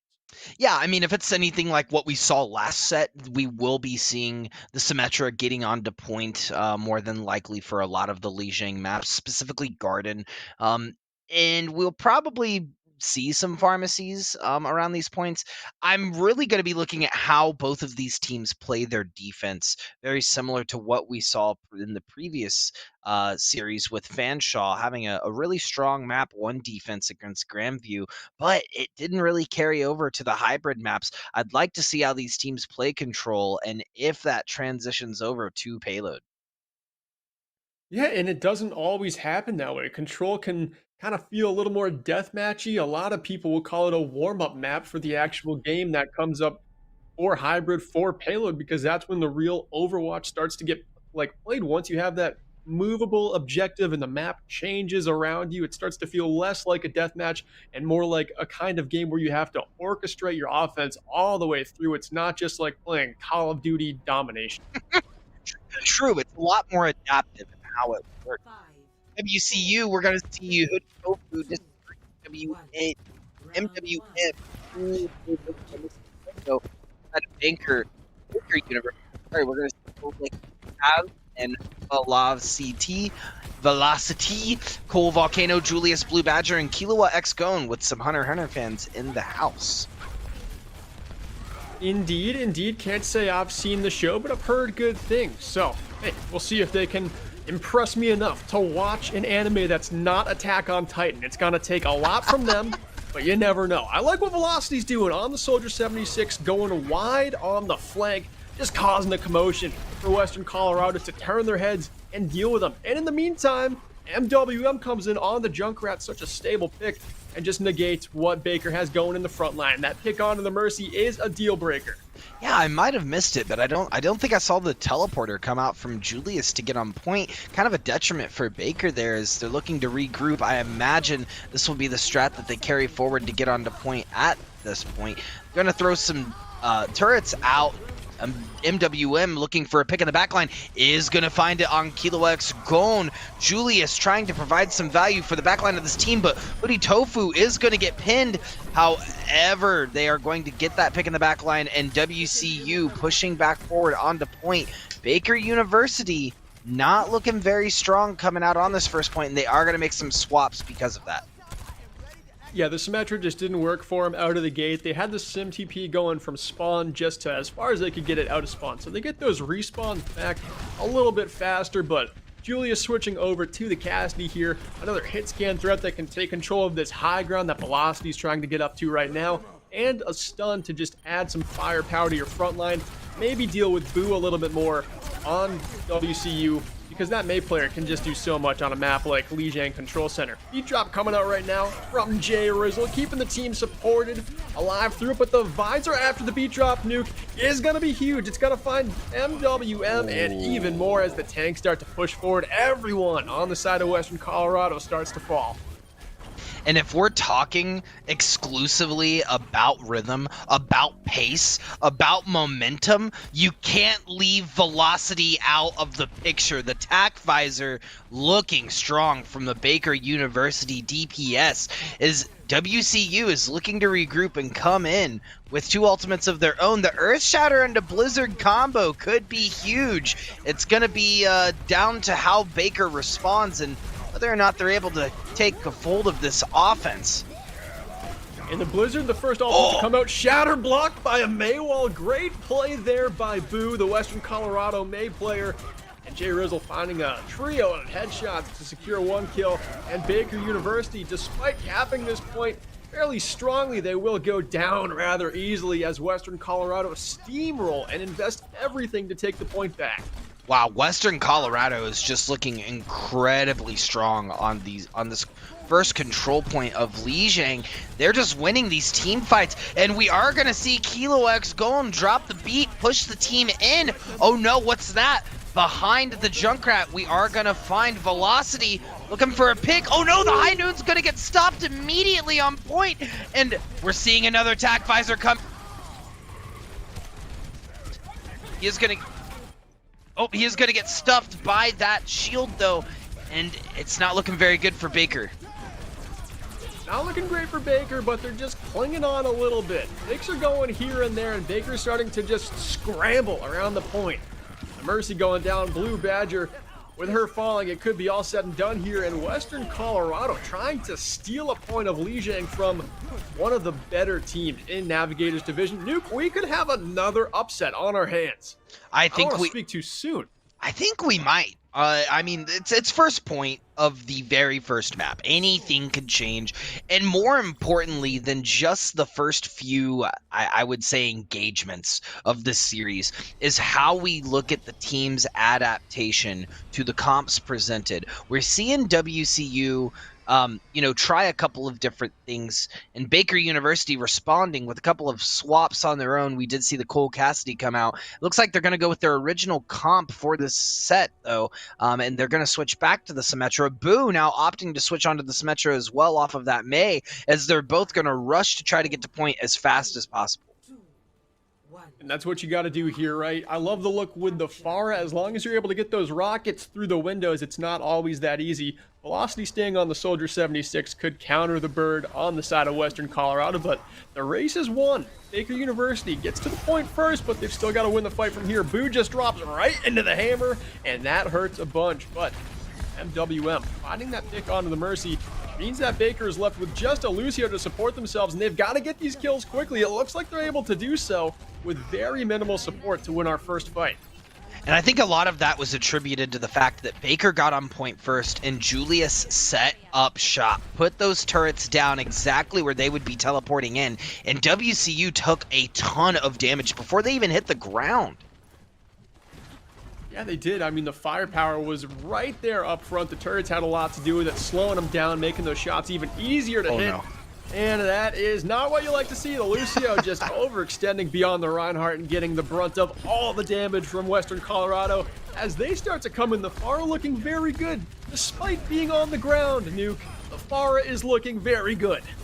Oh, you're right, Burke. I was just thinking the same thing. This Pharah doing a great job of shooting in and out of the windows, and I guess you can play to that playstyle. You don't always need a Mercy, especially if you're able to play incognito like we're seeing MWM currently play. Hey, I love Junkrat, right? Pharah, I like even more than Junkrat. It's like a Junkrat with a little bit more escapability. So if that's how you're playing this hero, that's fine by me. You got 2 shields to hide behind. You don't always have to take to the skies. And now, MWM, they've got the barrage ready for this fight going into the backline, but taking down Julius there in response, hitting 2 directs with the help of the Mercy Pocket to deny the big barrage from Western Colorado. It's all Baker right now. They've got 4, make it 5 kills. And Velocity lets the visor rip to finish the fight. Spamming the sorry tag too. A little bit of an ope. Let me sneak right past you. Yeah, that's how we do it here in the Midwest. 42% Baker University showing that they're not out of this series and they're going to put up a fight to win this set. I mean, they're definitely going to fight. This is a team that's only lost 3 maps all season. So dropping a point to Western Colorado is kind of a wake-up call that despite the massive seeding difference and win-loss record difference, this is a Western Colorado team that knows they're a strong team in this Navigators division. They can hang with the big dogs, and Baker is trying to prove them wrong. A blizzard coming out from Boo right now as Western Colorado tries to take it back. A beat drop keeps Baker alive for now, but that shatter flattens 3, and that should do it. A big bomb coming in finds a 2K as well, and Baker looking very strong at 80%. Man, I really loved that blizzard coming out from Boo as well, waiting for Cool Volcano, the diva on the side of Baker University, to get demech'd to throw it out. But the follow-up is just as important as the engage, as we saw Baker retaliate with that Earth Shatter self-destruct combo and just decimate the WCU front line. We're down to our final fighter, what could be here, as Velocity has another visor ready, and that one finds the mark as well. Li Jiang is about to be all tied up going into Gardens. Yeah, that's kind of an oof on how WCU engaged these final 2 fights. I felt like they weren't together. They picked the same way to engage, going on that right side of point, and it just did not reap the reward that they wanted. Baker University taking that in a 1-0 fashion, which is now going to lead us to 1-1 on this third map. And we are moving over to the third map for Li Jiang. What are your predictions here, Berkeley? What are you thinking? Well, I think Baker University has realized that they've got to act a little stronger against this Western Colorado team, and that is how a top 2 seeded team responds till dropping the first point of control. They just come in and they do not let go of the point the second time they capture it through. They made one compositional change, putting Julius onto the Pharah, and that was enough to win them the round. Here they're going to run the Symmetra again, and I think going up against what Western Colorado has, that's a great look. You get to point first here, and you're not playing against a dive comp. Things are looking very good for Baker. Yes, I could not agree more. Baker getting on point. Julius looking really strong on this Symmetra, throwing down those turrets immediately, and we're going to see a Lucio x Lucio fight as we're going to see Killua x Gon taking out Jay Rizzle on the side of WCUB. That's going to literally halt the momentum, both figuratively and literally, for WCU. Baker University going to cap this point first. Last game, it was all Rocket League references. This time, we're not going to get enough of Hunter x Hunter. So, listen, chat, buckle up because they're going to keep on coming. Baker's looking really good. Their Lucio player just rolling through with the speed boost to get that boop onto Jay Rizzle was huge to start that fight. And now that they've got control of the objective, this is when the sim comp really starts to shine. Yeah, channeling the Nen abilities. I think that Killua x Gon is gonna get some really sick boops off on this map. Another one! Another one! I called it! The prediction, I'm telling you! You can't mess with the pro tag! Oh, Jay Rizzle's there with another one, though. Look at them go back and forth. The Lucios are heavy hitters in this one, Nuke. No one wants to say die on this fight despite WCU. They could have let this one go a while ago, but they are investing fully here. Both support ultimates coming through and a shatter to just stun Baker back. But that shatter lands with 3 stuns. And just like that, the main tank for Baker solidifies this fight for his team as long as they can stay alive from the Diva mech. And it looks like they're able to. Yikes. Baker just holding this so well. WCUB has to bring this back. They have to regroup. Otherwise, this is going to be first point. And when you're the 4th seed going up against the 2nd seed, who is tied to be 1st seed, you don't want to drop this control map, especially when you've already taken a point, right? I mean, this is where you just secure it and you move forward in the series. Yeah, they're going to be at 85% here as well. So Baker is in final fight territory.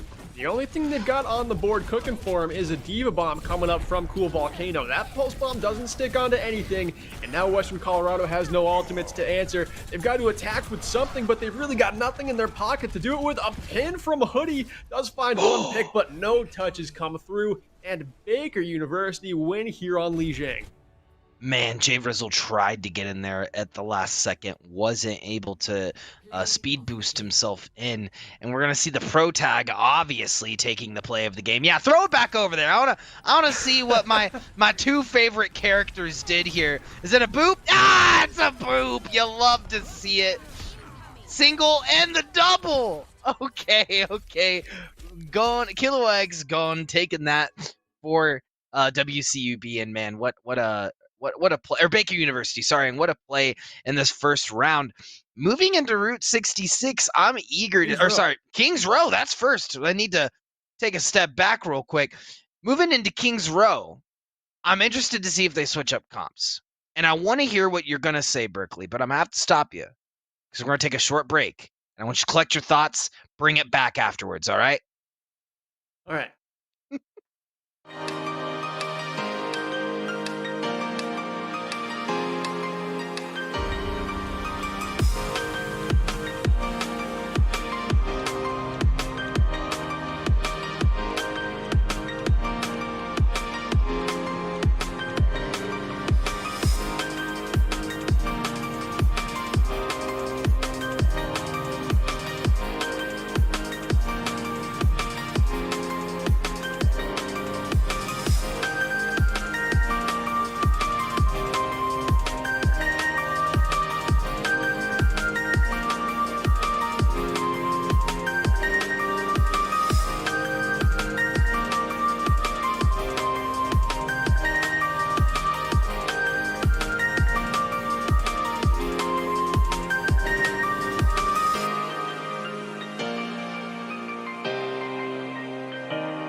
All right, I'm Chase Nuclear Nukem. This is Berkeley Stevens. We're back with the Overwatch action. Berkeley, I had you put it on hiatus. What are your thoughts? Yeah, I'm glad I get to say my words now. So, we saw 2 Reinhardts, and I think we're going to see it again.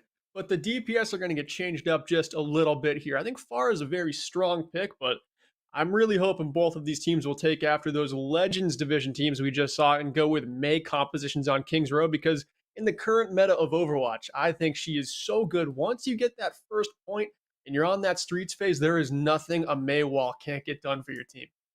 In the current meta of Overwatch? I mean, you mean the past 5 years of Overwatch? The forever, exactly, the forever meta of Overwatch. I think Mei has never stepped a foot out of the meta. And you're 100% right. We saw those walls come out on Kings Row in the last series, and it was oppressive the whole time. I mean, it was pretty serious, almost as serious as the role change and the role swaps we are seeing from both teams moving into the second game. There was quite a bit, so as we move into the action, I will go ahead and show you exactly who's switching where. Everyone across the board is pretty much switching from what I've heard. That's an exaggeration. We are going to see some characters stay, but most of them will be moving on and off. But like you said, Berkeley, the May is oppressive. I predict we're going to see it again. Is that what we waited 3 minutes for you to tell me we're going to see a May? Yeah, you asked me what my thoughts on King's Row were. It's obviously Reinhardt and May. All right. I've been thinking the same thing for 4 years on this map now. Maybe run Grav Dragon. In this division, that can work. Sure. But I think in higher divisions, that Ryan Sigma comp is very good. But for here, I think anytime you're a Navigator's division, run a Junkrat for the Riptire, right? Run the Grav Dragons for that just reliable Wombo combo. It's all about the fundamentals of Overwatch here in the Navigator's division, man. And that is Grav Dragon. That is Riptire. That is Rocket Barrage from above. And it looks like instead, WCU, they're going to be running the Sombra and the Junkrat. So what do you think about the Sombra using that EMP to kind of sway things here? I disagree. I'm kind of with you. I don't want to be too harsh. Listen, but it can be tough. I don't know. They may go beast mode here. No. No. They may. You're just reading gamer tags. I don't know. Once again, I disagree. I don't know what you're talking about. But the velocity of this series is going to be quite interesting. Cryptic, almost, if you will. Just go back to talking about Rocket League, man. It's okay. You don't have to do this. All right. No, you're right. Julius setting up. We are going to see the pharmacy come out from Baker University. An interesting point on this first offense with Velocity running the Cole Cassidy, taking out Disagree with the hard fist.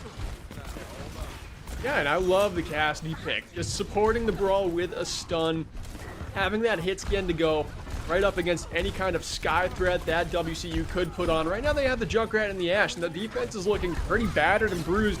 Julius is taken to the skies, and she is taking no prisoners right now. A lot of picks have already been found for Baker, and they've got the nano boost built up to seal the deal here on first point. I think they're going to take first point, too. I mean, looking very strong. Baker University has little opposition. Oh, no. Hoodie Tofu trying to get in to stop all this Baker University nonsense, but stopped immediately, halted with the nano nade. Going to stop him, or halt him, purple him up, and leaving WCUB on the back foot. You really can't make that move as the Reinhardt player without a speed boost from Lucio to get you around that corner faster. Just catching that Cassidy stun, that anti-nade, and not having a bubble cleanse it off in time. Baker University just unleashed some serious hellfire onto Hoodie, and that one pick is going to get this payload very far down Street's face. Aside from Disagree switching over to the Ashe, I was about to say we are going to see a lot of ultimates come out. Both teams getting almost all of their ultimates online. Baker University starting it off with the Shattered Velocity. Having a Deadeye in the background might be able to use it in time. Badger is going to get the res on Tequilawa X Gone, who has decided to switch over to the Ana for this series. Julius approaching, encroaching almost with the barrage, ready for it off block. Looking like they may pop it. They are going to wait, being very low health. And as Baker University approaches this point, I get stopped. That's pretty good, though. That is exactly what you want Farah to do. You want to have Farah for the Streets phase of this map. It looks like WCU is clawing their way back here. Western Colorado starting to make a little bit of a final stand here to save Streets phase. If they can take care of this main tank, and they're able to, they've actually just won themselves the fight. So now Julia's still on the Farah on Streets phase. It's still looking like a good pick. I was going to say that you get that barrage off. That is what gets you the second point, and then you're able to switch off the Farah once there's a roof over your head on third point. But now Baker has to stick with this same composition because that barrage did not find everything it was looking for. Yeah, Blue Badger also had the res was down, after resing up the Ana, Kilo X, Gone, the pro tag, as you definitely should. Wasn't able to get it back onto Julius, and I think the play was for Baker to back off, regroup, and instead come back in with 4 of their ultimates. However, they're going to find themselves stuck in a Grav Coalescence combo, but Velocity in the background with the Cole Cassidy Deadeye on target, taking out 5 on WCUB. Baker University DPS here for all 6. Sorry, I'm here to stay. Happening. Velocity. So much speed, just made of speed. Gets the 6K to clean up second point, and now they've got 420 going into third. They've only got around 1 more corner before they can see the finish line, and they've got a self-destruct and a nano boost to finish off this map, but Western Colorado has a lot they can respond with here. Mr. Mango with a big pick onto Blue Badger. Taking her out of the fight means there is no res on the side of Baker, and now they've got to play with only 1 support, but the Ana can usually get it done in Reinhardt compositions, but Mr. Mango not wanting his team to lose this map just yet, making another stand, taking down Julius as well. Yeah, with 3 minutes and 50 seconds left on the clock as well. Taking out Julius is going to be a kind of a big stagger for WCU, or for Baker University, as WCU is looking to hold this defense. Having 3 ultimates online as well, they should probably look to use a couple of them and further this stagger on Baker as Julius is getting in position for the barrage of a century. Yeah, just lining it up like a kid in a candy store. That's going to find 4 kills. And the pin coming through too. It looked like Olektov was kind of booping everyone away from Julius's barrage, but damage was already done. And now Western Colorado has to come out of spawn. And it doesn't look like they're going to have much of a contest here. Third point, taking care of 3 minutes, 7 seconds up on the clock for Baker. And that is what we expect from this number 1, number 2 type team.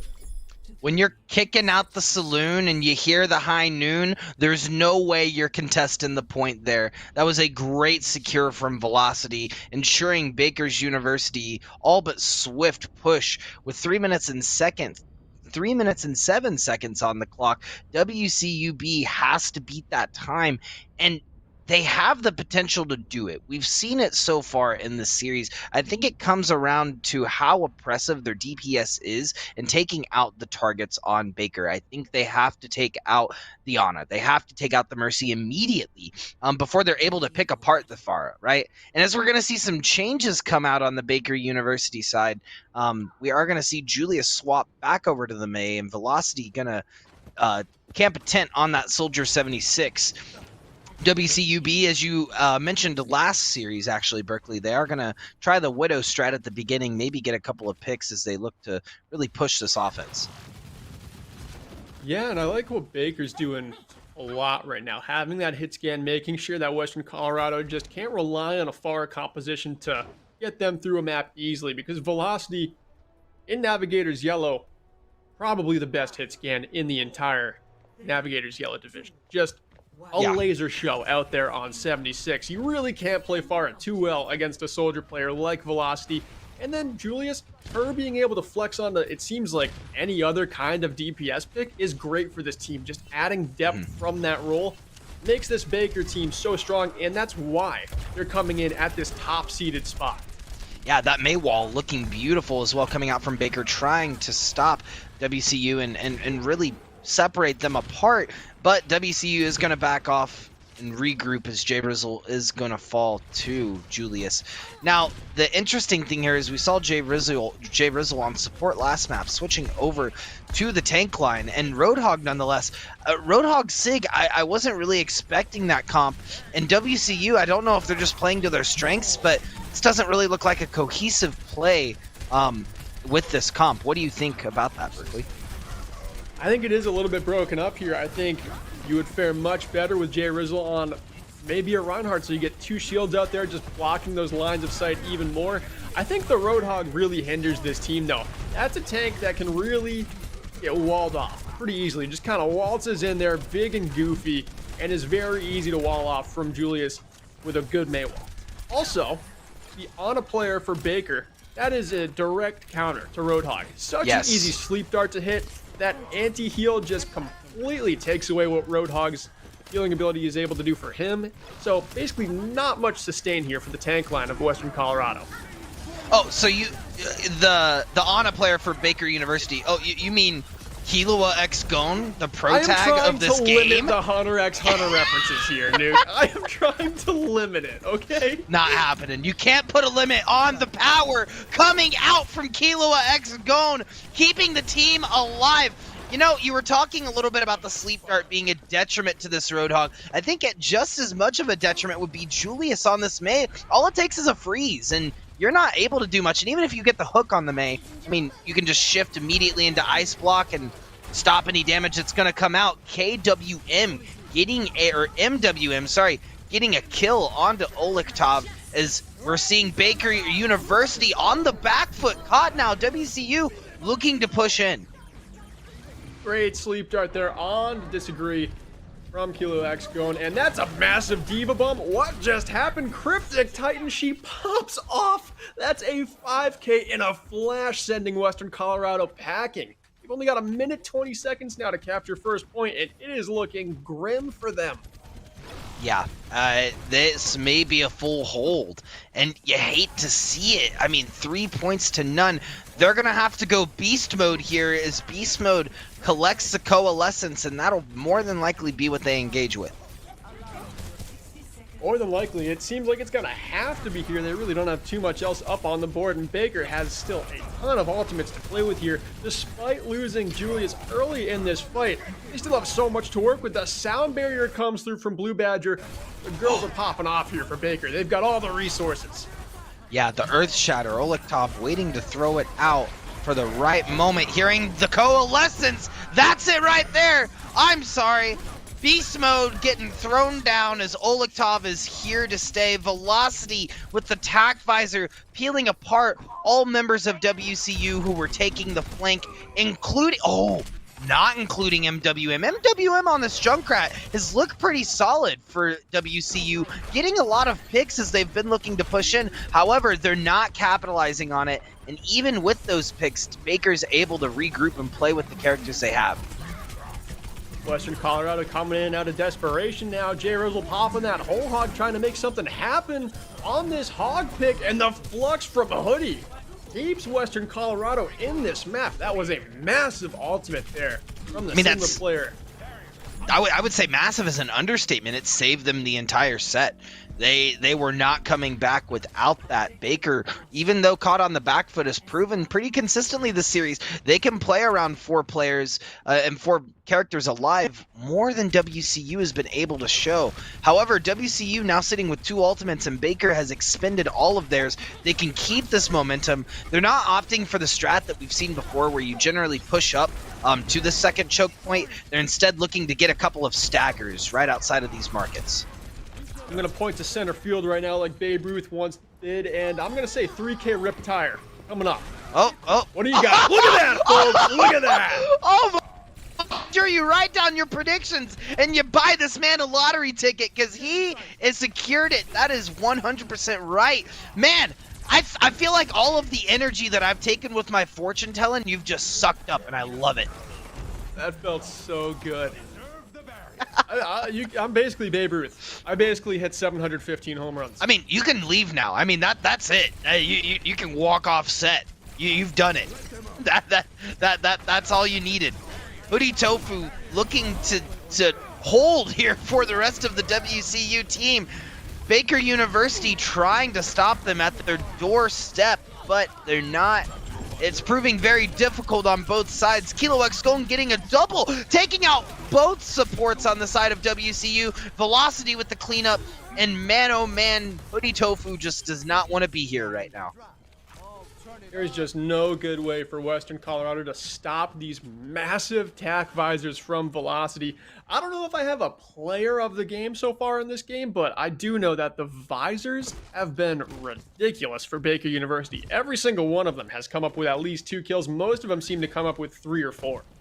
I mean, it's almost as if Velocity's able to conjure something from nothing. Literally just popping these ultimates and taking, no matter what's going on in the fight, turning the pace of the fight for Baker University.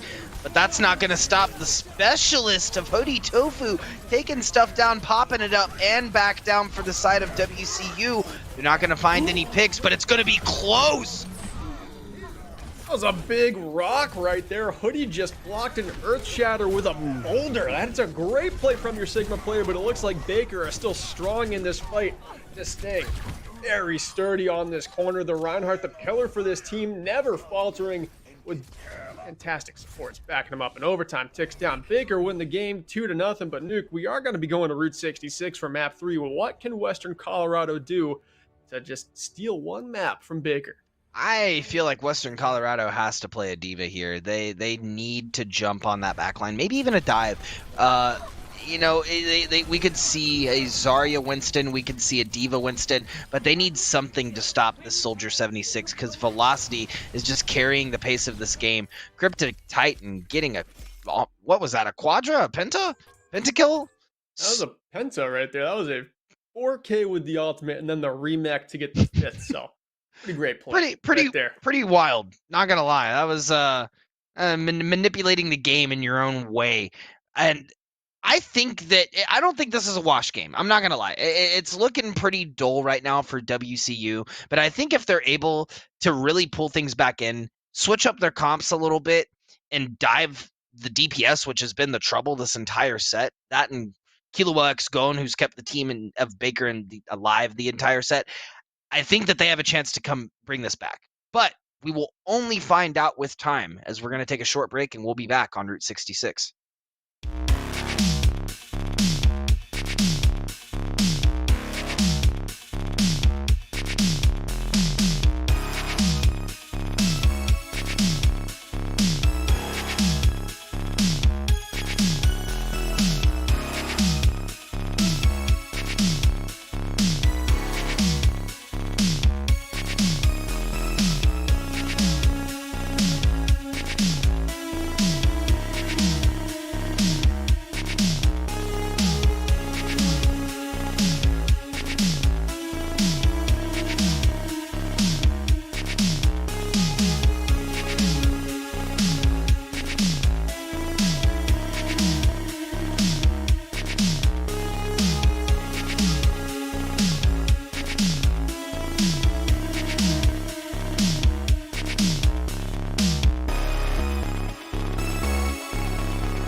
And once again, we're back. I'm Chase Nuclear Nukem, bringing and dropping the hot bombs. I'm joined here by Berkeley Stevens, and what's that in the background? Scott Infersnosis, the snowman, hanging out on the back couch. I didn't know he was hanging out with you, Berkeley. Yeah, he actually transformed. Somebody wished upon a star, and now he's a snowman. So he's not going to be able to cast Valorant very well like that, but hopefully he'll be back in time for next week's streams. We can only hope, right? Just as WCU can only hope that they will win this next game as we're heading into Route 66. As I said before we cut over to break very briefly a couple minutes ago, I think that they have the chance to take it. I think that it's still in their back pocket. It's very much within the realm of possibility. We are going to see some switches come out on the side of WCU, maybe trying to adapt a little bit to the strategies of Baker University, but that's enough of what I'm thinking. I want to know what Berkeley and Infersnosis are thinking. All right, Infersnosis, I'll let you go first. Couldn't agree more. Not a lot from that guy. Pretty quiet, pretty shy. Me, on the other hand, I do this much more often. I'm thinking on Route 66, Western Colorado still has a chance. I'm not sure how good of a chance because I don't quite know the strength of their swaps, but it looks like they're still fighting hard in this game, and that is the kind of play they're going to have to bring. They are a team that took a point on Lijiang. They opened up this game very strong. It seems like they went back to a roster similar to the one they had on Lijiang, not so much the one they had on Kings Row. So I think they're going to be playing to their strengths a little bit more here, but on this map, it's very different. Sightlines are opened up. I hope they've got a talented sniper on their team because I know Baker is going to be bringing velocity on a hit scan and he's going to be doing work. So if Western Colorado wants to stay in this one, they've got to counter velocity first. Unlike Infersnosis, your takes have been hot. What do you think Velocity is going... Never mind. I was going to ask what you thought Velocity was going to play, but it doesn't matter. We're going to see Velocity on the Widowmaker immediately. And I probably could have guessed that as well. It's great. Out. It does check out, as they would say. I mean, it's great for the initial picks, especially if they see that WCU is going to play up on this first point, which they could or could not, right? I mean, this is the Navigators division. It's not the Legends division. So they probably are going to more than likely play it a little bit more safe. And I like that too. I like how the attacking team opens up with two snipers, just kind of hedging their bets that they're going to round the first corner and get some fight lines open for them. But Western Colorado, they can really lock it down here with this composition they've got. As long as the Junkrat gets those nades into those tight corridors and WMW is just hitting those stuns on the front line, their team has a pretty good shot at hanging in here on Route 66. Baker is going to have to pop off with headshots like that from Velocity, and that is why I say this guy is one of the best hit scan in the entire division. I mean, look at the percentages. Look at that. 42%, 43% immediately out the gate. You're going to have a Widowmaker ult, which, you know, admittedly isn't the greatest or game-changing ult in the game, but it will give a lot of information for the Baker comp as they push this aggression. Oh, the headshot coming out to MWM, taking him out immediately, and the stun does not matter. Had that stun came out just a second earlier, it probably would have taken out Velocity. Probably would if you get a free headshot right there, but Velocity hits one at a very high cost, and that is what makes the difference. That fire strike goes into the back line and scorches Boo, and that's going to keep this payload moving. Baker University is all guns blazing right now. They've got two snipers rolling their shots. It looks like their Reinhardt has a pretty easy map cut out for him as everyone is so scared about these snipers. The Reinhardt can just oppress and walk forward with that shield up, and there is no stopping this front line right now. Yeah, they have to back up. They have no choice. However, WCU is going to back up with 5 members on their roster. I would have full committed. I would have just told the whole team, you know, look for a pick, try to dive Velocity. We have the characters to do it, right? We have the Tracer, we have the Junkrat. Just jump on top of that sniper. Don't let that Widow get those headshots. Now you got to find a way to make a big play with the Flux as well. Boo has a tire that can really, right onto the Tracer, one of the smallest hitboxes in the game. Didn't want to talk too much about it because it's your favorite player and I would never hear the end of anime. But on a side note, we've got a Riptire making a road trip around Route 66 that's going to do nothing more than crack a shield, but it looks like Baker is being kept at bay for now. Just recharging. Yeah, and I mean, MWM is going to get a solid pick off on Kilo X going, taking out the pro tag and stopping this point. Baker has to regroup. It looks like they're not going to opt for it, though. Cryptic Titan does have self-destruct, and Oleg almost has Earth Shatter coming online. The grab is going to come out, and Bob is on the playing field. But Tofu able to take out two, and MWM cleaning up for the team. WCU looking really strong on this, right after this first point, this kind of clutch doorway, if you will. Choke, that's the word, choke point. You got it. You figured it out. You've been doing this a while. You know the word choke. Yeah, it's getting late. What I want to say about Western Colorado is they're playing two DPS heroes that I didn't even know they could play, and those are pretty hard to headshot heroes, so you're kind of limiting the hit scan on the side of Baker just by playing these DPS heroes that are harder targets to hit. Instead of taking the dual hit scan to hit scan, they found another way around that engagement that is working wonders for them here on second point. Yeah, and once again, just the comp strategy coming out from WCU's really just, I don't know, awkward. Awkward is the best way to put it. They don't really have the dive, right? It's like a pseudo dive comp. And as you were saying earlier, that these are the two hardest DPS to hit, Velocity is going to hit those tri-rockets on MWM and kick off this engagement for Baker University. Going into this fight, Baker has some ultimates they could expend, but this fight looks like it might be a little cheaper than they had originally thought. If they could save 4 of these to finish the second point, that should surely get the job done. But Mr. Mango going to pop that amplification matrix just to try and keep some frontline damage and pressure on this Baker team. And right now, Olektov is lining up a shadow that does get relatively blocked. It looks like that Sigma shield was up in time, but still, the front line of Western Colorado collapses, and Baker just continue to take ground. Yeah, WCU trying to get the flank beast mode moving with Boo in the back line, but the front line all but decimated. Don't really have much of a chance to stop the progression. They are going to go for the Dragon Blade. Is it going to find anyone? Not quite yet. They did get a lot of damage out on Julius, and she will fall as Blue Badger's going to get the res immediately back on Julius, and Olektov is going to take Boo to basically secure this point for Baker. Secure it and hold on to 3 ultimates going into third point. And right now, Western Colorado does not have a lot to play with. Yeah, with 3 minutes left to hold as well. This is, once again, a very steep climb for them to make. MWM going to switch over to the Ash. Probably better for the Bob, especially on these payload-style maps, and play more to the strength of the comp that they're running. Hoodie Tofu does have Gravitic Flux online, and if they're able to hold on to it just for a minute more, Disagree might have self-destruct, and that is a wombo combo if I've ever seen one.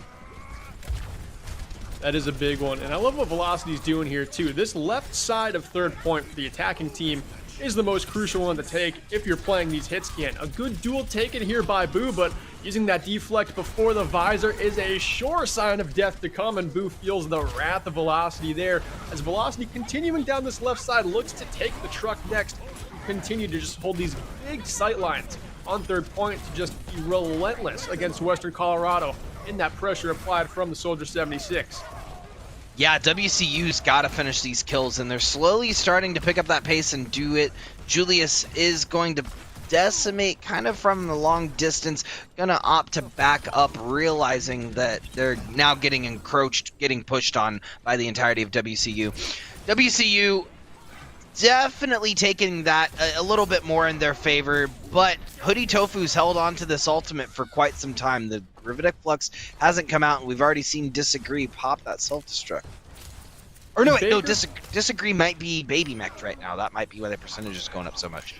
And what I was going to say is Baker plays so well playing this brawl comp with the Reinhardt very compactly that these fluxes have actually been big, but the nano visor from the top of the truck, look at this nuke.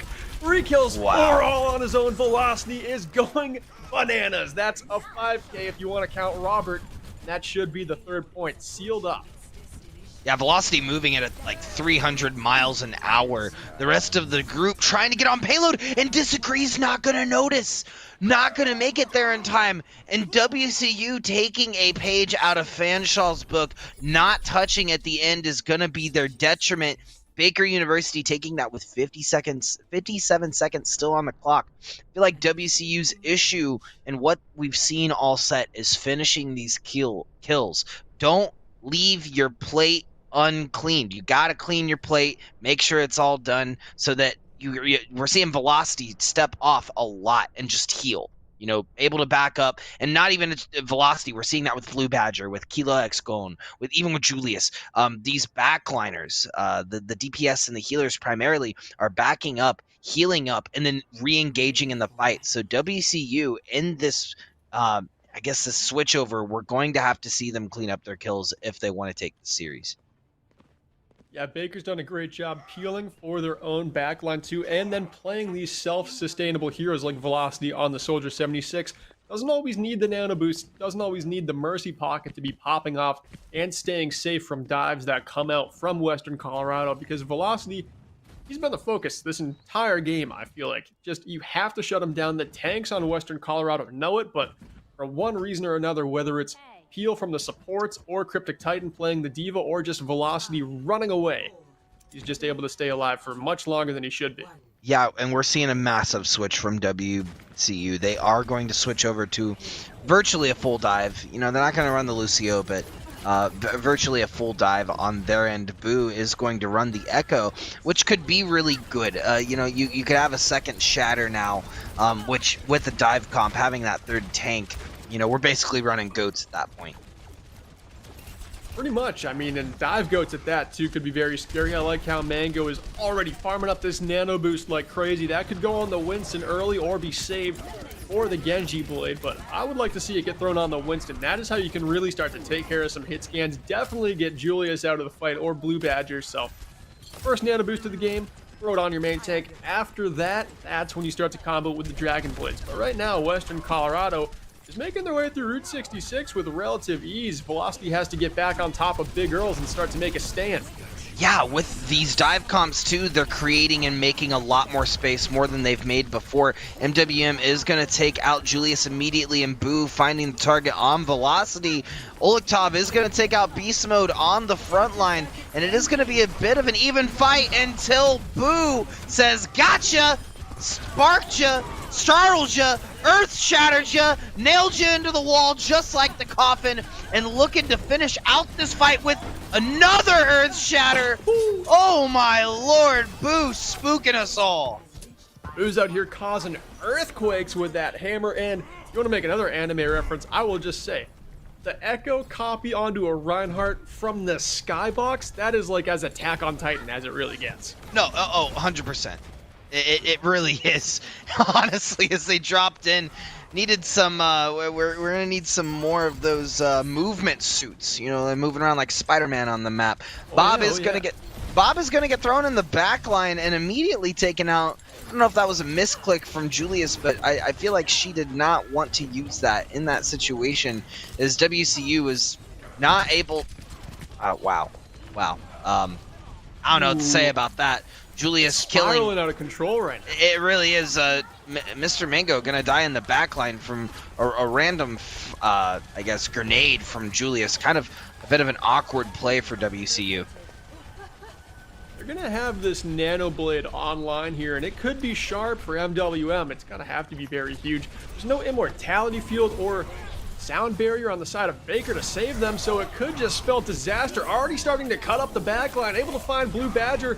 But MWM does go down. Still, though, Hoodie up in the front line. Primal raging around Route 66 like a bounce house, collects 3 kills, trying to track down this Diva and make it one more. So, I don't understand something, Berkeley. I need you to explain something to me.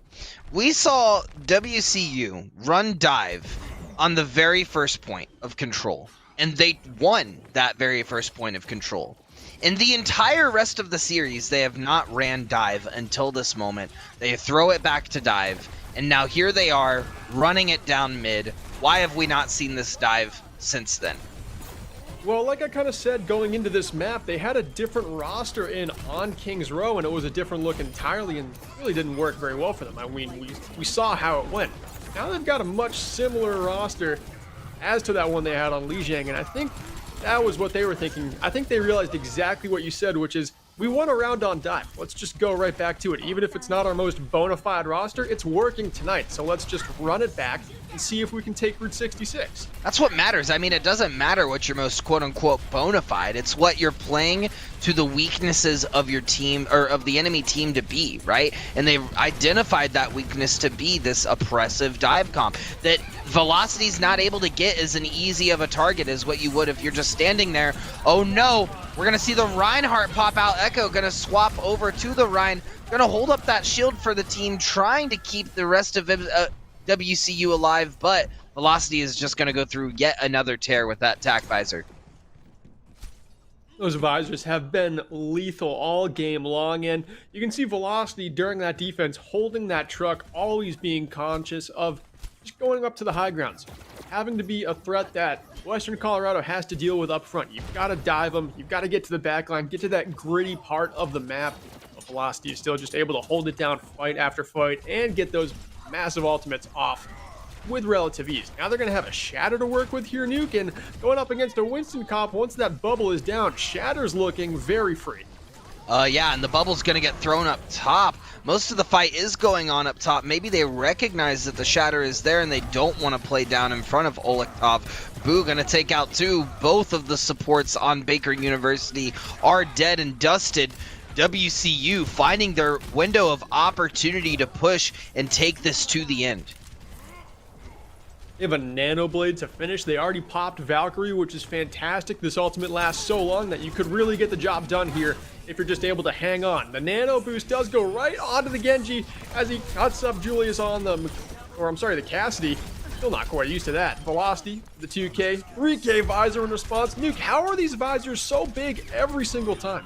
I think it's now attributed to the fact that they are running dive. I mean, that's why they gave Soldier 76 a free hit scan ability, right? For this reason, for pulling out all the stops on these dive comps. It's like you said earlier with the Earth Shatter. Once that bubble's gone, and if Disagree's remech'd, that's it.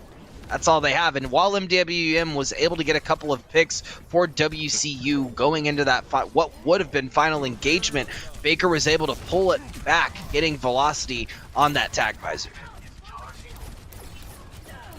If they can pull it back one more time, Western Colorado really needs a fight one here. If they could win Route 66 and send this one into overtime with more time than Baker, they've got to be feeling really good. Diving this left side is what they need to do. Anywhere Velocity is, that's where your first dive has to be. Woody's able to collect that kill early in this fight, and now they've still got a chance here. Tank ultimates from Baker are going to be used. Echo copy from Boo is going to keep this team in the fight and give them an extra Shatter to work with, but still Baker coming up with 4 kills in the nick of time to make sure this defense holds one more fight. Once again, though, the follow-up has to be there, and Blue Badger making a tremendously great play, rezzing Killua X gone, rezzing the pro tag, obviously going to save the fight. That's exactly what we saw. Able to keep the team alive from the WCU onslaught. So we've got maybe 1, maybe 2 more onslaughts that they're going to have to survive. Definitely an inevitable Nano Blade coming up that Baker is going to have to fight off. But on the side of Baker, they've got their best tool of fighting off anything that Western Colorado has thrown at them tonight, and that is the tac visor. It's been big for Velocity all game long, and he's running away from the first initial dive right now so that he's able to set this up. Popping it from the spawn doors is pretty risky as the Nano Blade comes through, or I'm sorry, the Butter Blade. No Nano needed. Just coming in trying to cut up everything. Instead, we've got Velocity with a Nano visor for the final stand, trying to be made by Baker University to just keep this Western Colorado team from capping the 3rd point.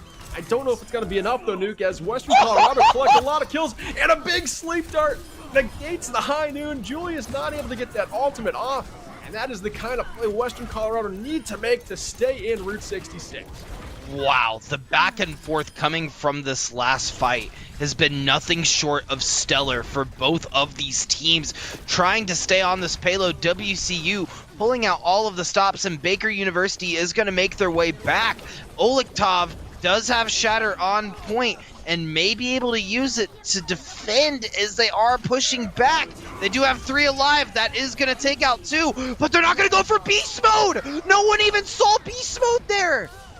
and beast mode is going to keep the team alive. The copy is going to come through. WCU is going to push this all the way to the end. There is something that I do want to talk about that last engagement, and we did see both of the dive tanks for WCU try to dive the backline and take out who was it? It was Velocity. Sorry, trying to take out Velocity immediately. And that's what they've identified this whole series. WCU's identified we need to dive Velocity. That's why they made the switch to dive. And they dove pretty deep for it. Now, Velocity made it probably one of the biggest plays I've seen. However, WCU had the ultimates to counter it, and that is she stepped back. She waited in base. She waited for the opportunity. I had it confused with Julius. But basically, he waited in base for the opportunity. And then as the Winston died, which Hoodie Tofu died immediately after, stepped out and hit the tack visor, killing 4 on the side of WCU. Now, WCU was able to play to their strengths, and MWM was able to take out Velocity as soon as that tack visor was over. They were able to keep 2 or 3 alive, get the res off, and stay on point for the end. But, just huge shout out to Velocity for playing around the entirety of the WCU roster as they were looking to just dive and push him out of the fight.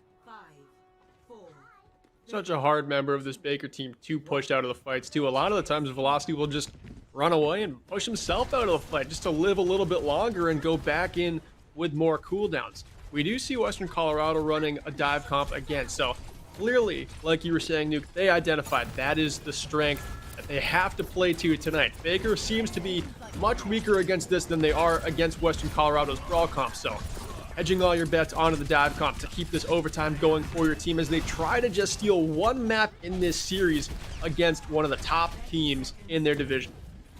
Like I said, too, I feel like they may be able to do it. This is going to be the big determinant here, though. They have 20 seconds to really push this. The picks are going to need to come through, and Hoodie Tofu is going to find that pick on Hilo X going, oh my gosh, MWM is also going to take out Blue Badger. And this could be it for Baker. WCU might be able to round this corner and stagger these DPS with enough time for Baker to not make it back, I guess, is really what I'm getting at. If they can stagger the DPS, that could be all she wrote for Baker on this last map. Who does go down? It looks like Velocity has done his job yet again, going to the high ground with another visor. They've been golden all night, and this one is exactly the same, finding 3 or 4 kills. And like butter, cutting through Western Colorado in overtime, dies down, and all Baker has to do is get this one about 67 meters to 3-0 Western Colorado. If there's anything that you've learned tonight, it's to definitely vote on whatever and put all your chips in on whatever Berkeley is saying and completely ignore what I'm saying, because WCU were not able to take that. Baker University definitely had time to make it back, and they were able to stop them almost immediately. Man, I am just, the casting curses following me tonight, Burke. Now, you had the first 3 maps, and then this series, I think the thing is, Nuke, you coach a college team, right? Right. You have a great grasp of high-ranked Overwatch, but this Navigator's yellow, this is home field advantage Berkeley, okay? When that 3K Rip Tire happened, I was like, I am psychic. I know everything that's going to happen this game, and it's just kind of played out that way, but I appreciate the praise. Yeah, you just started tuning in. You're on the same wavelength.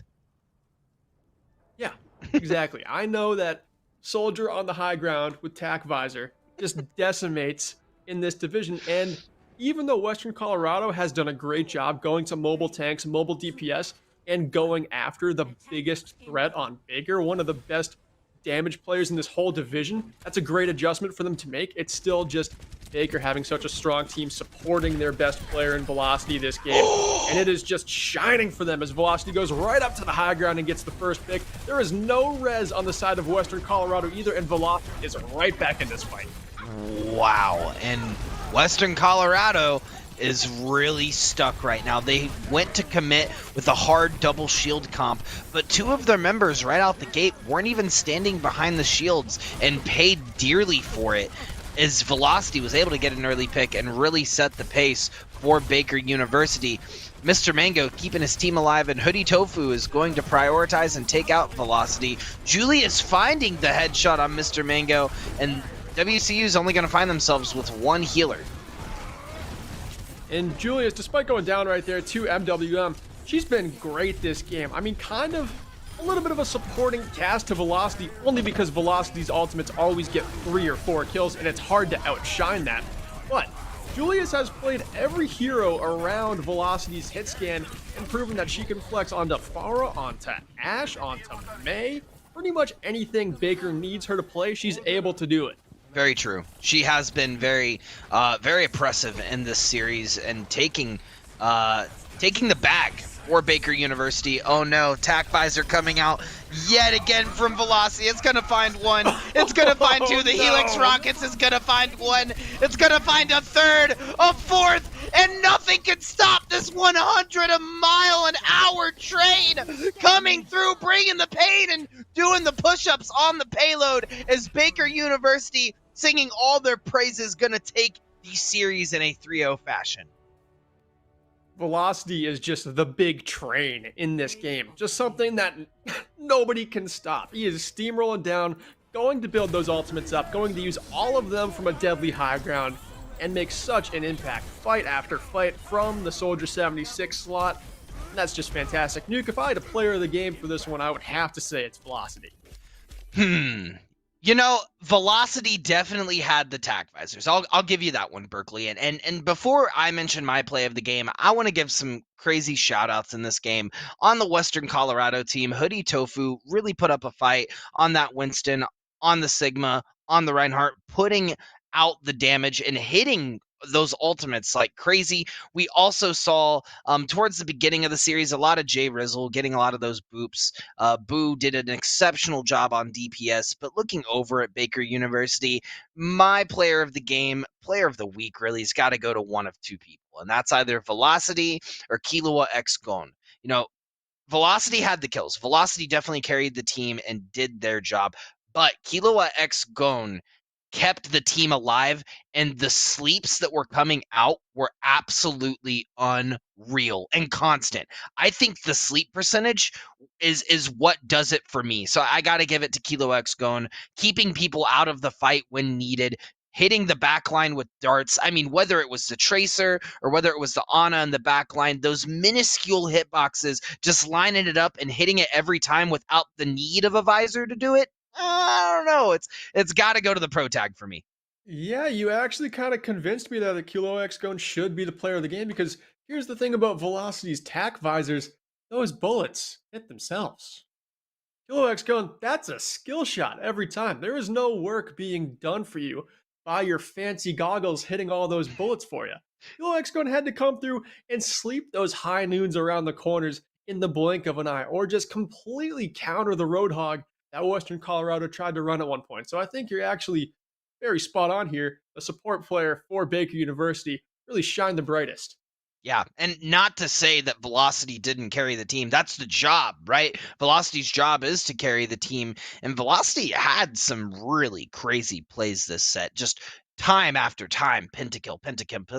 But I think that's more attributed to WCU not playing around the Soldier. They did eventually in the end. They did run that dive, and they did dive on top of Velocity, but there was nothing to counter or be ready for those Tac Visors that were coming out literally every minute on the mark. Yeah, like clockwork, those Tac Visors were coming through, and I don't think there was a single one that got less than 2 kills. I think all of them found the mark and then some. So Velocity making a huge impact in this game. But Kilo X Gon, still, you're putting the nano boost onto those Tac Visors a lot of the time as well, and really propping up Velocity boost? And the rest of the team. Did you say nano boost? Nano boost. Nano boost. Is that a Hunter x Hunter reference? It is. That's their power scaling they use. Anyone who watches Hunter x Hunter, help me out, Twitch chat. Help me out here. But yes, using the nano boost, it was so much. Yeah, player of the game's got to go to Kilo X Gon. And while the action has ended for Berkeley and I, you know, we've been on for a few hours now. We got to see right before this set Grandview take on the Fanshawe Falcons, and now we were able to cast Baker versus WCU. But I believe our time has come to an end. Stay tuned for Purdue Silver versus Eagle Esports, as you're going to get Dryad probably on cast, more than likely maybe with Corbeck. I'm not quite sure what the casting lineup will be for that, but Berkeley, any final thoughts or comments for our viewers? I just want to say one more time, big congratulations to Grandview for beating Fanshawe tonight in what could have been one of the most fun games to watch of the season, just because the underdog was able to get it done. So before we sign off, Nuke, I had to say props to Grandview, and I'll toss it back to you one more time for anything you'd like to say. Yeah, for those of you that have tuned in with us all season, it's a pleasure to be on the casting desk. We love to be here as the regular season comes to an end. We hope to see you and your support through playoffs. It'll be a great time, lots of action to come through. And if you're eager to know the updates, you should follow NECC on Twitter. Also, while you're at it, pop over to Chase Newcomb at Chase Newcomb on Twitter, and pop over to Berkeley at AltCharge. Follow us on Twitter as we got the spiciest takes. Don't forget as well, and I want to give a shout out. I know we're not the last cast tonight, but our production team just makes this happen. There's no way that any of these casts would happen without our production team. So shout out to production. We love you, and you guys are awesome. With that being said, we're going to take a short break, go grab some popcorn, use the bathroom, and come back for Purdue Silver versus Eagle Esports very shortly.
Let's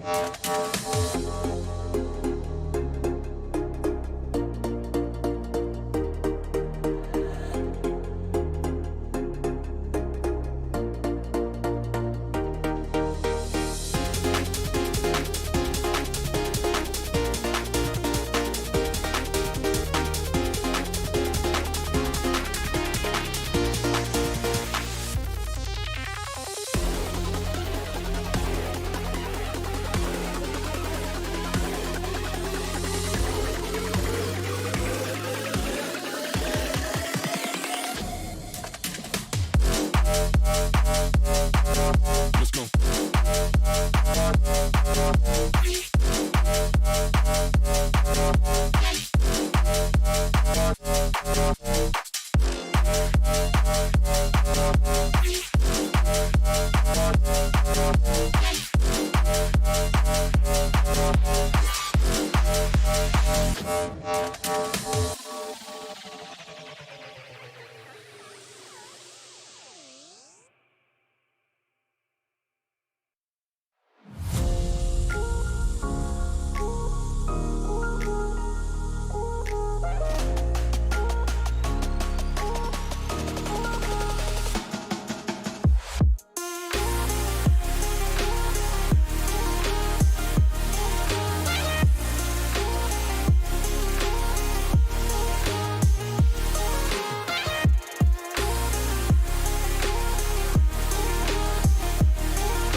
Hello, ladies and gentlemen, and welcome to NECC Overwatch. It's the last match of the regular season here in the Challenger Yellow Division. It's Eagle Esports versus Purdue Silver. Last Saturday, Purdue's football team led a stunning upset over Michigan State, and tonight, one of their Overwatch teams looks to pull off something similar from an underdog position. I'm Corbeck, and joining me in the casting booth for the first time this season, and probably the only time this season, considering it's the last match, is Vincent.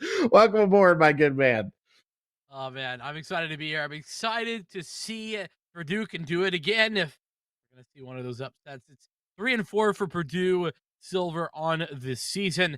Coming up against Eagle Esports from University of Southern Mississippi. 4-2. They're up at the top towards that standings, which let's take a look at. By the way, take a look at where those standings lie for the season. So Purdue on the cusp here, number 8. Arcadia Knights, if you've been paying attention on stream, they took a victory earlier today. That's not been updated just yet, meaning that Purdue really could use a W in the win column to make sure that they keep that number 8 spot.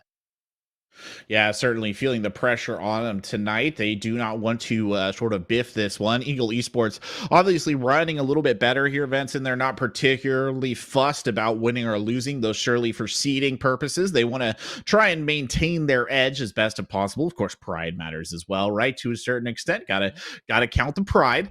So we'll see how they really go about this, whether they're going to put their 110% into this or whether Purdue is going to kind of walk it in. Again, Purdue, the more disadvantaged team, but you can see the maps down here. It's maps that all Overwatch players will be very familiar with. It is the Lijiang Tower start, the King's Row second, and ending out with a Route 66 chaser. So about as straightforward as you can get here in terms of maps tonight. 150%. I mean, that's going to be a great set of maps to watch. Of course, Kings Row, everybody loves that one, and I'm personally a big fan of Route 66. I don't know about you. Some people don't love it, but I love how all three different areas are so different. That's what I enjoy. Yeah, I think it's one of the maps where there is the starkest contrast between the three areas. I mean, I think all maps to a certain extent do have that divide, right? It's just it feels particularly apparent on Route 66. You have the long sight lines of stage number 2. You have the more compact verticality of stage number 2, and then you have stage number 3, which is quite tight, right? We imagine it as a difficult point. It's got some verticality in it and can be a real challenge to push it through. So I think this is a very good set of maps for these two teams to prove it on, and a good set of maps to end the season on as well. Yeah, and we're getting right in towards Lijiang Tower, and start out here with an interesting look compositions for either side. It's gonna be the Reinhardt coming out for both sides. So Ren look to play that Zarya a little bit different and keeping things up and running. But the May is what I've got my eyes kind of locked in here for Eagle Esports. That really is going to put a lot of pressure on Purdue early. Yeah, it almost gives them, I think, a little bit of an advantage out here at the gate. A lot of territory denial if they can just get on there with the symmetric turrets and the May Freeze, and they're going to do their level best to get there as fast as they can. The teleporter race is on. They both come down almost simultaneously. The teleport's coming through at just about the same time. One of the Reinhardts does hit the ground a little bit faster, but it's not enough to slow things down. Juicebox Hero, though, getting very beat up early on here, will survive. The Immortality field is down. The first kill will go to Spruce Goose. So a good kill there indeed early on. Still plenty of bodies left in and around the point. It does appear to be a bit of an awkward rotate between these two teams. Young is caught out looking there and will go down. Jacob claiming the kill, and it looks like it'll be sort of a cleanup phase here for Eagle Esports. Yeah, and Eagle Esports kind of did an interesting back and forth move there where they disengaged for a moment and then re-engaged very quickly off the back of that. They waited for some cooldowns to come back up, and they were able to come out with the victory. And they've also got an early ultimate online. That amplification matrix can be the tide turner, particularly when there's not a lot else on for the offensive team. Purdue Silver wasting no time at all, getting right back into the action, but they got the amplification matrix, the shatter, and turrets to worry about here at the door. And at the door they will remain. Eagle Esports denying them entry, and a good follow-up pin there by Juicebox Hero as well. They're actually really not giving him any room. The pursuit being kept very thick here right to the tail end as they'll clear up one more kill.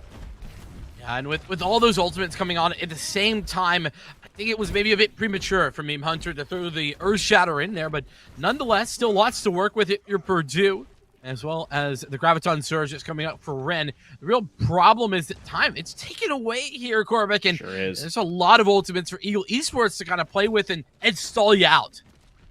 Yeah, that's exactly the danger that they're running into now. They've got a couple of ults of their own to use here, waiting for the Coalescence engage. Not happening. A teleporter dropped to the backside. The shield comes out. A big charge effort there finds no one as Bruce Goose sends the Diva Bomb out there as well. No joy on that either. And finally, a couple of kills starting to tick up here for Purdue Silver, but is it enough to turn the tide? Young doing his level best to put in the damage there, cracking some shots into that frame there of Bruce Goose's mech. They will bring it down, and Young will actually lose the high noon at the end, or use it, I should say. Bit of an interesting choice.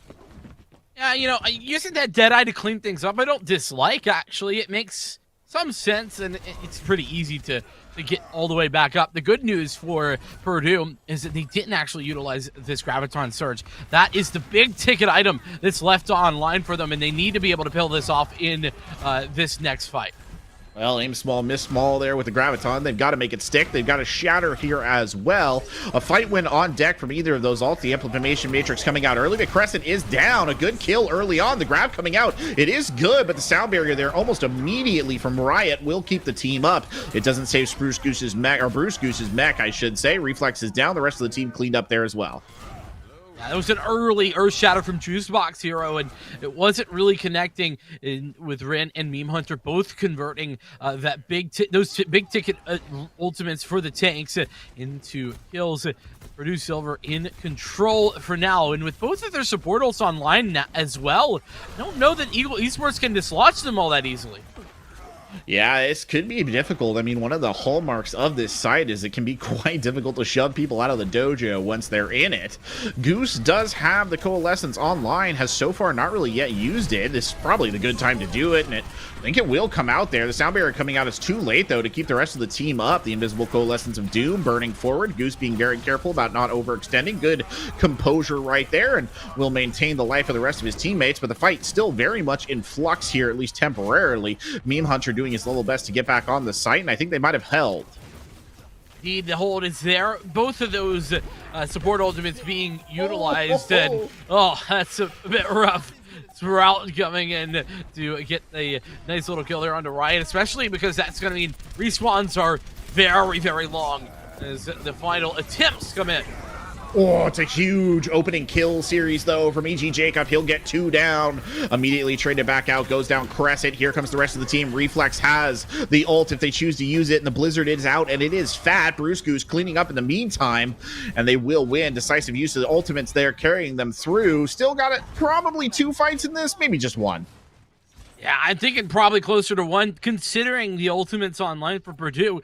Gonna have the Deadeye, gonna have the sights online, and with the Earth Shatter as well to start things up. This could be the end of times.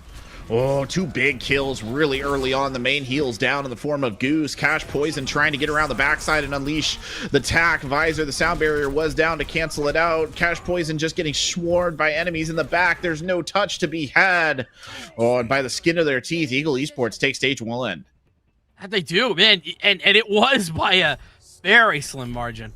Not a whole lot between those two. And honestly, Purdue, I think a little unlucky there. They lost the crucial fight at the crucial time where there just wasn't really enough time for them to build back up those ultimates. And like you said, getting that first capture is so important on a map like Lijiang on any of the stages here.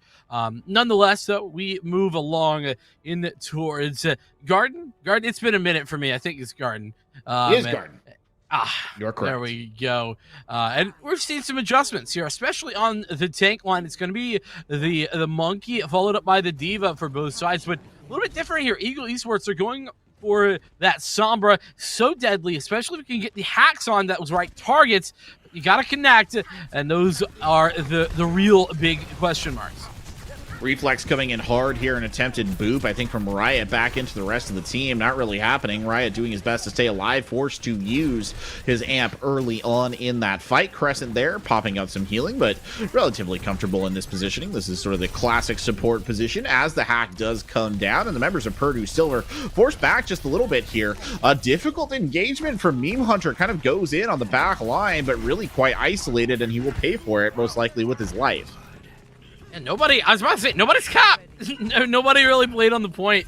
It was Reflex getting far into the back line, but doing a lot of damage with those shotguns. The Reaper, a very effective tool. And the thing is that Purdue Silver, they're going to have to try and close the distance in order to get value out of their composition, but they got to contend with the Reaper once they get up close. Oh, nearly got a boop in there as well. And the dive coming on hard after that. Juicebox Hero getting the early kill onto the Ana. A good clap back, though. E.G. Jacobs is down, and there's the boop. Rin 19 going off the edge of the map. Riot's been hunting for that since we started here in Garden. They will go ahead and back up. Giving him the old salute. See you later as Eagle Esports with control. 30 seconds, or 30% in counting, excuse me, as both of these tank ultimates and both of the DPS ultimates are coming online. As I'm saying that, it's actually everything there for Eagle Esports. And though Purdue with a really good bit of pathing here, don't know that it's going to be enough to overcome those ults. Yes, the Kava Clawed of ultimates beginning very early on here. A beautiful anti-nade in there, not going to save them from what is being unleashed. The Valkyrie was used in this circumstance, a bit of a misplay, all things considered. Young is just absolutely beaten down. Nothing the Genji can really do in that situation. Juicebox Hero going ham here as well, and they will clean up, and they've got a fair amount of ults left in the bank.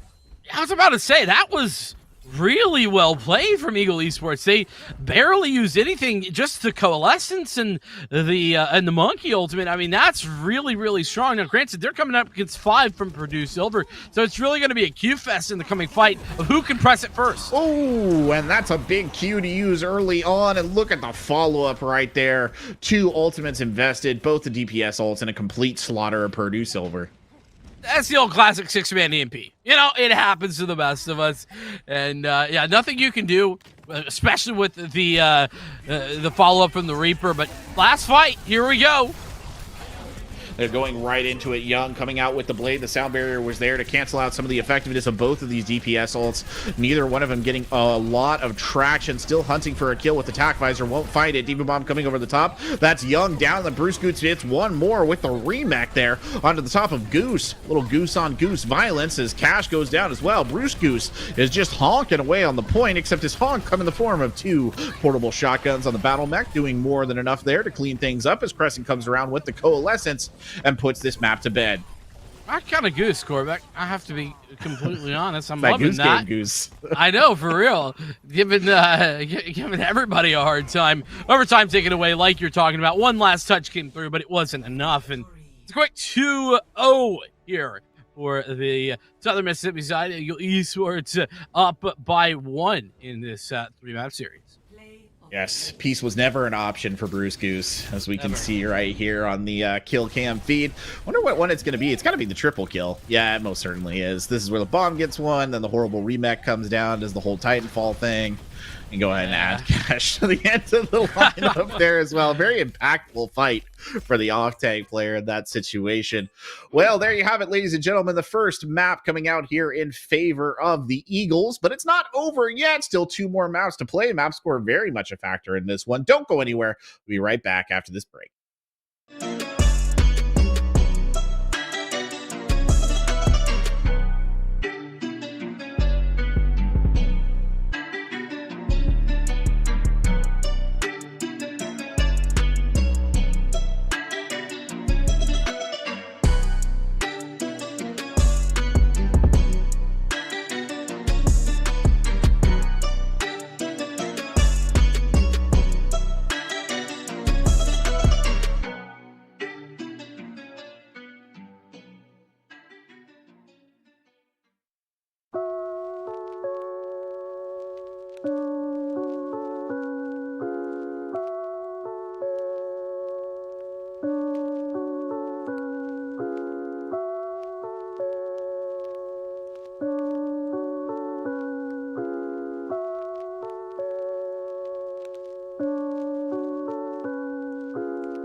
Hello, ladies and gentlemen, and welcome back to the final Overwatch match of the NECC regular season. I'm Corbeck. Alongside me is Vincent, and you've got Eagle Esports up 1 versus Purdue Silver here. Purdue Silver right on the bubble for playoffs, Vincent. They're fighting for their lives here as we get ready for map number 2. That they are, and well, listen, Eagle Esports, they had a great showing over in map They did. 1. We talked about sort of partially off the back of Bruce Goose, 72% kill participation over back in map number 1 on that Diva, and it was very impressive. That is for sure. As we look towards Kings Row, it is going to be the El Clasico of Overwatch, as I'd like to say, and also, you know, everybody's favorite hybrid map. It really is, though, isn't it? It's everybody's probably favorite anything map, I'd say. The two favorite maps are Lijiang Tower and Kings Road. We get them both 1 and 2 here. So, but yeah, it'll be interesting. I mean, I do often caution, and I've often cautioned on this broadcast, that reading too much into the Koth map, right? It's a bit of a different beast. Sometimes teams come out and they look very convincing on Koth. You go to a map with a more structured approach, with actual defensive and offensive strategies, and suddenly teams are not that good. So maybe we'll see that manifest here. That said, on that last map, I do think Purdue Silver just looked a little bit overwhelmed for about 75% of it. I gotta agree with you. My mind, as soon as you're cautioning, harkens back, of course, to the shock somehow winning only winning Koth maps, or I should say not only, mostly Koth maps. It was not only Koth maps. It was what, Hybrid and Koth was the 2 that they won. I think that was the 2. Yeah. Yeah. So regardless, point being that it certainly can be a difference maker, and we're seeing some interesting decisions there for the attacker. So I'm going to put that to the side for now, because I'm getting trolled for as per our usual arrangement. As usual, so, yeah. it's a much more reasonable competition here for Eagle Esports as they come out with that same Diva on the back of Bruce Goose, and Reinhardt followed that up. And of course, that I think the May came to fruition, particularly on stage 1. And we're seeing it once again. Well, they're going to start by rotating around the statue of Mondada here and then moving straight into the engage. And an early kill there. Cash Poison is down, so one of the DPS is out. I couldn't even tell you what's happening right now. It's a little clash in the cubby right there, and it does look like Eagle Esports has emerged victorious. And Eagle Esports not in the mood for mercy. Going to go ahead and finish off the last couple of members they can. Quick and easy. That's what that one was. Unfortunately, Jacob going down. Gonna have to respawn to get the team, but should be able to get there in time. Interesting decision. I think this Torbjorn on attack, it's not the norm for sure, but it can be very effective. But it's gonna put a lot of pressure on that shield. That's for darn sure. It's a very good position of the turret, actually, up on the high ground, but this damage amplification matrix coming out so early, and Juicebox Hero just wipes the opposing tank line with one mighty fire strike. The Shatter coming in there as well. I don't actually think they'll really get anything off the back of it. They do work around the edges of it, but there's just sheer healing numbers there preventing too much follow-up. Indeed, and really nice usage of the amp matrix from Pasty, who's in, by the way, where he was Crescent last map, and Eagle Esports, they are in control here as they continue forward. Well, they'll go right into the engagement again. Meme Hunter leading on the front line, already down to about half health. The Coalescence coming out here from Goose will help. That's a well-placed series of ults. Beautifully done. The bomb comes sailing over the top but finds no one. Bruce Goose not able to channel the magic he had on Lijiang Tower. Jumps back into the middle and is gunned down. And that was a very good recapture there from Purdue Silver. Super quick, and yeah, really well done. They are going to get that capture through, and they're pushing forward to try and take some space. Another thing to note is that they have that Graviton Surge that I was talking about last map. It's coming back, and it could be big here for them to continue their forward momentum in stage 2. Rin probably looking for the grab here. The sound barrier coming out theoretically enables a free grab, but it all depends on how they invest it. They invest it right down the mouth of Bruce Goose, who eats it up like bread at the park. There's absolutely nothing to be done in that regard, and they will shove them back under the archway here, at least temporarily. That was very tasty. That's Bruce Goose. Very nice find. Pick up the ultimate there from Ren, and now things looking a little bit more dicey as Eagle Esports continuously push Purdue back and regain control of these sightlines. Still some ultimates online for Purdue. They do have the defensive ults as well, but gonna have to try and pull something out, maybe with that Deadeye on the flank. That's what Cash Poison seems to be shaping up for. Very extended engagement here as Cash Poison comes rolling in on the backside. Good fan right there for the kill. Cash Poison immediately running the other way. Bruce Goose up and above here as well. They do have Reflex with this Blizzard in play. It could be a huge ult in this tight space. Drops it right on top of the enemy team. Look at that wall that came up on the backside of it. And what are you going to do if you're Purdue Silver? Nothing to be done but to die. Yeah, to reiterate, what a fantastic wall that was. The timing perfect, and everyone, or I say not necessarily everyone, the two tanks, the big ticket items, so to say, caught in the middle. No adjustments, no swaps, nothing coming through here for Purdue. They're going to continue to try this out, but they've adjusted in their pathing. I will say this is a smart move. Well, they come straight down the gut. E.G. Jacobs unleashing the high noon early on, only gets the turret for their troubles, but Young is dead. So one of the DPS taken out of contention right away. The bomb coming out right there. No joy off of the back of that. The pressure still on. Another good Maywall coming in. The Shatter, even better positioned. A beautiful sound barrier, though. The follow-up from Sprout, keeping the team alive, but the damage is just so much. E.G. Jacob with free reign here as the sound barrier is invested by Riot as well to just ensure that victory. I don't know that there was a real need for the sound barrier. Nobody was even particularly low. That might have been a bit of a mistake. Nonetheless, it still does indeed confirm victory as a couple of more ultimates are getting close by for Eagle Esports. The big ticket one going to be that Blizzard if it can come online. But the problem is getting there in time. They try and drop the grab from deep downtown, but the Baywall blocks a lot of the follow-up. Still, the Torbjorn ultimate over the top. The Molten Core actually doing some serious work right there. The Goose getting some big kills, and then Cash Poison follows it up with a high noon. And a very, again, just an impressive series of ults for a very quick team kill right there. They got it in him. I tell you what, Vincent, it's there. Oh yeah, no doubt. And you know what? I also want to add on, right? The positioning of that Molten Core was phenomenal. It was unmatched, unable to really contend with it. Eagle Esports had to kind of move a million different directions, and it looks like maybe they'll get point two.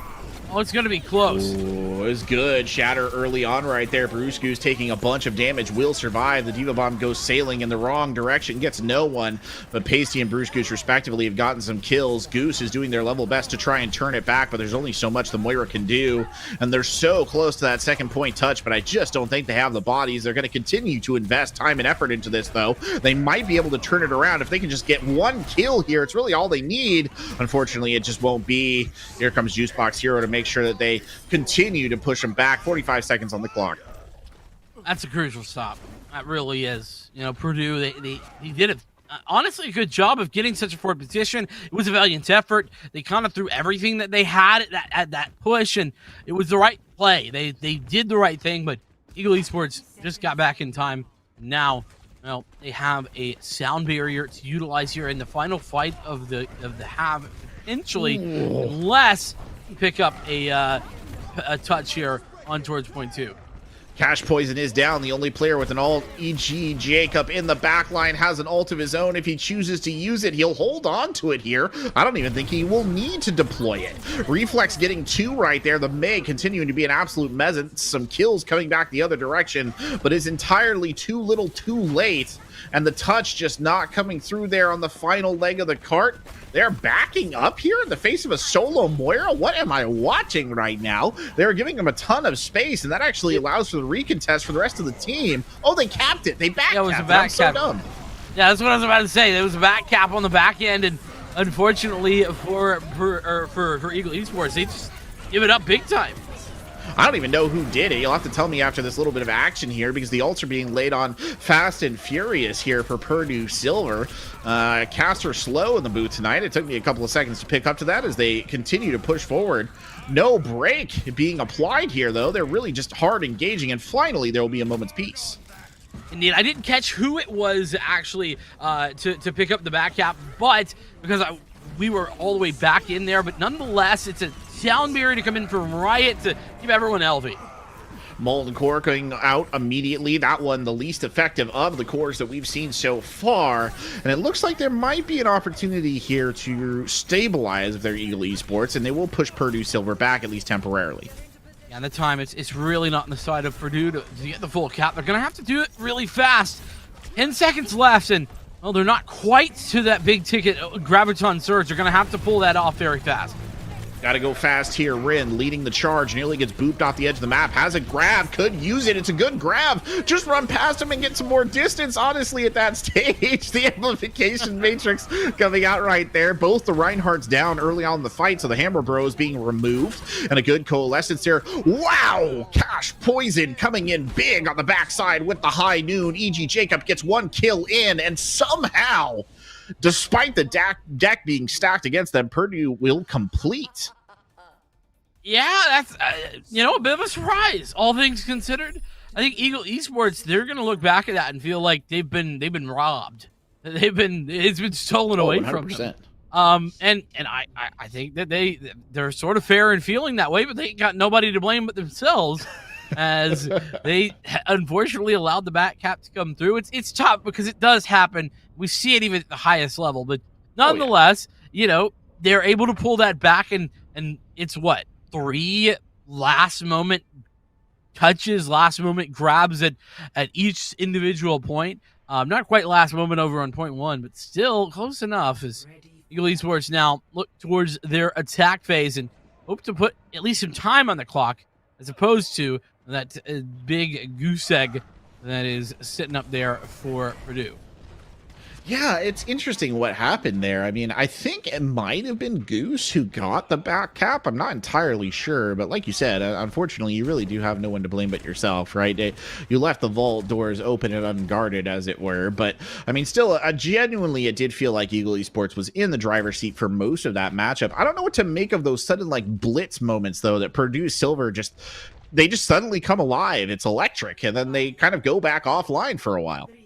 Well, it's those high pressure moments. Some teams, they're wonderful at them, and they take advantage. E.g. Jacob looking for some opening shots with the Widowmaker, but not going to connect. They're going to swap back over to the Cowboy. Little cheeky peeky right there is what I'd call that, as Juicebox Hero leads his team around the statue of Mondada. They will go straight into the fight. Juicebox getting bullied here on the front line, losing a significant amount of health. The 2 tanks really living up to their name, absorbing damage like it's going out of style. Young here pounding on the turret. Can't really support his team from this angle, but if they back up just a little bit, they will. Juicebox Hero finally dying here, though the sustain is noteworthy as they section off one of the members of Eagle Esports and try and bring them down. Now Rin is in trouble. Rin gets sectioned off. Rin will die. Fires the grab at the tail end of that. The Coalescence coming out there as well, and that will win them the fight. Yeah, but I don't know. That's a big investment there from Ren. Yeah. Really needed either. And, I mean, incredible to get there, in all honesty. That grab was quick, but now coming back in, Eagle Esports with a big advantage and the ult. Amplification Matrix is out. Juicebox Hero now pushing up. Juicebox Hero looking for the shatter. A high noon coming out as well. That's Cash Poison trying to get it off. Won't find anybody with it. Instead, Pasty claims a kill. Bruce Goose gets one as well. A lot of clashing inside the hotel here, and it does not look like Purdue Silver will be able to check out anytime soon, so the point will fall in favor of Eagle Esports. Unfortunately, I think they missed checkout time. Back to spawn the Purdue as Eagle. Well, they are in control, and with the ultimates that they're about to bank with Bruce Goose as well coming up on the Graviton Surge, you should be able to relatively simply push through at least this first corner of checkpoint 2. grabs are really the name of the game. Our observer said that grab came in sub 1 minute from Rin. Can't get another one of those, not when you're getting barraged by a blizzard there, and then the rest of the team just follows it up. Juicebox more than happy to clean up some kills, and Bruce Goose will now be on their Graviton Surge as well. Yeah, and just using the blizzard, they're not really having to invest anything more. Wow, what a great showing there by Eagle Esports, and great job not to over-invest. As some players getting a forward position. Oh, Juicebox Hero. This is the sneakiest position that you could be in, and I'm. Is that going to be a flank shatter that I smell? He got spotted out though. He got bounced by an orb. I don't even know if that was intentional or not, but it certainly worked. The grab comes out the other way. The Application Matrix it is well. E.G. Jacob collecting some of the easiest elims of his life right there, firing point blank into the Graviton, and it does look like Eagle Esports will be completing point number 2 here, and Purdue Silver, they're just reeling right now. And 5 minutes on the clock. That is a pretty large timing, to say the least. Something that we didn't necessarily see Purdue have to contend with. But this third point, man, it gets harder and harder as you get further and further. And Purdue with now a big ult advantage to come into this fight. Pull it back. Oh, the shatter was coming down there from Meme Hunter, and Meme Hunter paid for it with their life. Pasty has just been racking up kills, by the way, on the support position. As Riot gets the double boop. Oh, it's the boop of dreams here on the end phase of King's Row. Many a Lucio has hunted for that boop, but it'll be Riot who confirms it tonight, and there's still a little bit of fighting to be done here as the cart rolls forward. On fire is right off the back of that, too. That was beautiful, the golden box of victory. Not quite a golden box of victory, in all fairness, considering there's still time on the clock. But either way, Ed-Eye coming out, and Purdue, they have one last hold. A lot of death, and unfortunately not really favoring Purdue. Eagle Esports relatively cleaning the point here. There's still one brave Torbjorn holding on desperately at the end, but they will finish with a handy 3-minute, 54-second time bank. Well done to Eagle Esports. They certainly did turn the tide and, well, turn that goose egg into something much, much more. 3 minutes, 54, nearly 4 minutes on that clock. Lots to contend with if you are Eagle Esports. Purdue, though, you know, they're probably gonna want to run that back. Doesn't look all that great for them, as got nothing to work with on that clock. No, they don't, and that's the problem here. I don't know that they're going to be able to muster the needed hold here on for this is a first point hold, right? It's been a while since I've actually played this. I do think it is. You have to hold on to first point if you're at 0 in the time back on a hybrid, and there you go. Thank you very much to our observer. It is one third tick on the first point. That is correct. There is. My hope meter, my hopium is running a little low here, Vincent, if I'm being honest about that. Yeah, I mean, it pains me to say, but my meter too is running on that E, empty. But nonetheless, chances are always possible, and Purdue Silver looking to pick up this chance and push it through here.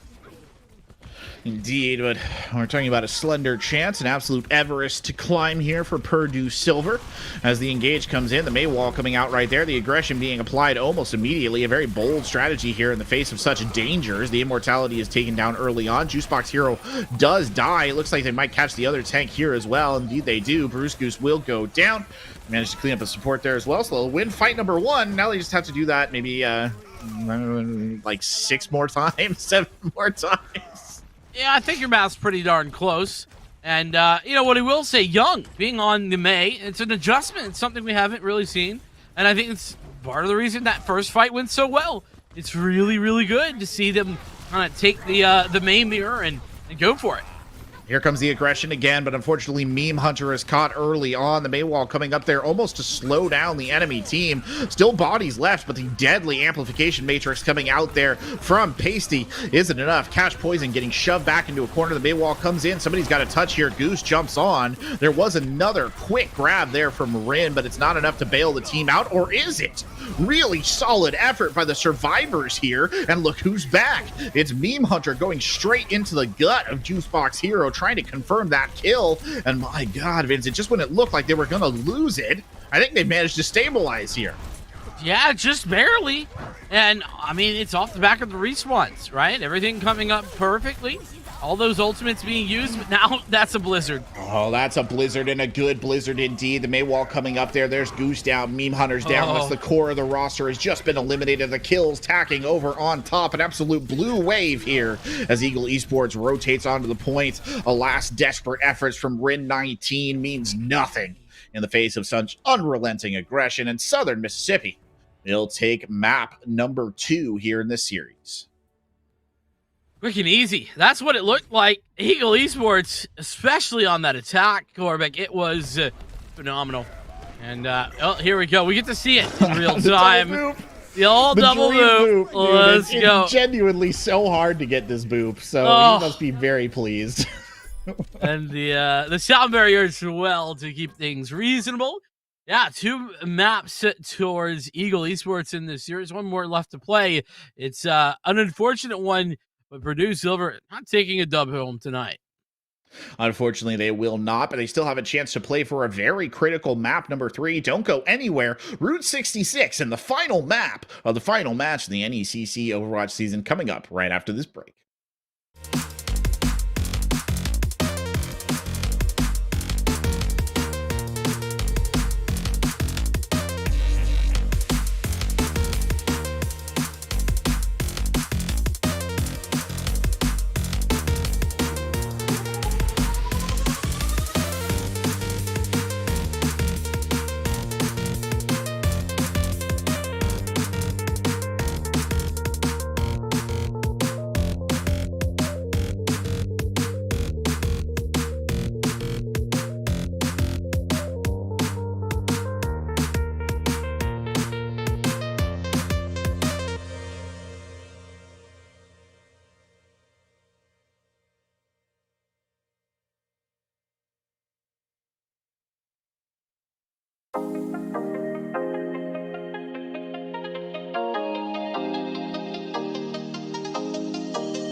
This is it, ladies and gentlemen. I'm happy to be here with you, Vincent, at the end of all things, at least the end of Overwatch season here at the NECC. I'm Corvick.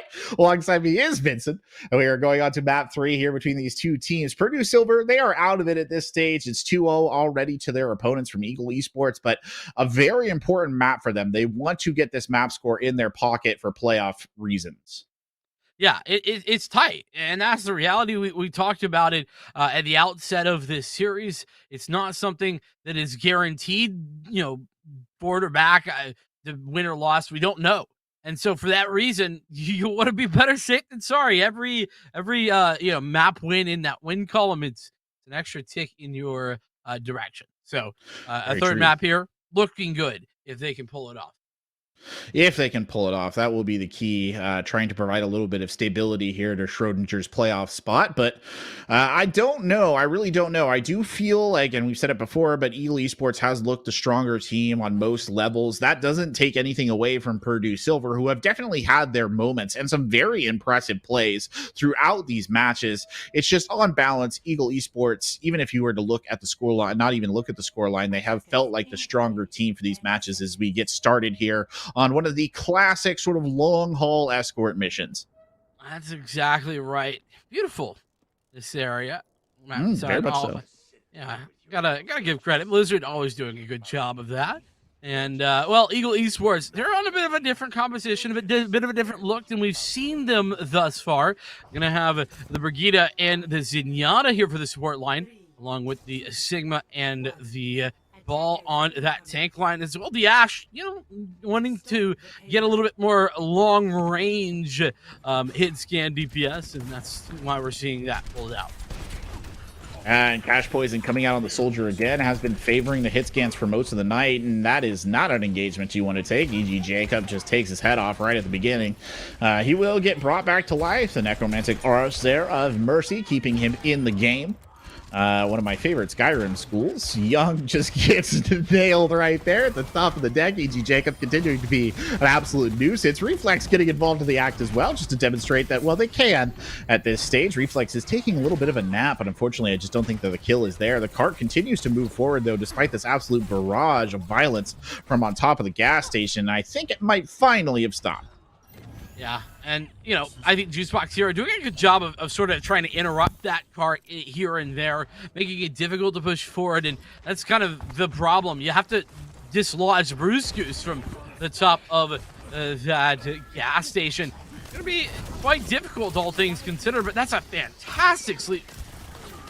It was a fantastic sleep, an amazing early start to the engagement. Young getting right in on the top, and they've got a little bit of backup as well. Young dropping very low right there, definitely needs healing. Runs for the 200 HP med pack there as Bob is out here, and Reflex hits the massive pulse bomb. You can't ask for anything more than that. Both of the supports down, and the rest is merely a matter of academia right there. They will all drop, and the team kill gong sounds. Yeah, I mean, listen, whenever you can find a couple of kills off the back of a pulse bomb, that's a beautiful pulse bomb. Usually you're happy to get one, much less a few. And on top of that, now Purdue are looking to answer back. They do have that nano boost and Valkyrie online as well. We're going to potentially pull that nano boost on towards Young, who is on towards a Dragon Blade. The dive coming over the top, a really good boop right there, sends E.G. Jacob right into the perfect position to get the kill. Unfortunately, Meme Hunter got sent back up in the sky and got brought down almost immediately. The cart continuing to roll right here. They do have the nano boost should they choose to use it. They have a Valking Mercy as well as the minefield is dropped. Goose still alive, fighting it out. Won't go down just yet, but Juicebox Hero will eventually confirm the kill. There goes the mech as well, and that, I think, is the bitter end of this. Cole Cassidy fighting it out in the gas station, but alas, not enough to turn the tide. And Bruce Goose continuing to be a force here on off tank. Absolutely. I mean, and kind of playing more of a main tanky role on top of the gas station. Obviously, still Sigma is what it is, but being able to contest and be that stalwart figure on top and making it very hard to get forward. The ball coming in almost immediately on Goose. It was a good effort to sleep right there from Goose, but it will not confirm. They do still have this nano boost in the pocket, but they have not gotten a good opportunity to use it, and they won't hear either. Aqua Strain down. That's the substitute who came in. Young is taken out here as well. Cash Poison dropped. E.G. Jacob could deploy this Bob at any time. In fact, they've got a Gravitic Flux here as well, but they're just going to apply standard pressure over to Meme Hunter, who will go back and touch the cart. Speaking of that Gravitic Flux, I got a feeling that Brewskers might hold on to that for the Nano Blade. I mean, that would be pretty deadly and a pretty nice way to defend that and destroy that combination that could be the end of this hold. And there it is. Up goes the blade. Down comes the Nano Genji. Good kill on. They do lose a support in the process. Bruce Goose wishing he was about to use the Gravitic Flux right now. Instead, just gets driven back into the corner. Cash Poison falling dangerously low, though. And unfortunately, Goose is taken down at well. And the recovery coming out of the tank lineup yet again. Eagle Esports tanks have been on point all night long. That they haven't. Well, listen, Bruce Goose tried to Gravitic Flux the Nano Genji. Didn't work, but it was a good attempt. And, well, this is more than a good attempt. This hold here at point one, a really solid effort done here by Eagle Esports. Purdue Silver, they're really going to be in trouble here because that golden box of victory, well, it ain't far. It most certainly is not. Quite a short road trip there, 48.48 meters. Do appreciate a good bit of symmetry. Unfortunately, I don't think the same can be said of Purdue Silver in this particular situation here. And yeah, it's just around the bend, just around the river bend, as somebody once said in a movie for a large corporation with a mouse as a mascot. As we get ready for the last push here of the NECC season, and Eagle Esports, well, I imagine they're feeling relatively confident because Purdue Silver, they're showing the dive again. No idea who that large corporation could be. I have no guess idea whatsoever. Yeah. Unnamed for sure, and will continue to be such. That being said, I do like the setup that Eagle Esports played with last time out on the defense, and if they stick with what they've got, I think this is also very solid. Flipping over towards the Purdue Silver side of things, they clearly are trying for these win conditions, i.e. Nano Blade, or potentially the sites to come online, but realistically, they don't have a lot of time to work with. We just talked about it. 48.48 meters. That ain't far. It is certainly not, and that's all they have here, and I just don't know that the dive is going to be able to hold that back. Juicebox Hero going in early on the engage, trying to get a position on the top deck. Only a couple really fight losses can be afforded here as Juicebox Hero immediately going in, gets the knock already, goes for Young. Young dashes out of the way. Juicebox Hero goes rolling back for the mega health pack, and here's Reflex immediately following up on that ball engaged and doing a very good job of it as well, trying to section off the Winston player there, but Young comes back in and gets a little overdue revenge. Unfortunately, Goose is down as well as Young goes sniper hunting here, just putting the pressure on the Ash. Basically did get a kill in the midst of all of this. Riot got one as well, but I do think on balance, it looks like Eagle Esports will be temporarily denied, but look at how close they are, Vince.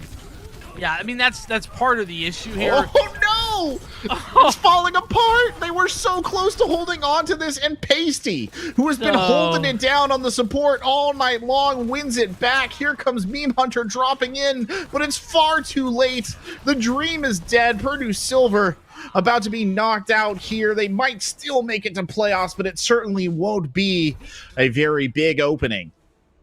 As they say, it's all ogre now, as... Well, Sure is.